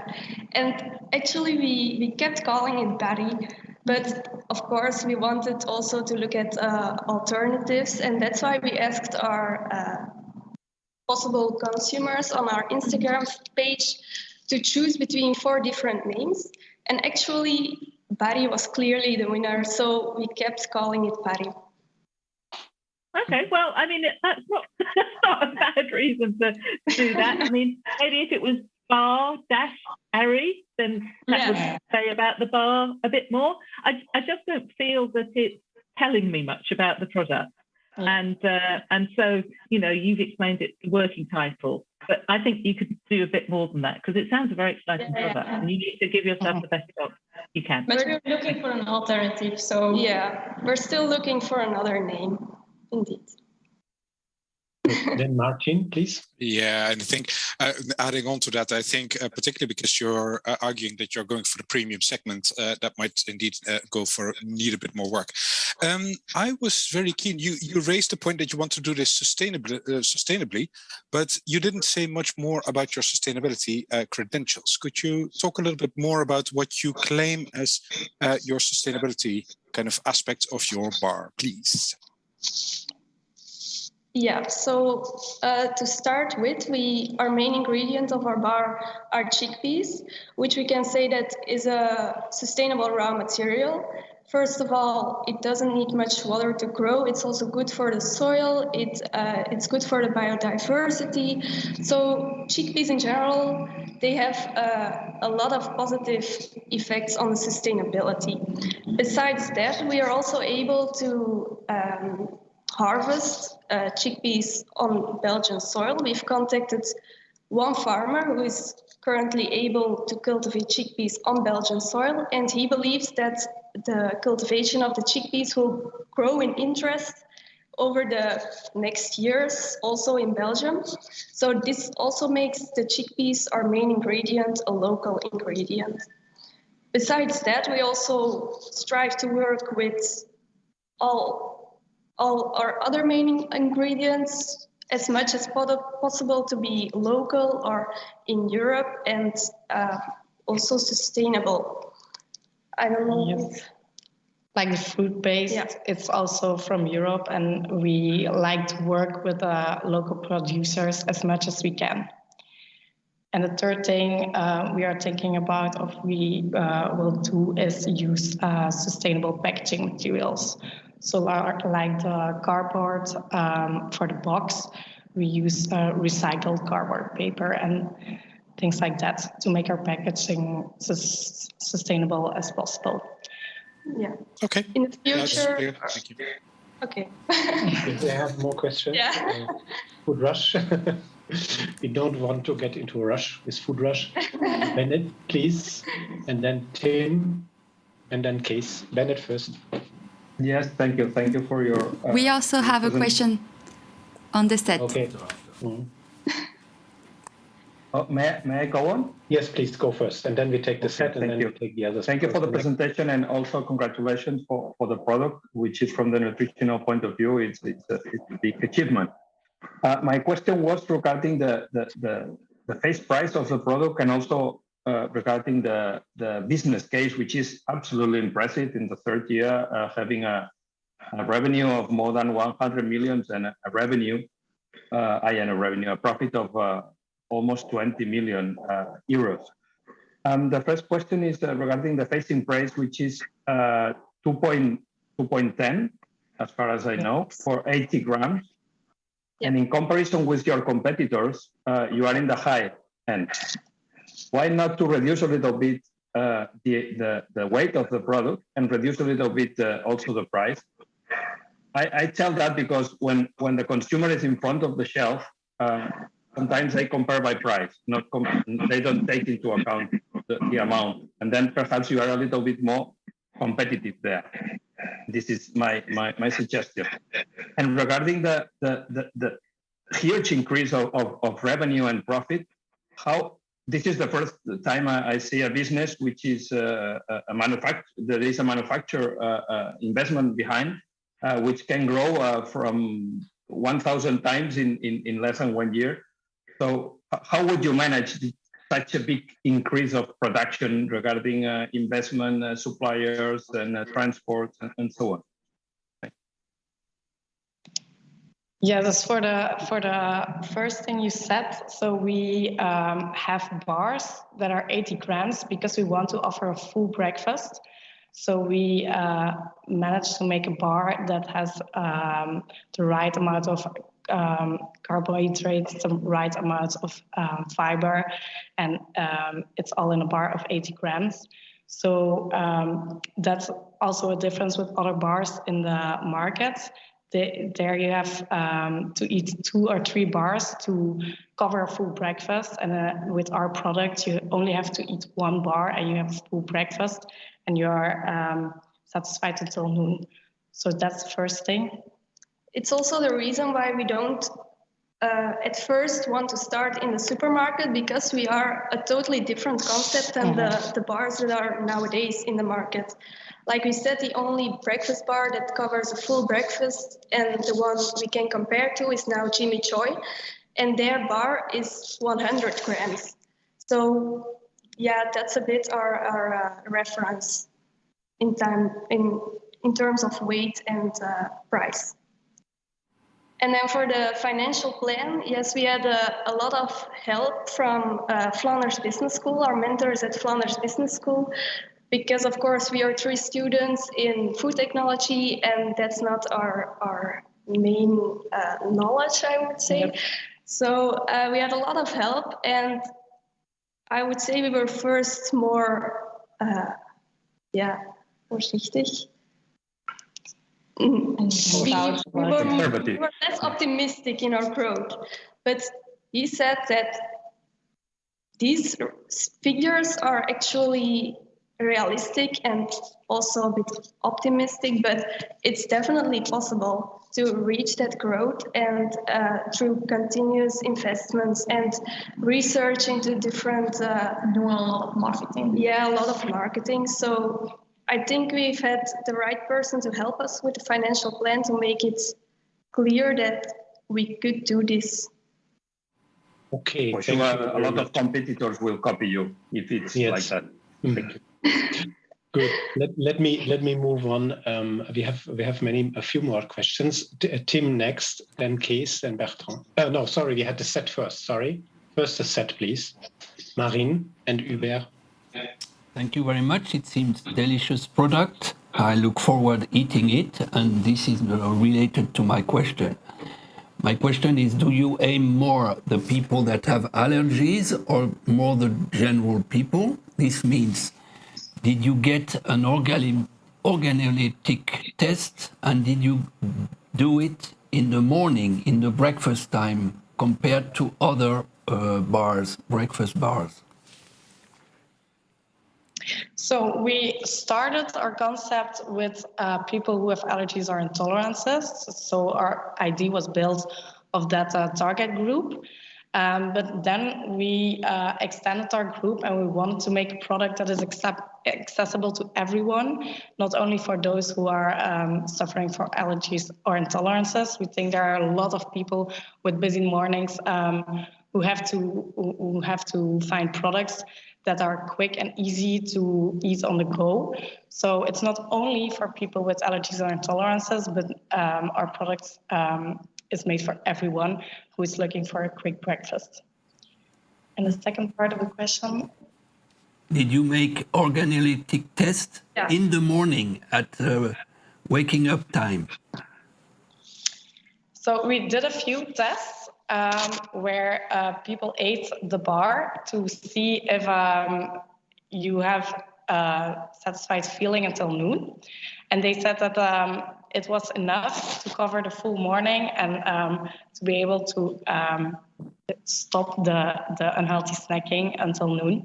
So we did a few tests for that, but we still have to do more tests and to do more research into that. Thank you. Thank you. Please, then we move on. It's the last question and a short question, please. Oh, last question. And we have still three from the jury here. Okay, I'm sorry for that. Then I got top first. Tim, please, your turn. Oh, thanks very much. Yeah. Bennett asked my best question, and I still don't think you've answered that fully concerning the scale up of Dimension. It's so big, and even if it was feasible from a financial business growth point of view, industrially it'd be very difficult to see this happen.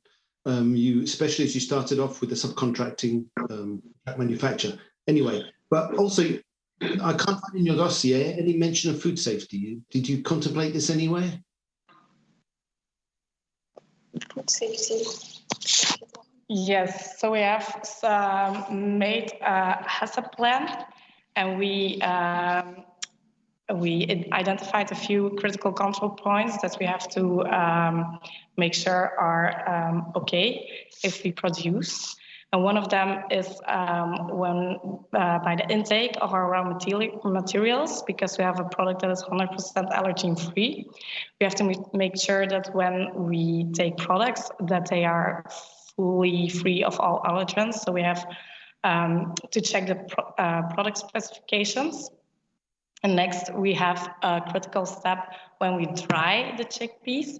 So drying the chickpeas is very important to make sure that the product is dry enough to make sure that we have no microbiological problems. So we want to measure the water activity and make sure that it is okay to prevent mold growth and bacterial growth. So these are the two main. Can I just ask you, did you put this in the dossier? I didn't see it. Was it in an appendix?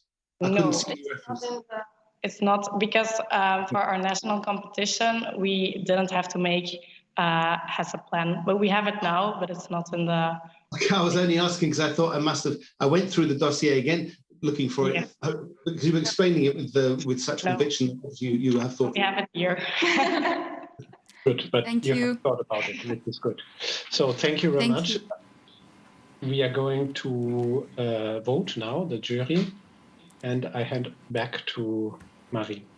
Thank you, Food Rush. Thank you, Food Rush, for your presentation. Now a short break for the jury discussion. See you back in a few minutes.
After Belgium, let's travel to south of Europe in Spain with the ice cream Carobia.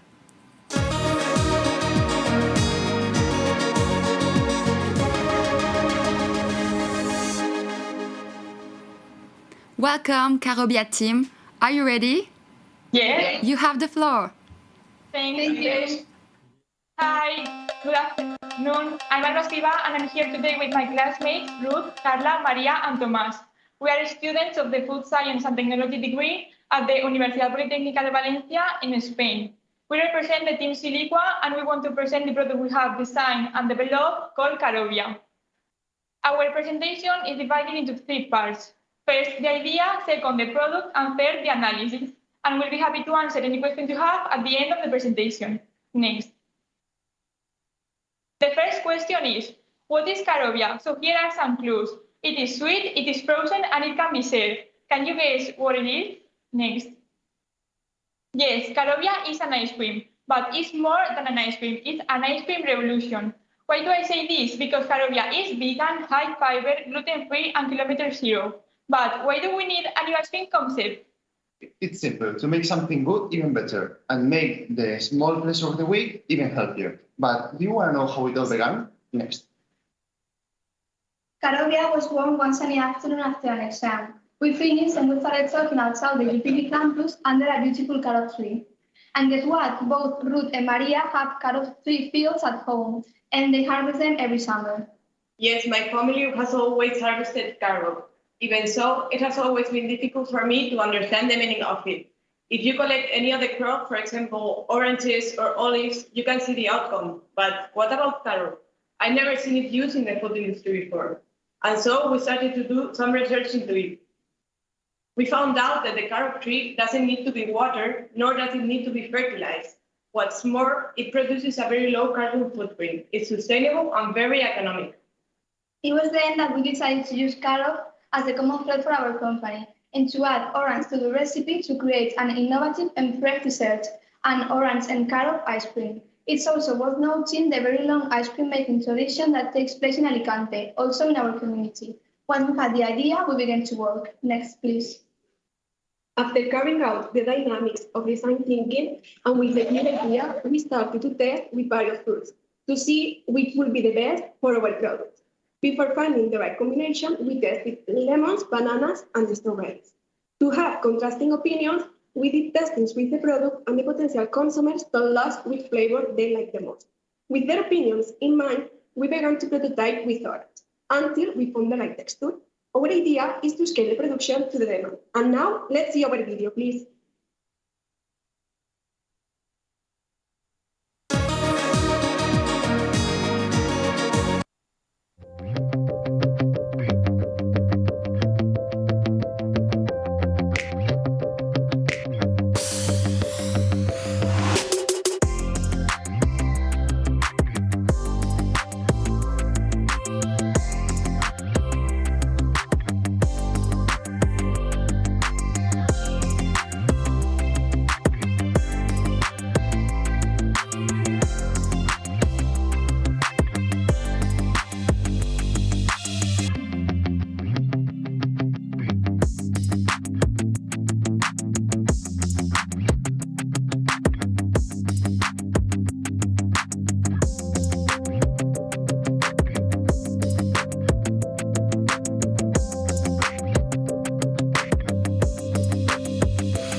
As you have seen in the video, the final product combines carob and orange into a creamy, smooth, light, and very refreshing ice cream.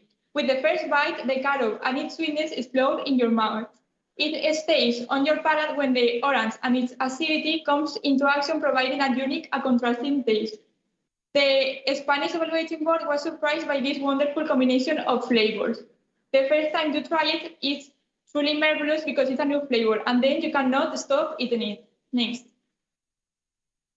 When we won the Spanish Ecotrophelia competition, the media impact was huge and the interest of the product intense. Next. These are our two logos, the Carovia one, for which we chose the all colors orange and brown to represent our main ingredients, orange and carrot. And the Civico one, for which we chose to merge the carrot pod with which is the ingredient our company revolves, with the silhouette of the Valencian community. Next. Currently, we can find any ice cream that's combined orange and carrot, nor ones that contain prebiotic supplements. Therefore, our products offer new horizons. It's not only about the taste, but also about its nutritional properties. Also, carrot is rich in tryptophan, which is an amino acid precursor of serotonin, our hormone of well-being and happiness, providing us with pleasure without being addictive. Also, the sweetness of the carrot and the acidity of the orange creates a very pleasant contrast in our mouths. Carovia is a healthy and nutritious ice cream. The orange contains vitamin C, a well-known antioxidant. In addition to its high fiber content, the carrot is a source of plant protein, whose sugars are mostly disaccharides. And the inulin is a source of dietary fiber, so it helps everyone to maintain a healthy gut. And our product is also plant-based. Not one of its ingredients comes from animals. Not even the fat we use, because it comes from soy. Furthermore, Carovia is sustainable because of its origin. We use orange and carrot, both are local products, so it's classified as kilometer zero. Finally, Carovia is easy to eat. You only have to open the freezer, take it out, and enjoy it. Next, please. Regarding the nutritional information, we want to highlight the energy value and the total fat are low, and the dairy fiber is high. As you can see, Carovia is a high fiber dessert because it contains 6 grams of the dairy fiber per 100 grams. Also, we have compared Carovia with other vegan ice creams on the market, and you can see the differences in the chart. Next. Here we can see the label, how our label was designed. We chose to maintain the colors of the main ingredients of our product. Next, please. Here's to see the small tub that will be sold in supermarkets. It costs €50. It's made out of craft cardboard and covered with cornstarch in order to keep the tub dry. So it's biodegradable and sustainable. Next, please. Even though our partner, Ice Cream Factory Ecomaker, would be in charge of the hub system, we have studied the critical and control points of it, as you can see in the slide. Also remark that we will always follow the UA regulations. Next. Now we have to find a way to structure the finances of our project, so we divide our costs between fixed and variable. In our report, you can find all the studies carried out during our research. We are aware that as a small company, we must wait some years to see real profits. The first 2 years, we'll invest money, but we'll have no income. From year 3 onwards, we'll start to charge, but we'll still won't have a positive balance. But that's okay, because we know that our product is going to be popular and our company successful. Next. We know what we're facing. Few people know the properties of the carrot bean. It helps for animal feeding, and the competition is fierce. However, we won't give up. We will publicize the healthy properties of the carrot bean. We will continue to innovate. We will increase our brand image, and above all, we will promote the relationships between suppliers, distributors, and customers. Next. From the 4P analysis, we want to highlight that our product is vegan, high in fiber, and kilometer zero. Our main source of income will come divided in 2 ways. The first 2 years, we will sell to retailers and food services channel, and then once the product is more well-known, we will start selling in supermarkets. 1 minute left. The distribution will be made by the Ice Cream Factory Ecomaker. Next, please. And we are visible in the most popular social networks and also have a website which you can visit. Next, please. We would like to conclude without thanking everyone who has helped us and to thank you for evaluating us today. Next. Now, if you have any comments or questions, we'll be happy to hear them now. Thank you for your presentation. Let's move on to the questions and answers.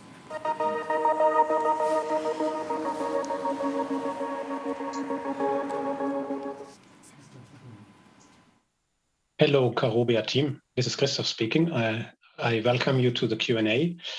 Thank you. Thank you very much for your wonderful presentation and also bringing this, let's say for me at least, relatively unfamiliar ingredient Carobia to us.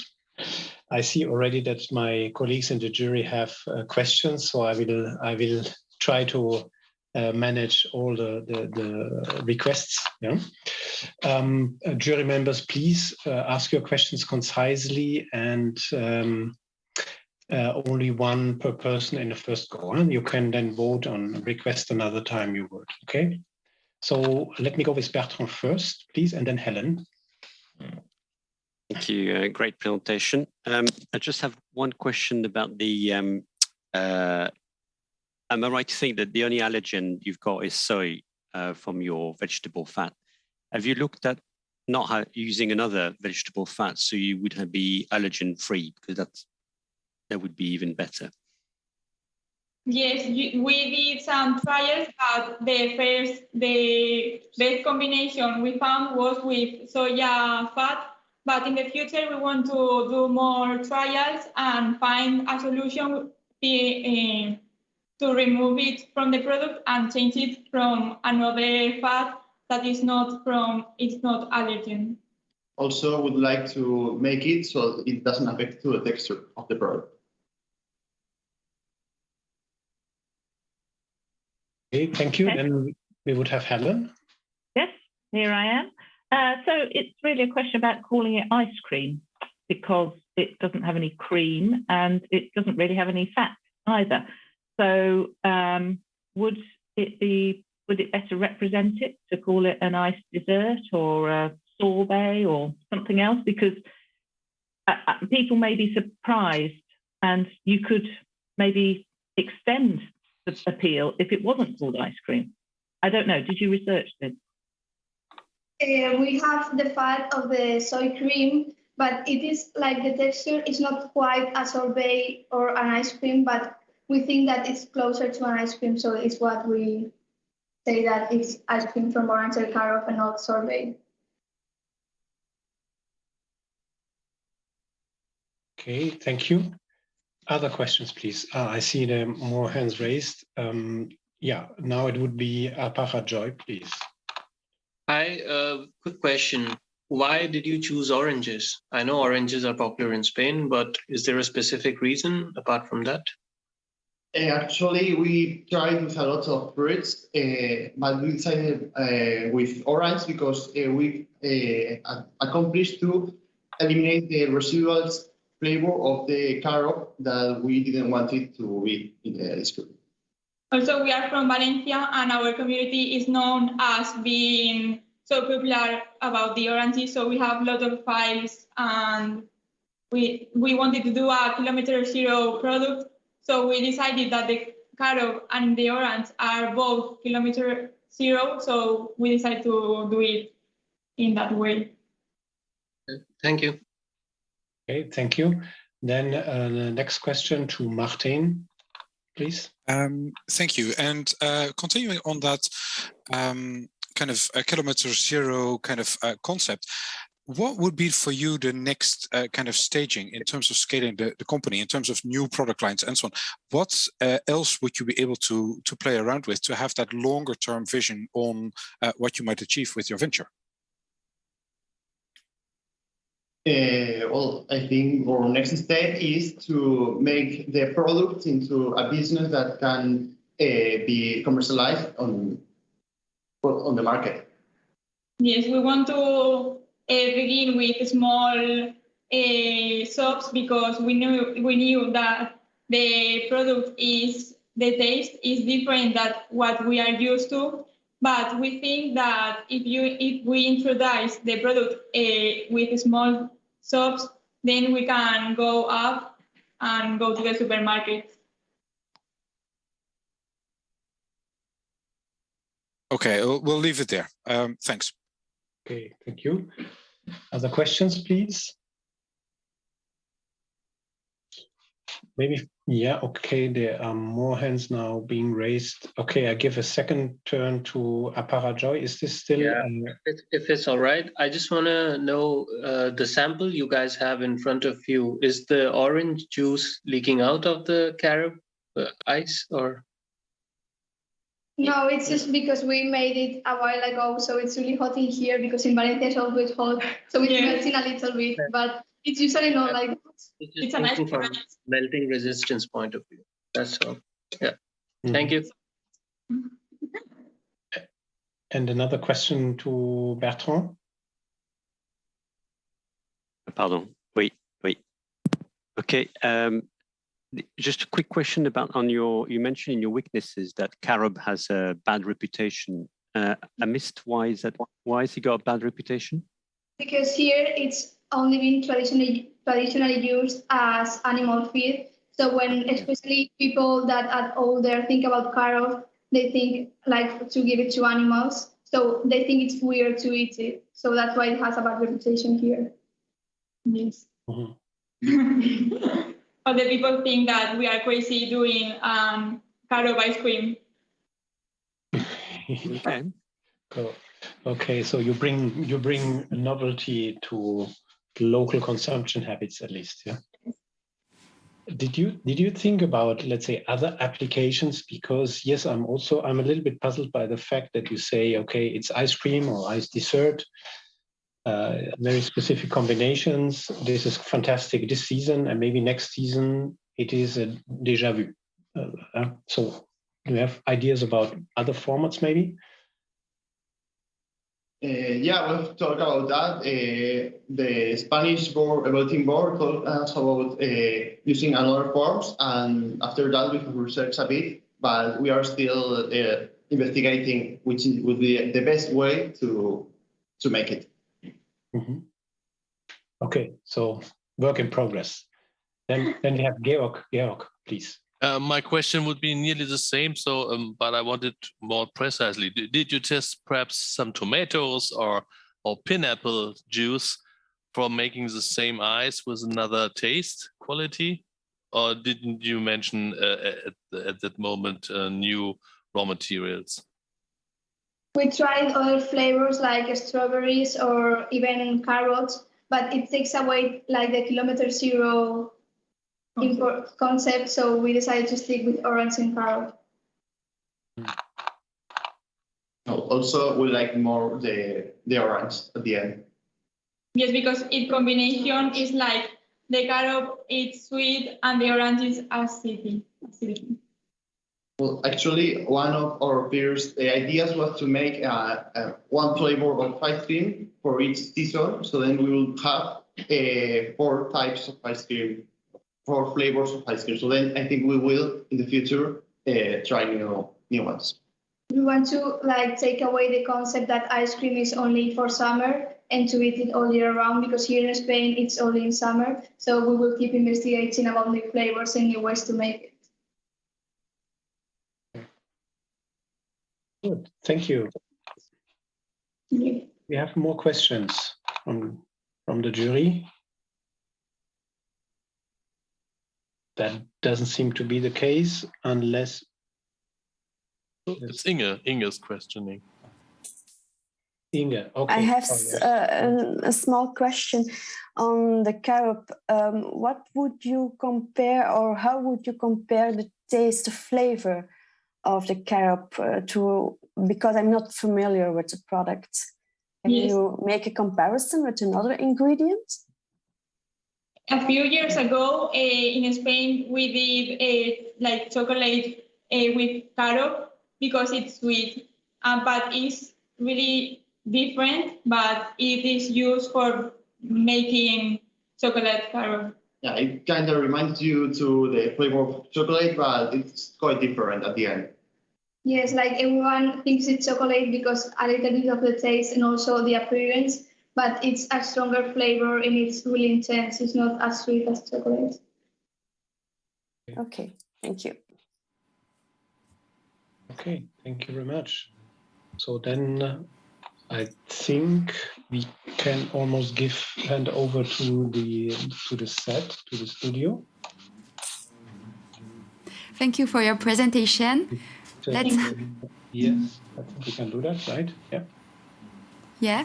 Thank you for your presentation. Let's have a few minute break, and we are back in a few minutes with the next team.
We are back with the second last team of this contest, Zdravko team from Croatia.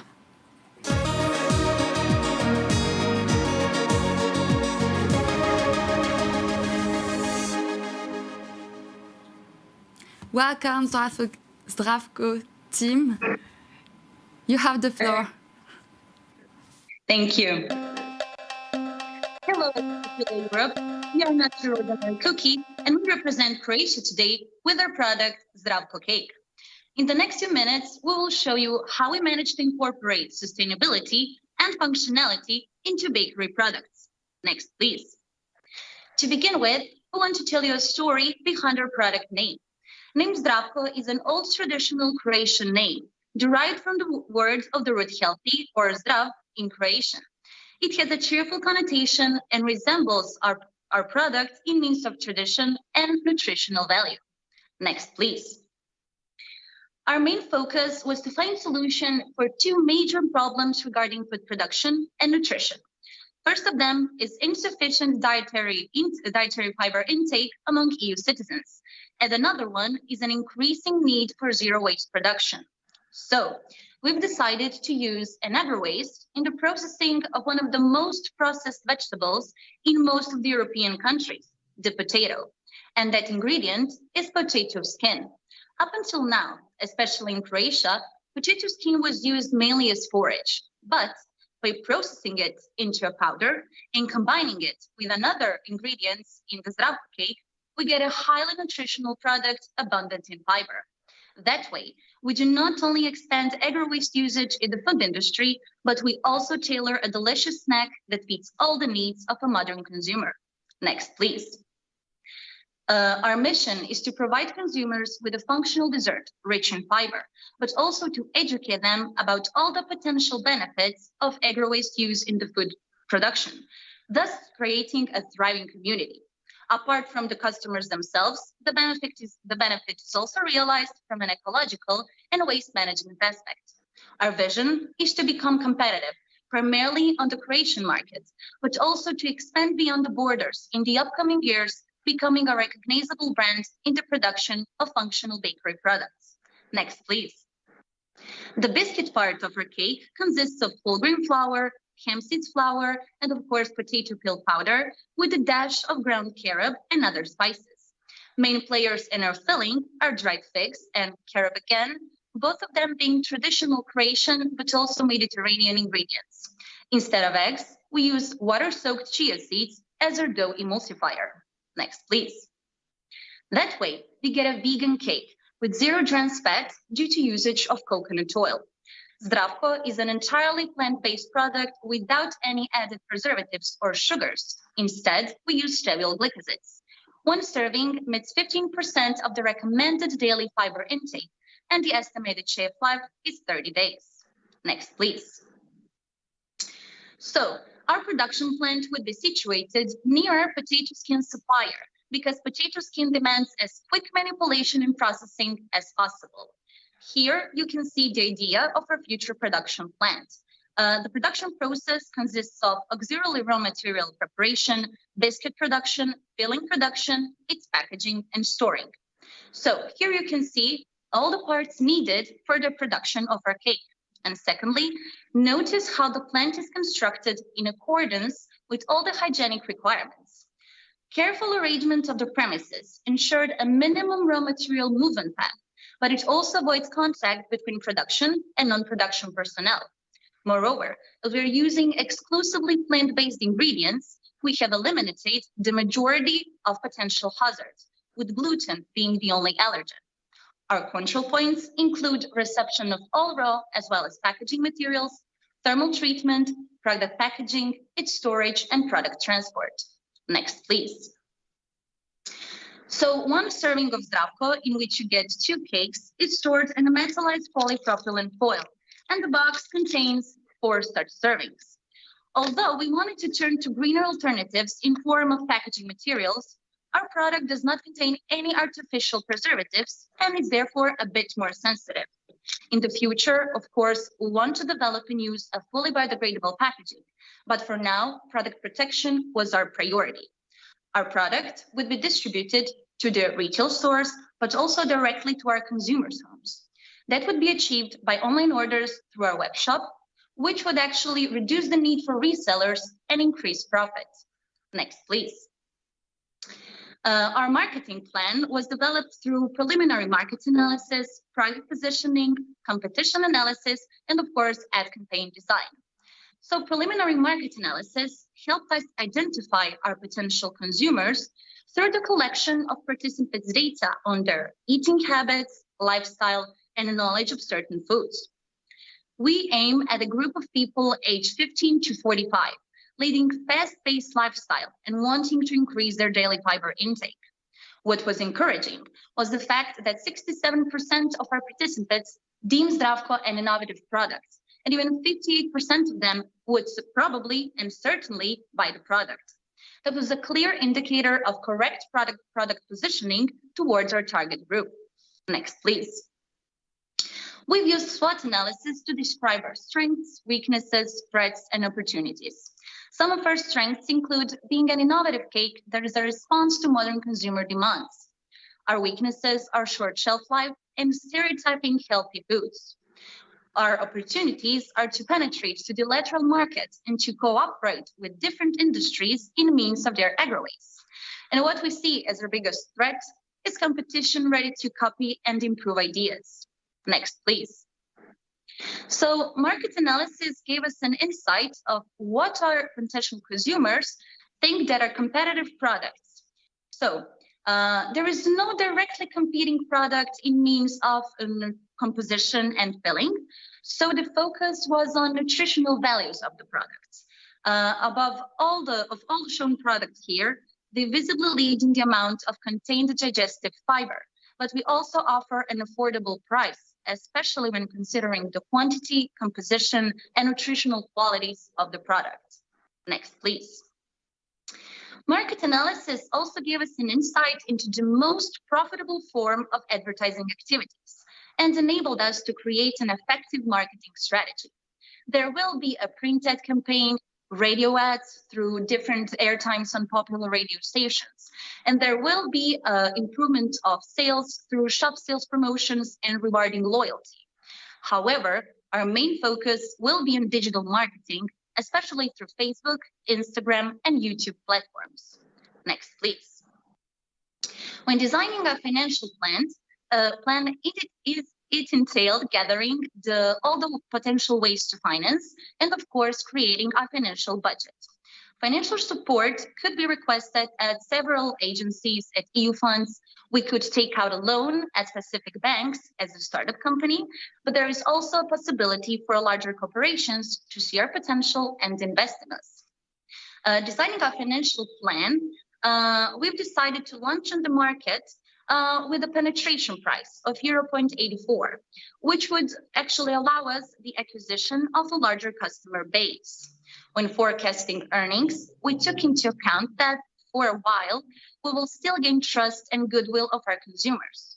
Within the first year, we will prove our quality, which is why we think the planned price raise the next year will not significantly affect the final reach of sales.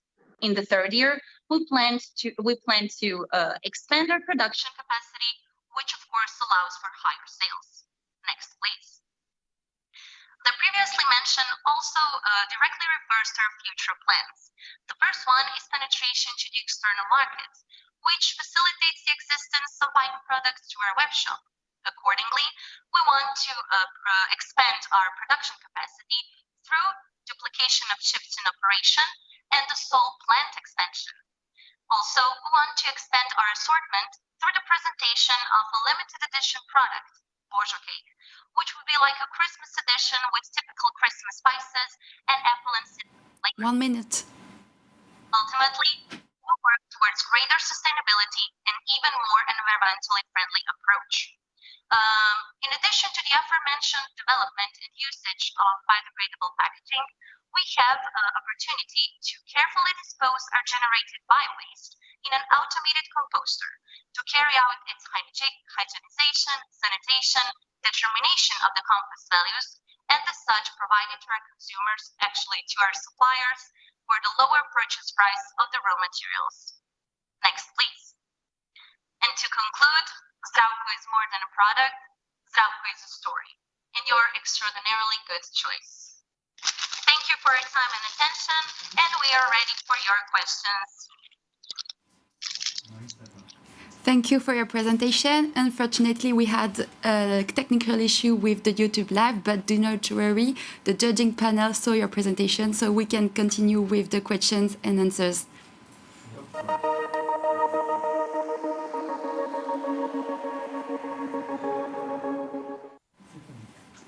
Hello, Zdravko team.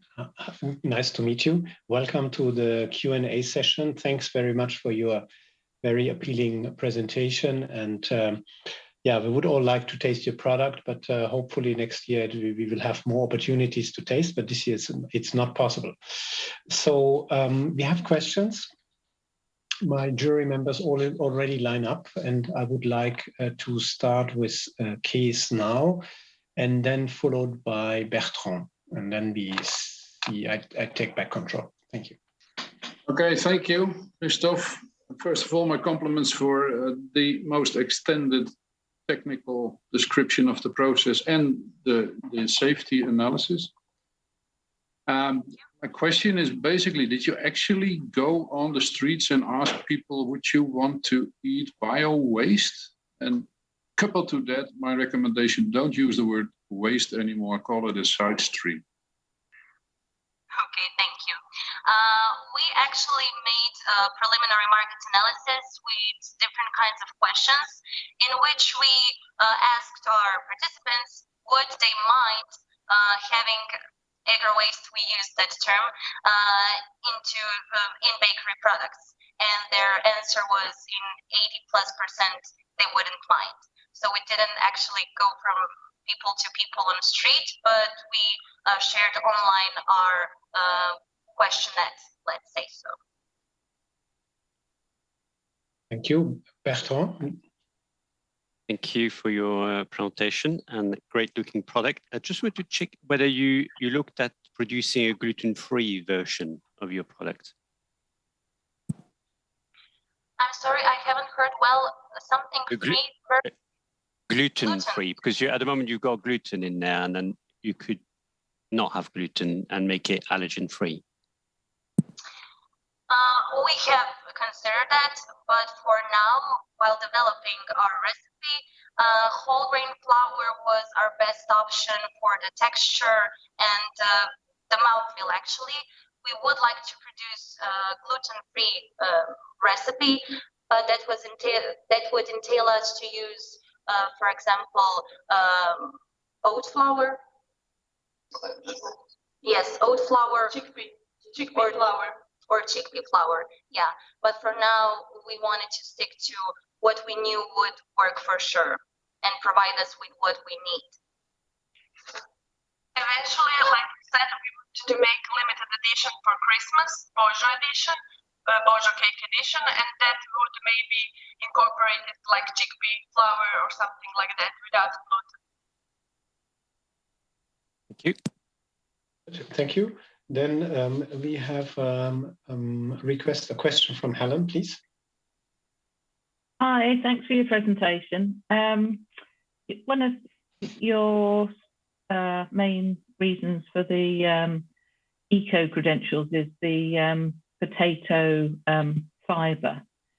How well controlled is that raw material? Can you always get the same quality? And how much quality control do the producers have on that product, given that it's a byproduct rather than the main product that they're producing? I will give this to Vienna.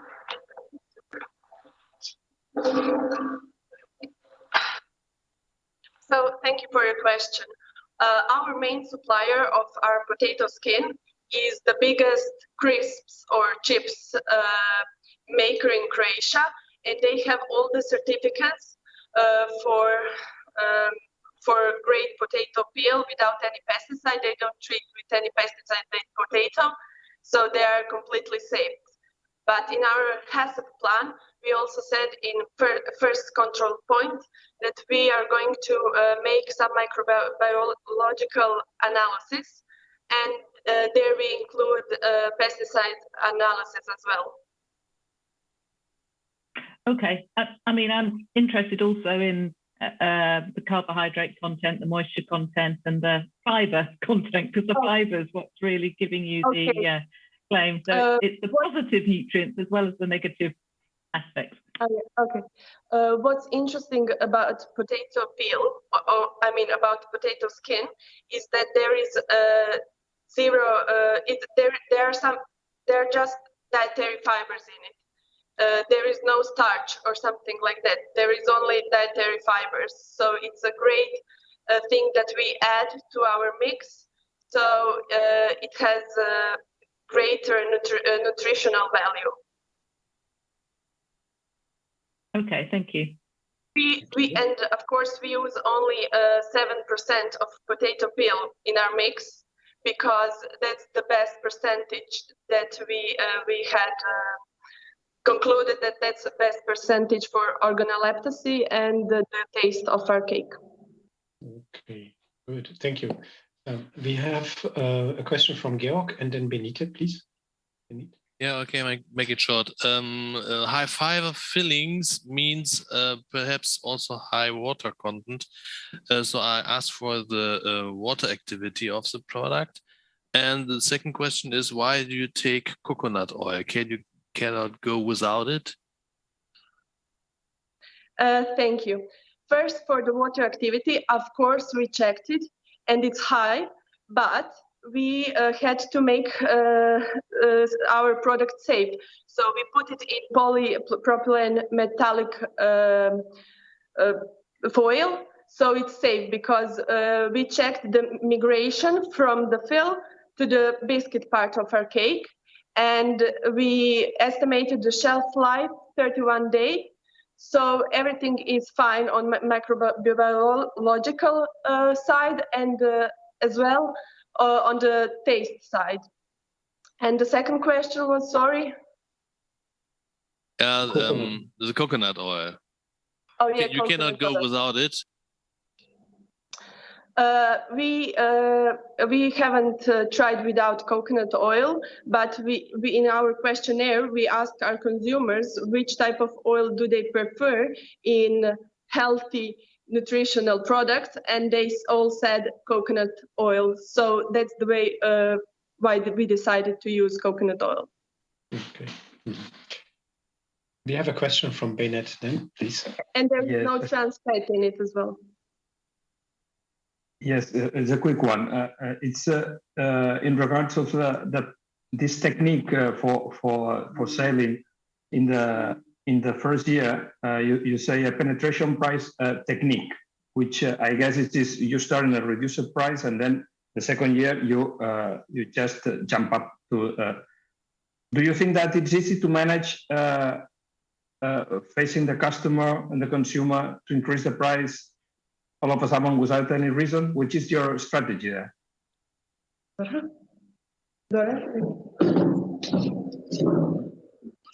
Thank you. So yeah, we would like to implement the penetration strategy, penetration price strategy or technique. It wouldn't be much of a difference. Our penetration price would be €0.84 and our normal price would be €2, which is not that much of a difference. But we were investigating, let's so say, all the potential ways we could introduce our products onto the market and how would it integrate the best. Unfortunately, we do not have any economics or marketing experts in our team. So what we did was talked with another students or friends which have the knowledge which we needed. And actually they proposed to us the penetration price technique and described it why. Because we do not have much of an appearance in our cookie. So the lower price would be actually the best way to accumulate all the potential consumers. We do not certainly know how would it actually appear on the market, but we hope that would be the strategy that will bring us the best of it.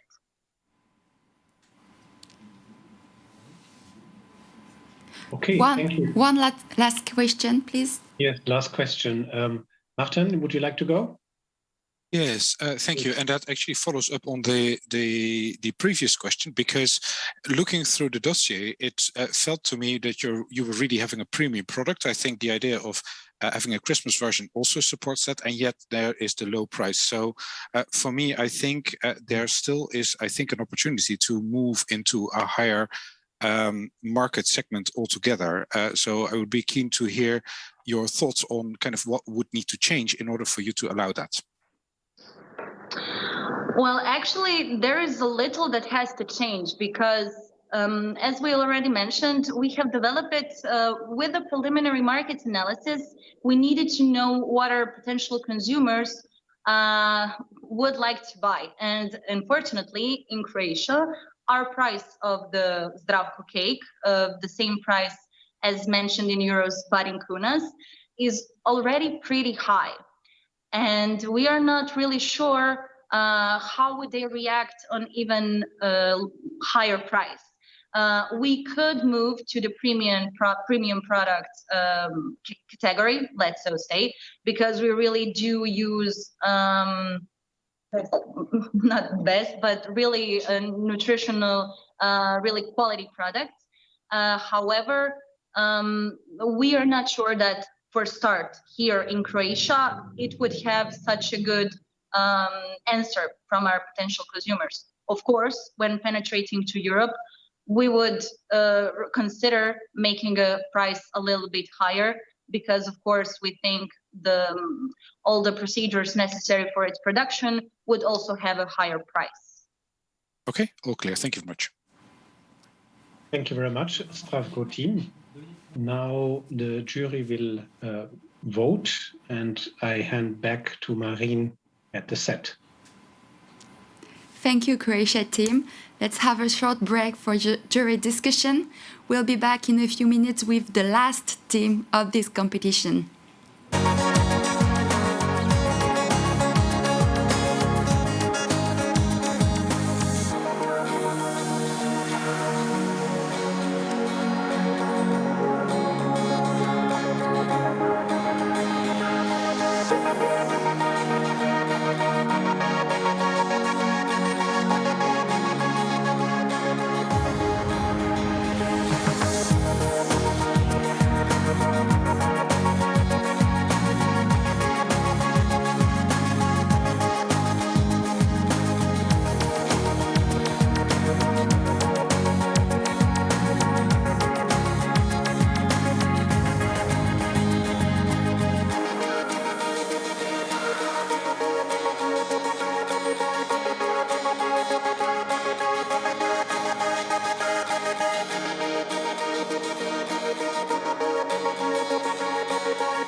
Let's move on to the last team of this Ecotrophelia Europe competition, our team from the Netherlands.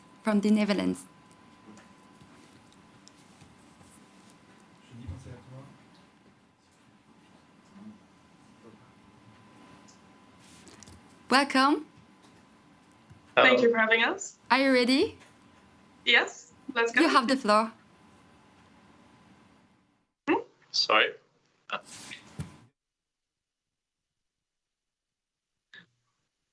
Well, good afternoon, Europe. We are Team the Netherlands, and we are here today to talk about our product ad. Next slide, please. We are Bennis and Amy.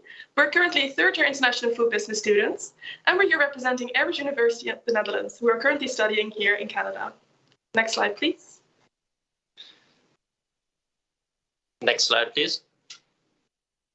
So why did we develop ads? Well, it all started during our innovation class at university when we were challenged with developing a new and innovative food product. And during the process, we realized that many of our co-students had food intolerances or allergies, which made us realize we should develop a hyperallergenic food product. This led us to developing our plant-based ice cream made from yellow split peas. And we were supported in our idea by a current rise in veganism and plant-based diets, as well as increase in awareness for environmental concerns. Next slide, please. So what exactly is ART? Well, as mentioned before, ART is a hypoallergenic plant-based ice cream made entirely from yellow split peas. We have not used any coconut, palm, or any nut products in our product, making it accessible for a large group of the population. Furthermore, ART is incredibly sustainable, but more on that later. Next slide, please. First, we would like to introduce our 3 flavors. We have a very sweet vanilla called Au Naturel, a very rich coffee flavor called Coffeelicious, and a fresh tropical breezy flavor with hints of pineapple, mango, and a little bit of lemon. Next slide, please.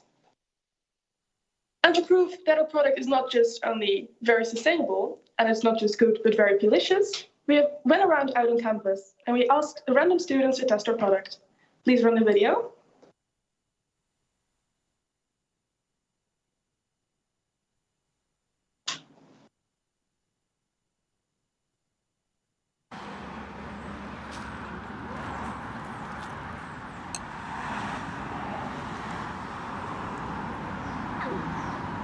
It's good. It's made from peas. It's the best vegan ice cream I've ever had. So now here's the coffee flavor. Oh, okay.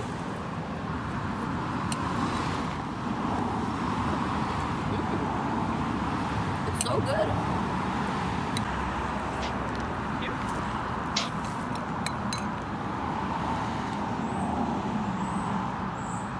I can tell the difference. It tastes really good. Yeah. Bit of our Coffeelicious flavor.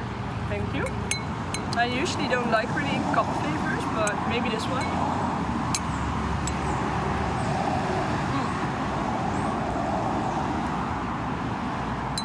It's actually really good. Kind of sweet. I like the texture. What's in there? It's made of peas. Nice. It's very creamy. It's nice. Tastes like normal ice cream. It's very creamy. So here's our little hot Coffeelicious flavor. So it's coffee. Yeah.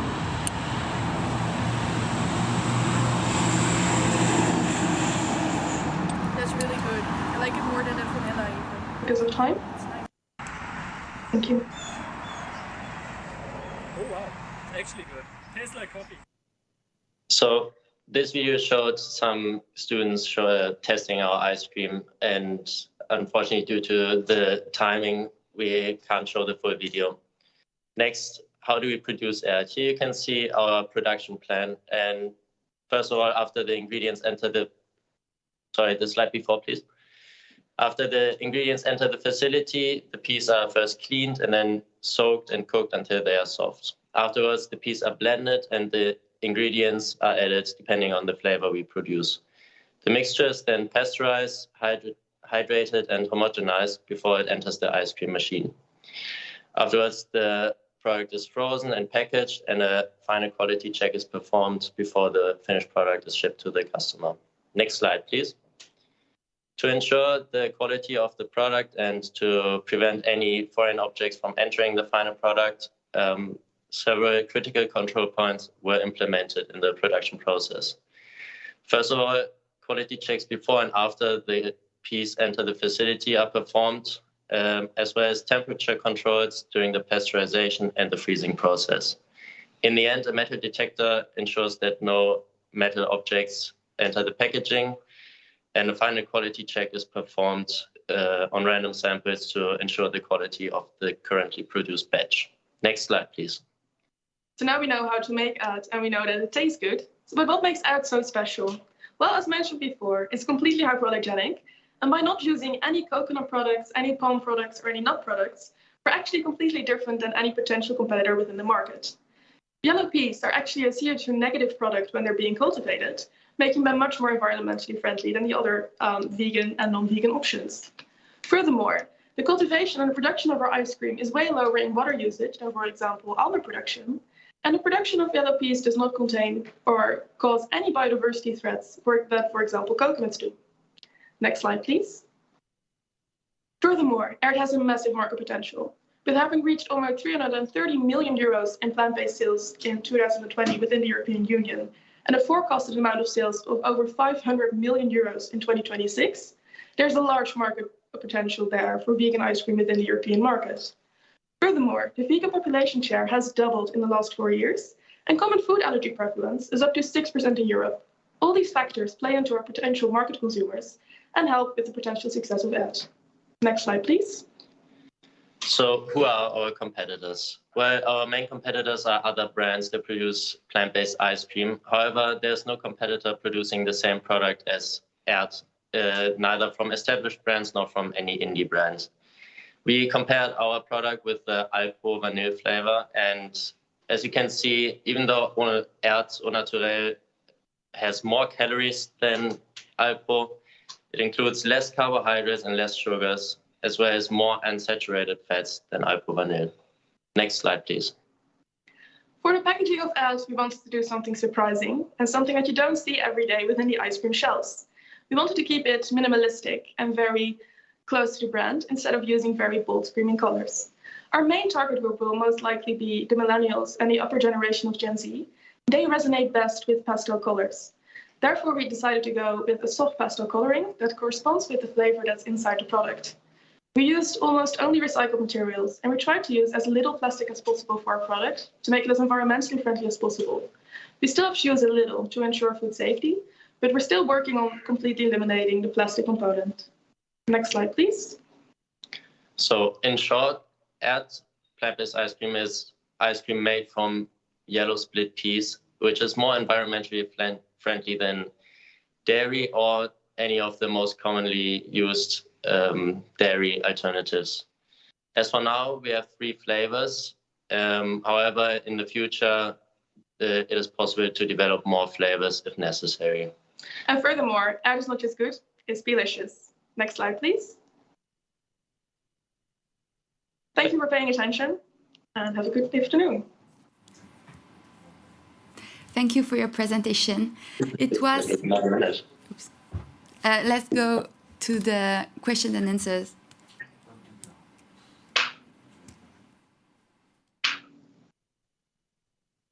Hello, good afternoon, ART team.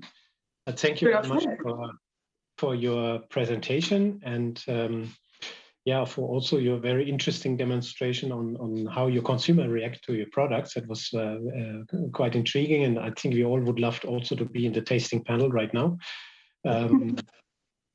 We have a few of my colleagues in the jury have already raised their hand and they would like to ask a question. So we go in following sequence, Jaja first, then Inge, and then Gunnar, please. Good afternoon. Thank you for the nice presentation. It's a pity that we cannot taste the product. It looks very delicious. My question is connected to the business plan. I missed this information. If you can tell us a little about this in few words. About our entire business plan or a specific portion?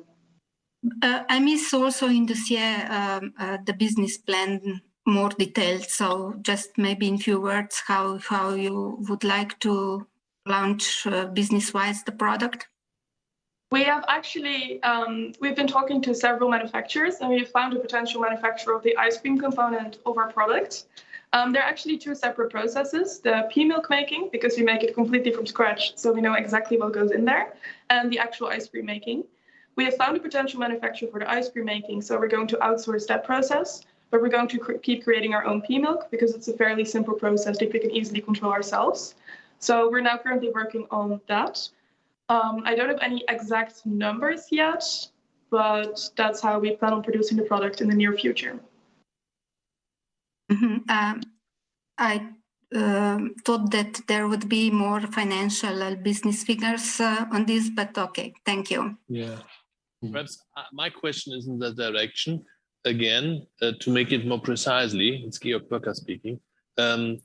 So it's 100 tons of product you want to make in a year. So the question is, how do you want to sell it? This was a question. What is not clear? What it's mean with business plan? Oh, how much we want to sell it, or how we want to sell it? Because we want to sell it ideally in supermarkets, and we are aiming to sell around how many tubs did we plan on selling again? There was around 6,000, I think, in the first year. Yeah, we were planning on starting very small and aiming between 6,000 to 10,000 per flavor in the first year, just to get our name out there, and then increase from there. Do you have any rough figures on your revenue and profitability? We are aiming for a profit margin of, I think, how many percent was it again? We just know that the ingredients of the product differ between 70 and 90 cents per ingredient cost. As far as one figure, goes, we want to have a concise answer. Can you give us the two figures? What is your overall revenue year one, and what is your profitability in percent? 10%. Profitability in percent is a little over 30%. As for concise numbers, I unfortunately cannot give you because we're still talking to the manufacturer. But okay, it's not a disaster. Don't worry. Okay, so then I would say we move on with Inge then.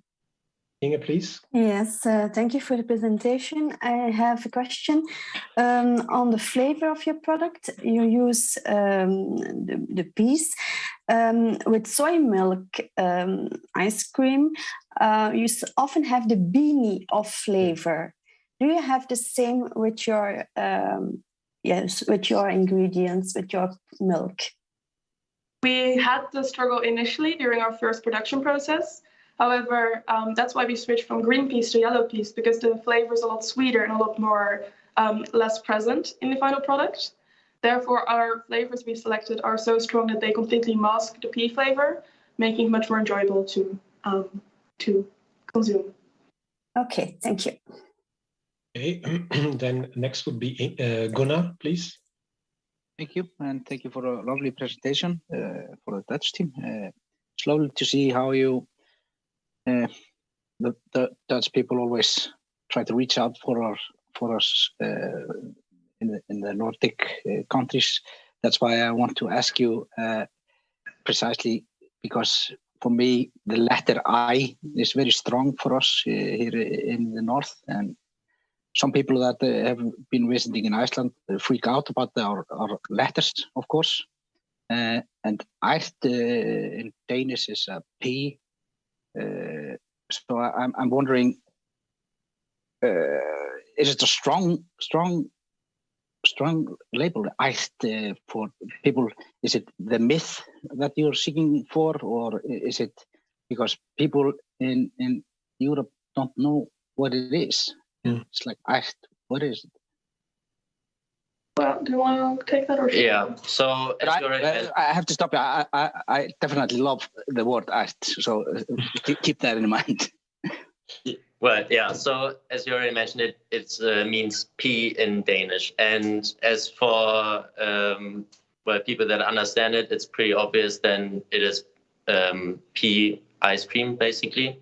However, for people from other European countries, for example, Germany or the Netherlands, it doesn't necessarily mean to them that it's pea or that it's ice cream. However, it looks aesthetic and it gives it a kind of higher quality consumer perspective. And furthermore, it's actually pronounced the same way as the Dutch pronounce our word for pea. So it was a kind little play on words there.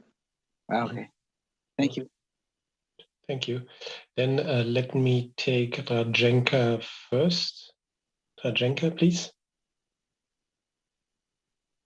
You are muted, Rajenka.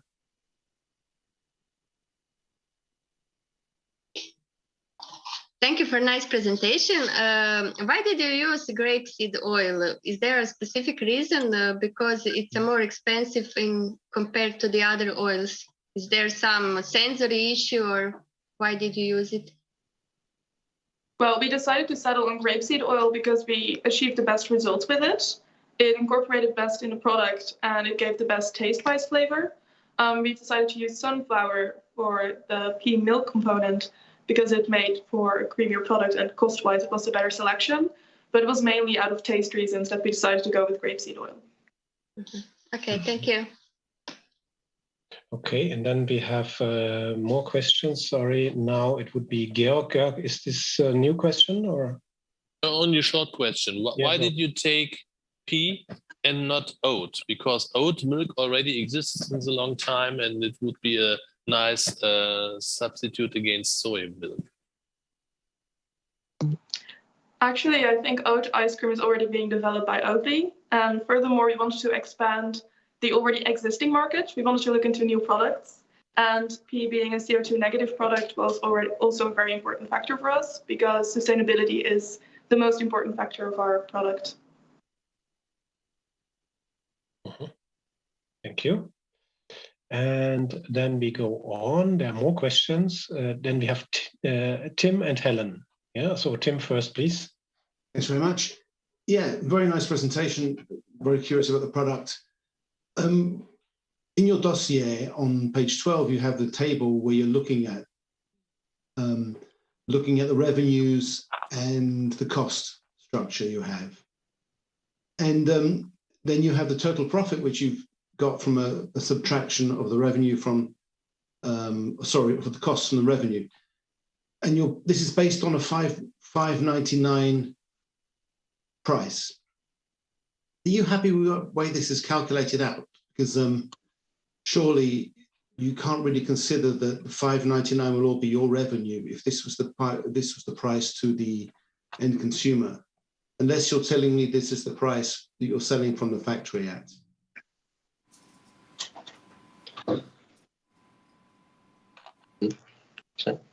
The production price. No, it's indeed in our business plan in the revenue table, there are indeed some mistakes that we've made there. We were very unsure about the total production cost and sales cost of our product.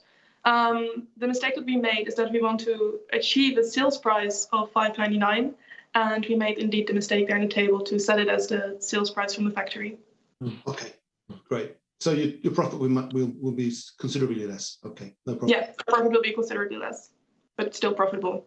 Yeah, looks almost too good. Yeah.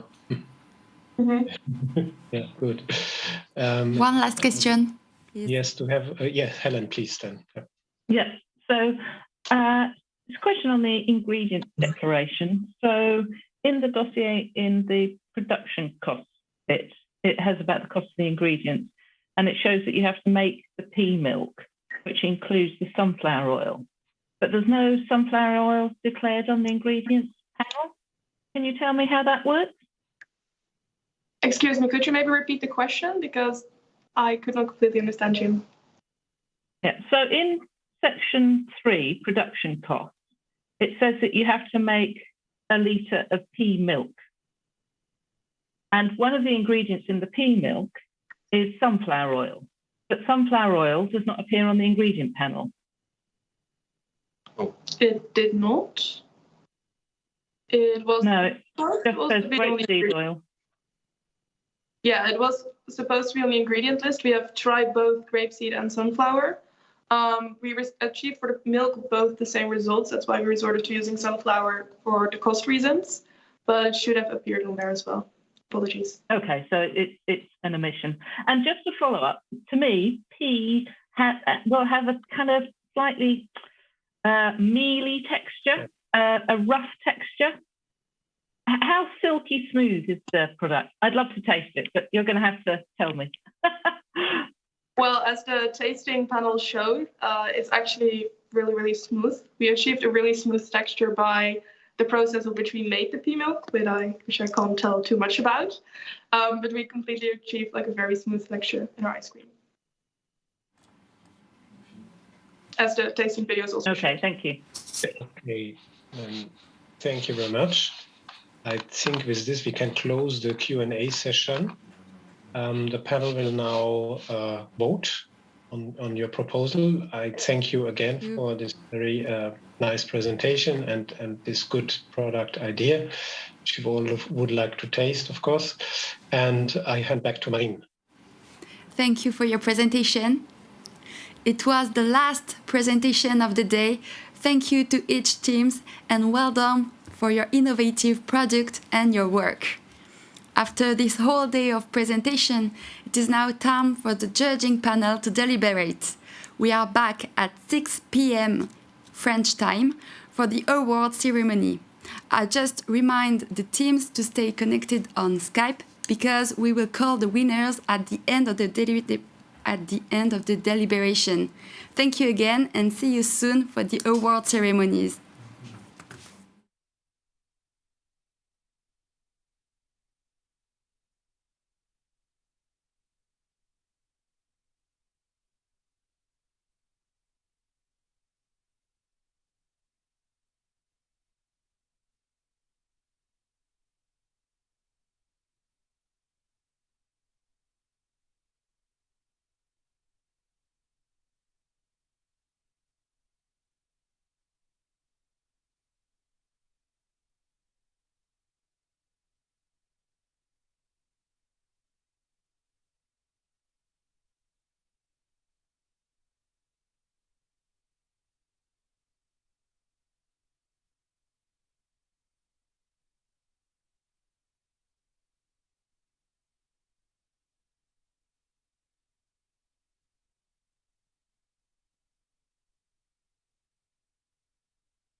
Welcome back everyone for the 12th edition of Ecotrophelia Europe contest, the Champions League of Food Innovation.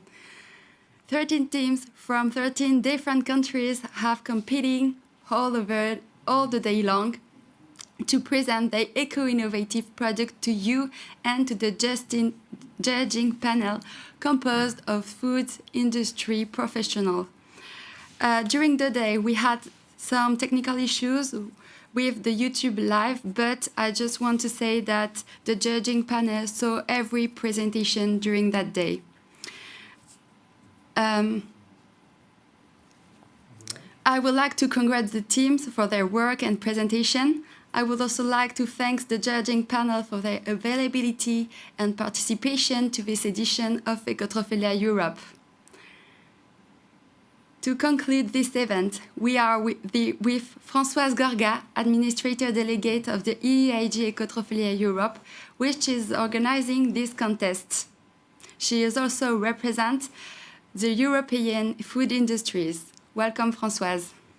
Hello, Marine. It's been a long day, you are right. A very interesting day. I want to thank the judging panel and congratulate all the students. You have been amazing. I work for the food industry, and this event is key for the food companies. Food industry is the first industry in Europe. We are all working on a challenging market, and innovation is one of the levers to grow. So what we have been doing today is a way to keep our industry strong in this evolving world. The students are creative, and this is important. So listening to them and listening to their perception of the future of food is very interesting for the companies, especially SMEs. But not because they are creative, because they are very aware of consumers' expectations. And this is the most important, because we have to give to the consumers what they need, what they want, what they expect. So I want to thank them for this. And I am very, very curious to know, to discover the winning teams with you. Thank you, Françoise. We also are with Gilles Tristram, who represents the European universities. Thank you. Yes, it's a very big pleasure for me because we have different important things to say. It's big pleasure because it was not very easy to obtain this contest this year due to the COVID situation, and so I'd like to congratulate all the universities that makes possible that the students develop the project and make everything available for this competition. So it's really a great pleasure to be here and to be present at this final ceremony. As François said, the motivation of students is very important, and what they do for eco-innovation of new food product is very amazing, and I like this kind of project because it's part of our future for food product. So it's very good. The second important point I want to highlight this afternoon is the illustration of cooperation between universities and food companies, existing food companies or future food companies like startup, because I'm sure that some of the projects that are in competition this afternoon can develop new activities for consumer in the future. And I'm sure also that this competition will accelerate a lot the introduction of this new product for consumer consumption. And so at the end, I believe we have a good illustration of what we're able to do with students with a very high motivation, with a professor and associate professor able to manage projects with students, and of course with all the food companies that helps us to develop this contest. So thank you and congratulations in advance for all the winners, but not also for the other, because I believe that all the projects today are very good. Thank you. Thank you very much, Gilles. Thank you to both of you to support this food innovation contest. It is time to discover who are the winners of this competition.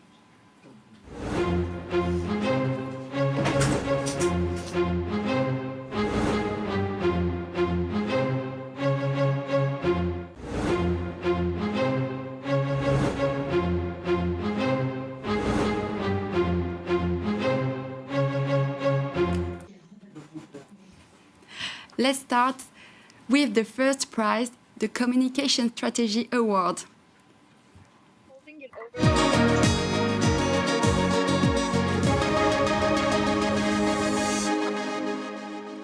To announce the winners of the Communication Strategy Award, we have Hubert François with us on the TV set from Groupe Salin, salt producer in France, and member of the judging panel today. Welcome again, Hubert. Thank you very much, Marine. I am very happy to be the one that will give the prize for marketing. It was a very tense day with many new innovations, very good products. We were very happy. Unfortunately, we couldn't taste them, but the marketing of most of you was so good that it gave us the taste of the product through the marketing. And this is a very good news that your schools brings you also to marketing. You are not only engineers, creative for products, but you are also there to sell them. Well, I won't be any longer because you are all willing to know who was the winner for the marketing prize. And I call Libero from England. Thank you.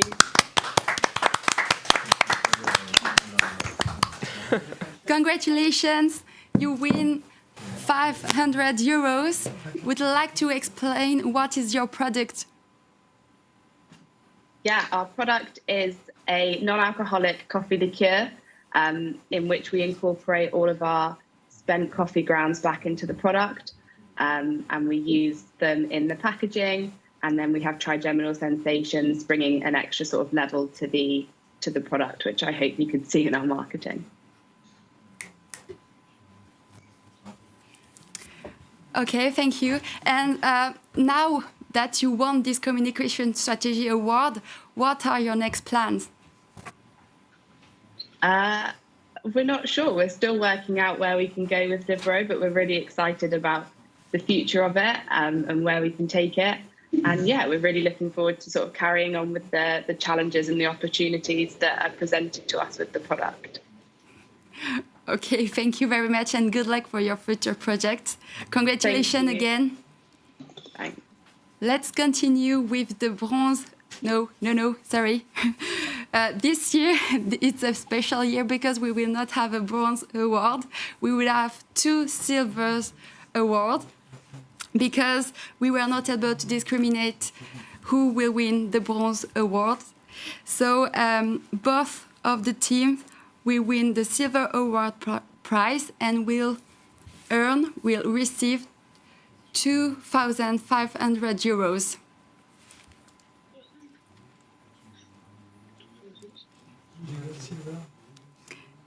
So okay.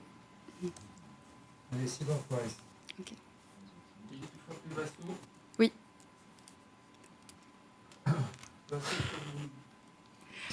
Okay, so now I would like to call Vasso, who was the jury member today, and who is working for the Federation of Greece, so representative of the Food Federation in Greece.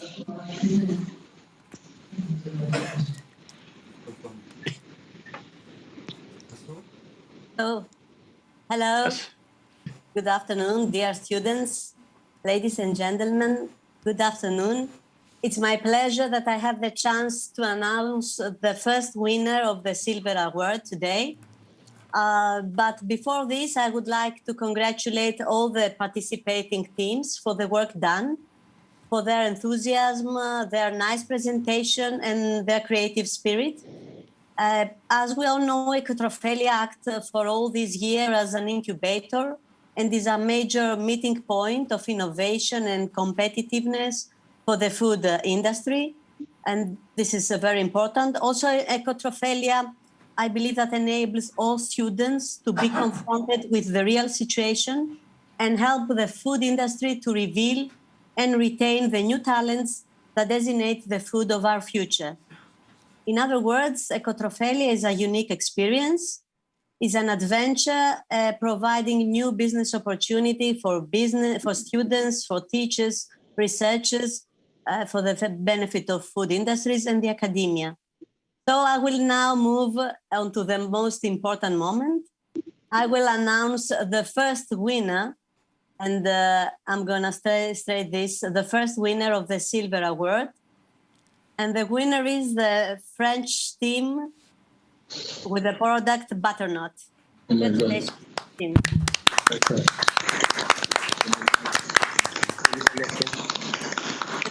So congratulations, Butternut team. So would you like to explain your product to everyone and what are your next plans? Yes, thank you to believe in our project Butternut, which is the fat-free and vegetable-based alternative to butter and margarine, usable for toast and preparation. We are so happy that you enjoy Butternut, and we are doing our best so that you can buy and taste Butternut soon. So we want to create our startup.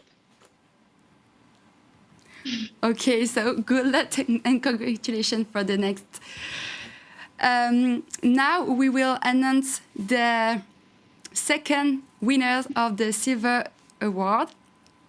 So I would like to call Bertrand Aymon. Bertrand Aymon from Camden BRI in UK, member of the judging panel today. Welcome, Bertrand. Hello, everybody. Well, what a day. It's been fantastic to see all these students and the great ideas that have come through this vintage 2021 in the year of the COP26 climate change summit next month. Ecotrophelia is more relevant than ever because it's all about eco-innovation and driving sustainability through the whole food system. So it's been a fantastic day. And the second silver goes to Greece.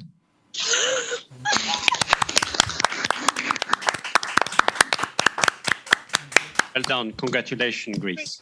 Congratulations. So you won, both teams won 2,500 euros. Congratulations. Thank you. Thank you very much. Would you like to explain us what is your product and what do you plan next? Well, our products are savory cereal bars inspired by Greek and the Mediterranean area. Launched in 3 flavors: Greek salad bar, green salad bar, and the last one, the legume salad bar. We would also to highlight the eco-innovation of our product, about the friendly package we use is plastic-free, and about our future plan is hopefully to get the chance to produce it industrially and expand it more. Okay, so good luck and thank you.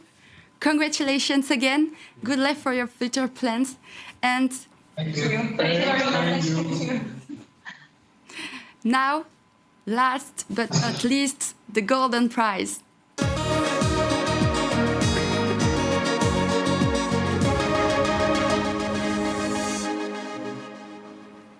To announce the winners of the Gold Award, we are connected with Christoph Hartmann from Nestlé in Switzerland and president of the judging panel today. Welcome back, Christoph. Hello, Marine. Good to see you again. Yeah, it is another fantastic edition that we witnessed today of Ecotrophelia. I would like to thank the universities and the Ecotrophelia team to drive this project, because you contribute to the future of food solutions. Yeah? Now, I have seen today fantastic propositions for new products and very innovative ideas. And I think there was not a single team who didn't address really the big mega trends that drive us also in the food industry. Yeah. So a fantastic job done by all the teams. Now, at the end, there is one gold awardee. It is like this in competition. And I'm very happy to announce a gold awardee, which brings to us a still relatively unfamiliar product, but truly innovative. And the winner is the team from Denmark, the team Tempti. Congratulations. Thank you. congratulations. So you win 4,000 euros. Would you like to explain your project and also tell us what do you plan to do next? So our project, we do a alternative to products such as meat and tofu based on mycelium, which is a protein-rich ingredient produced by fungi. And we are not trying to mimic meat, but instead to create a new type of product which can fit into all the dishes we like to eat every day. Currently, we are finishing up a crowdfunding campaign, which we already successfully finished our goal. And then we'll build up a production and start to sell our products within the start of next year. Wow. So good luck for the next. And thank you very much. Congratulations again.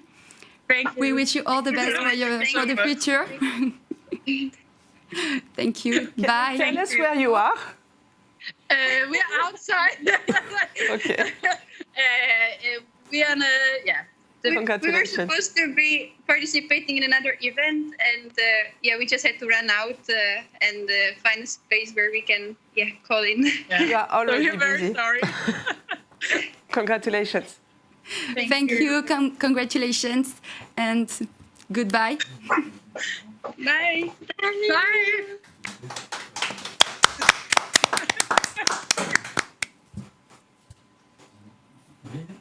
So this is the end of this competition. Congratulations to the teams. Well done for the work you have done. Thank you to the judging panel for their availability and participation to this 12th edition of Ecotrophelia Europe. Thank you to the Ecotrophelia staff who this year again allowed this edition to happen. And of course, thank you for following us this year again. We look forward to seeing you next year at the Cial in Paris. We wish you a wonderful evening. Take care and see you next year.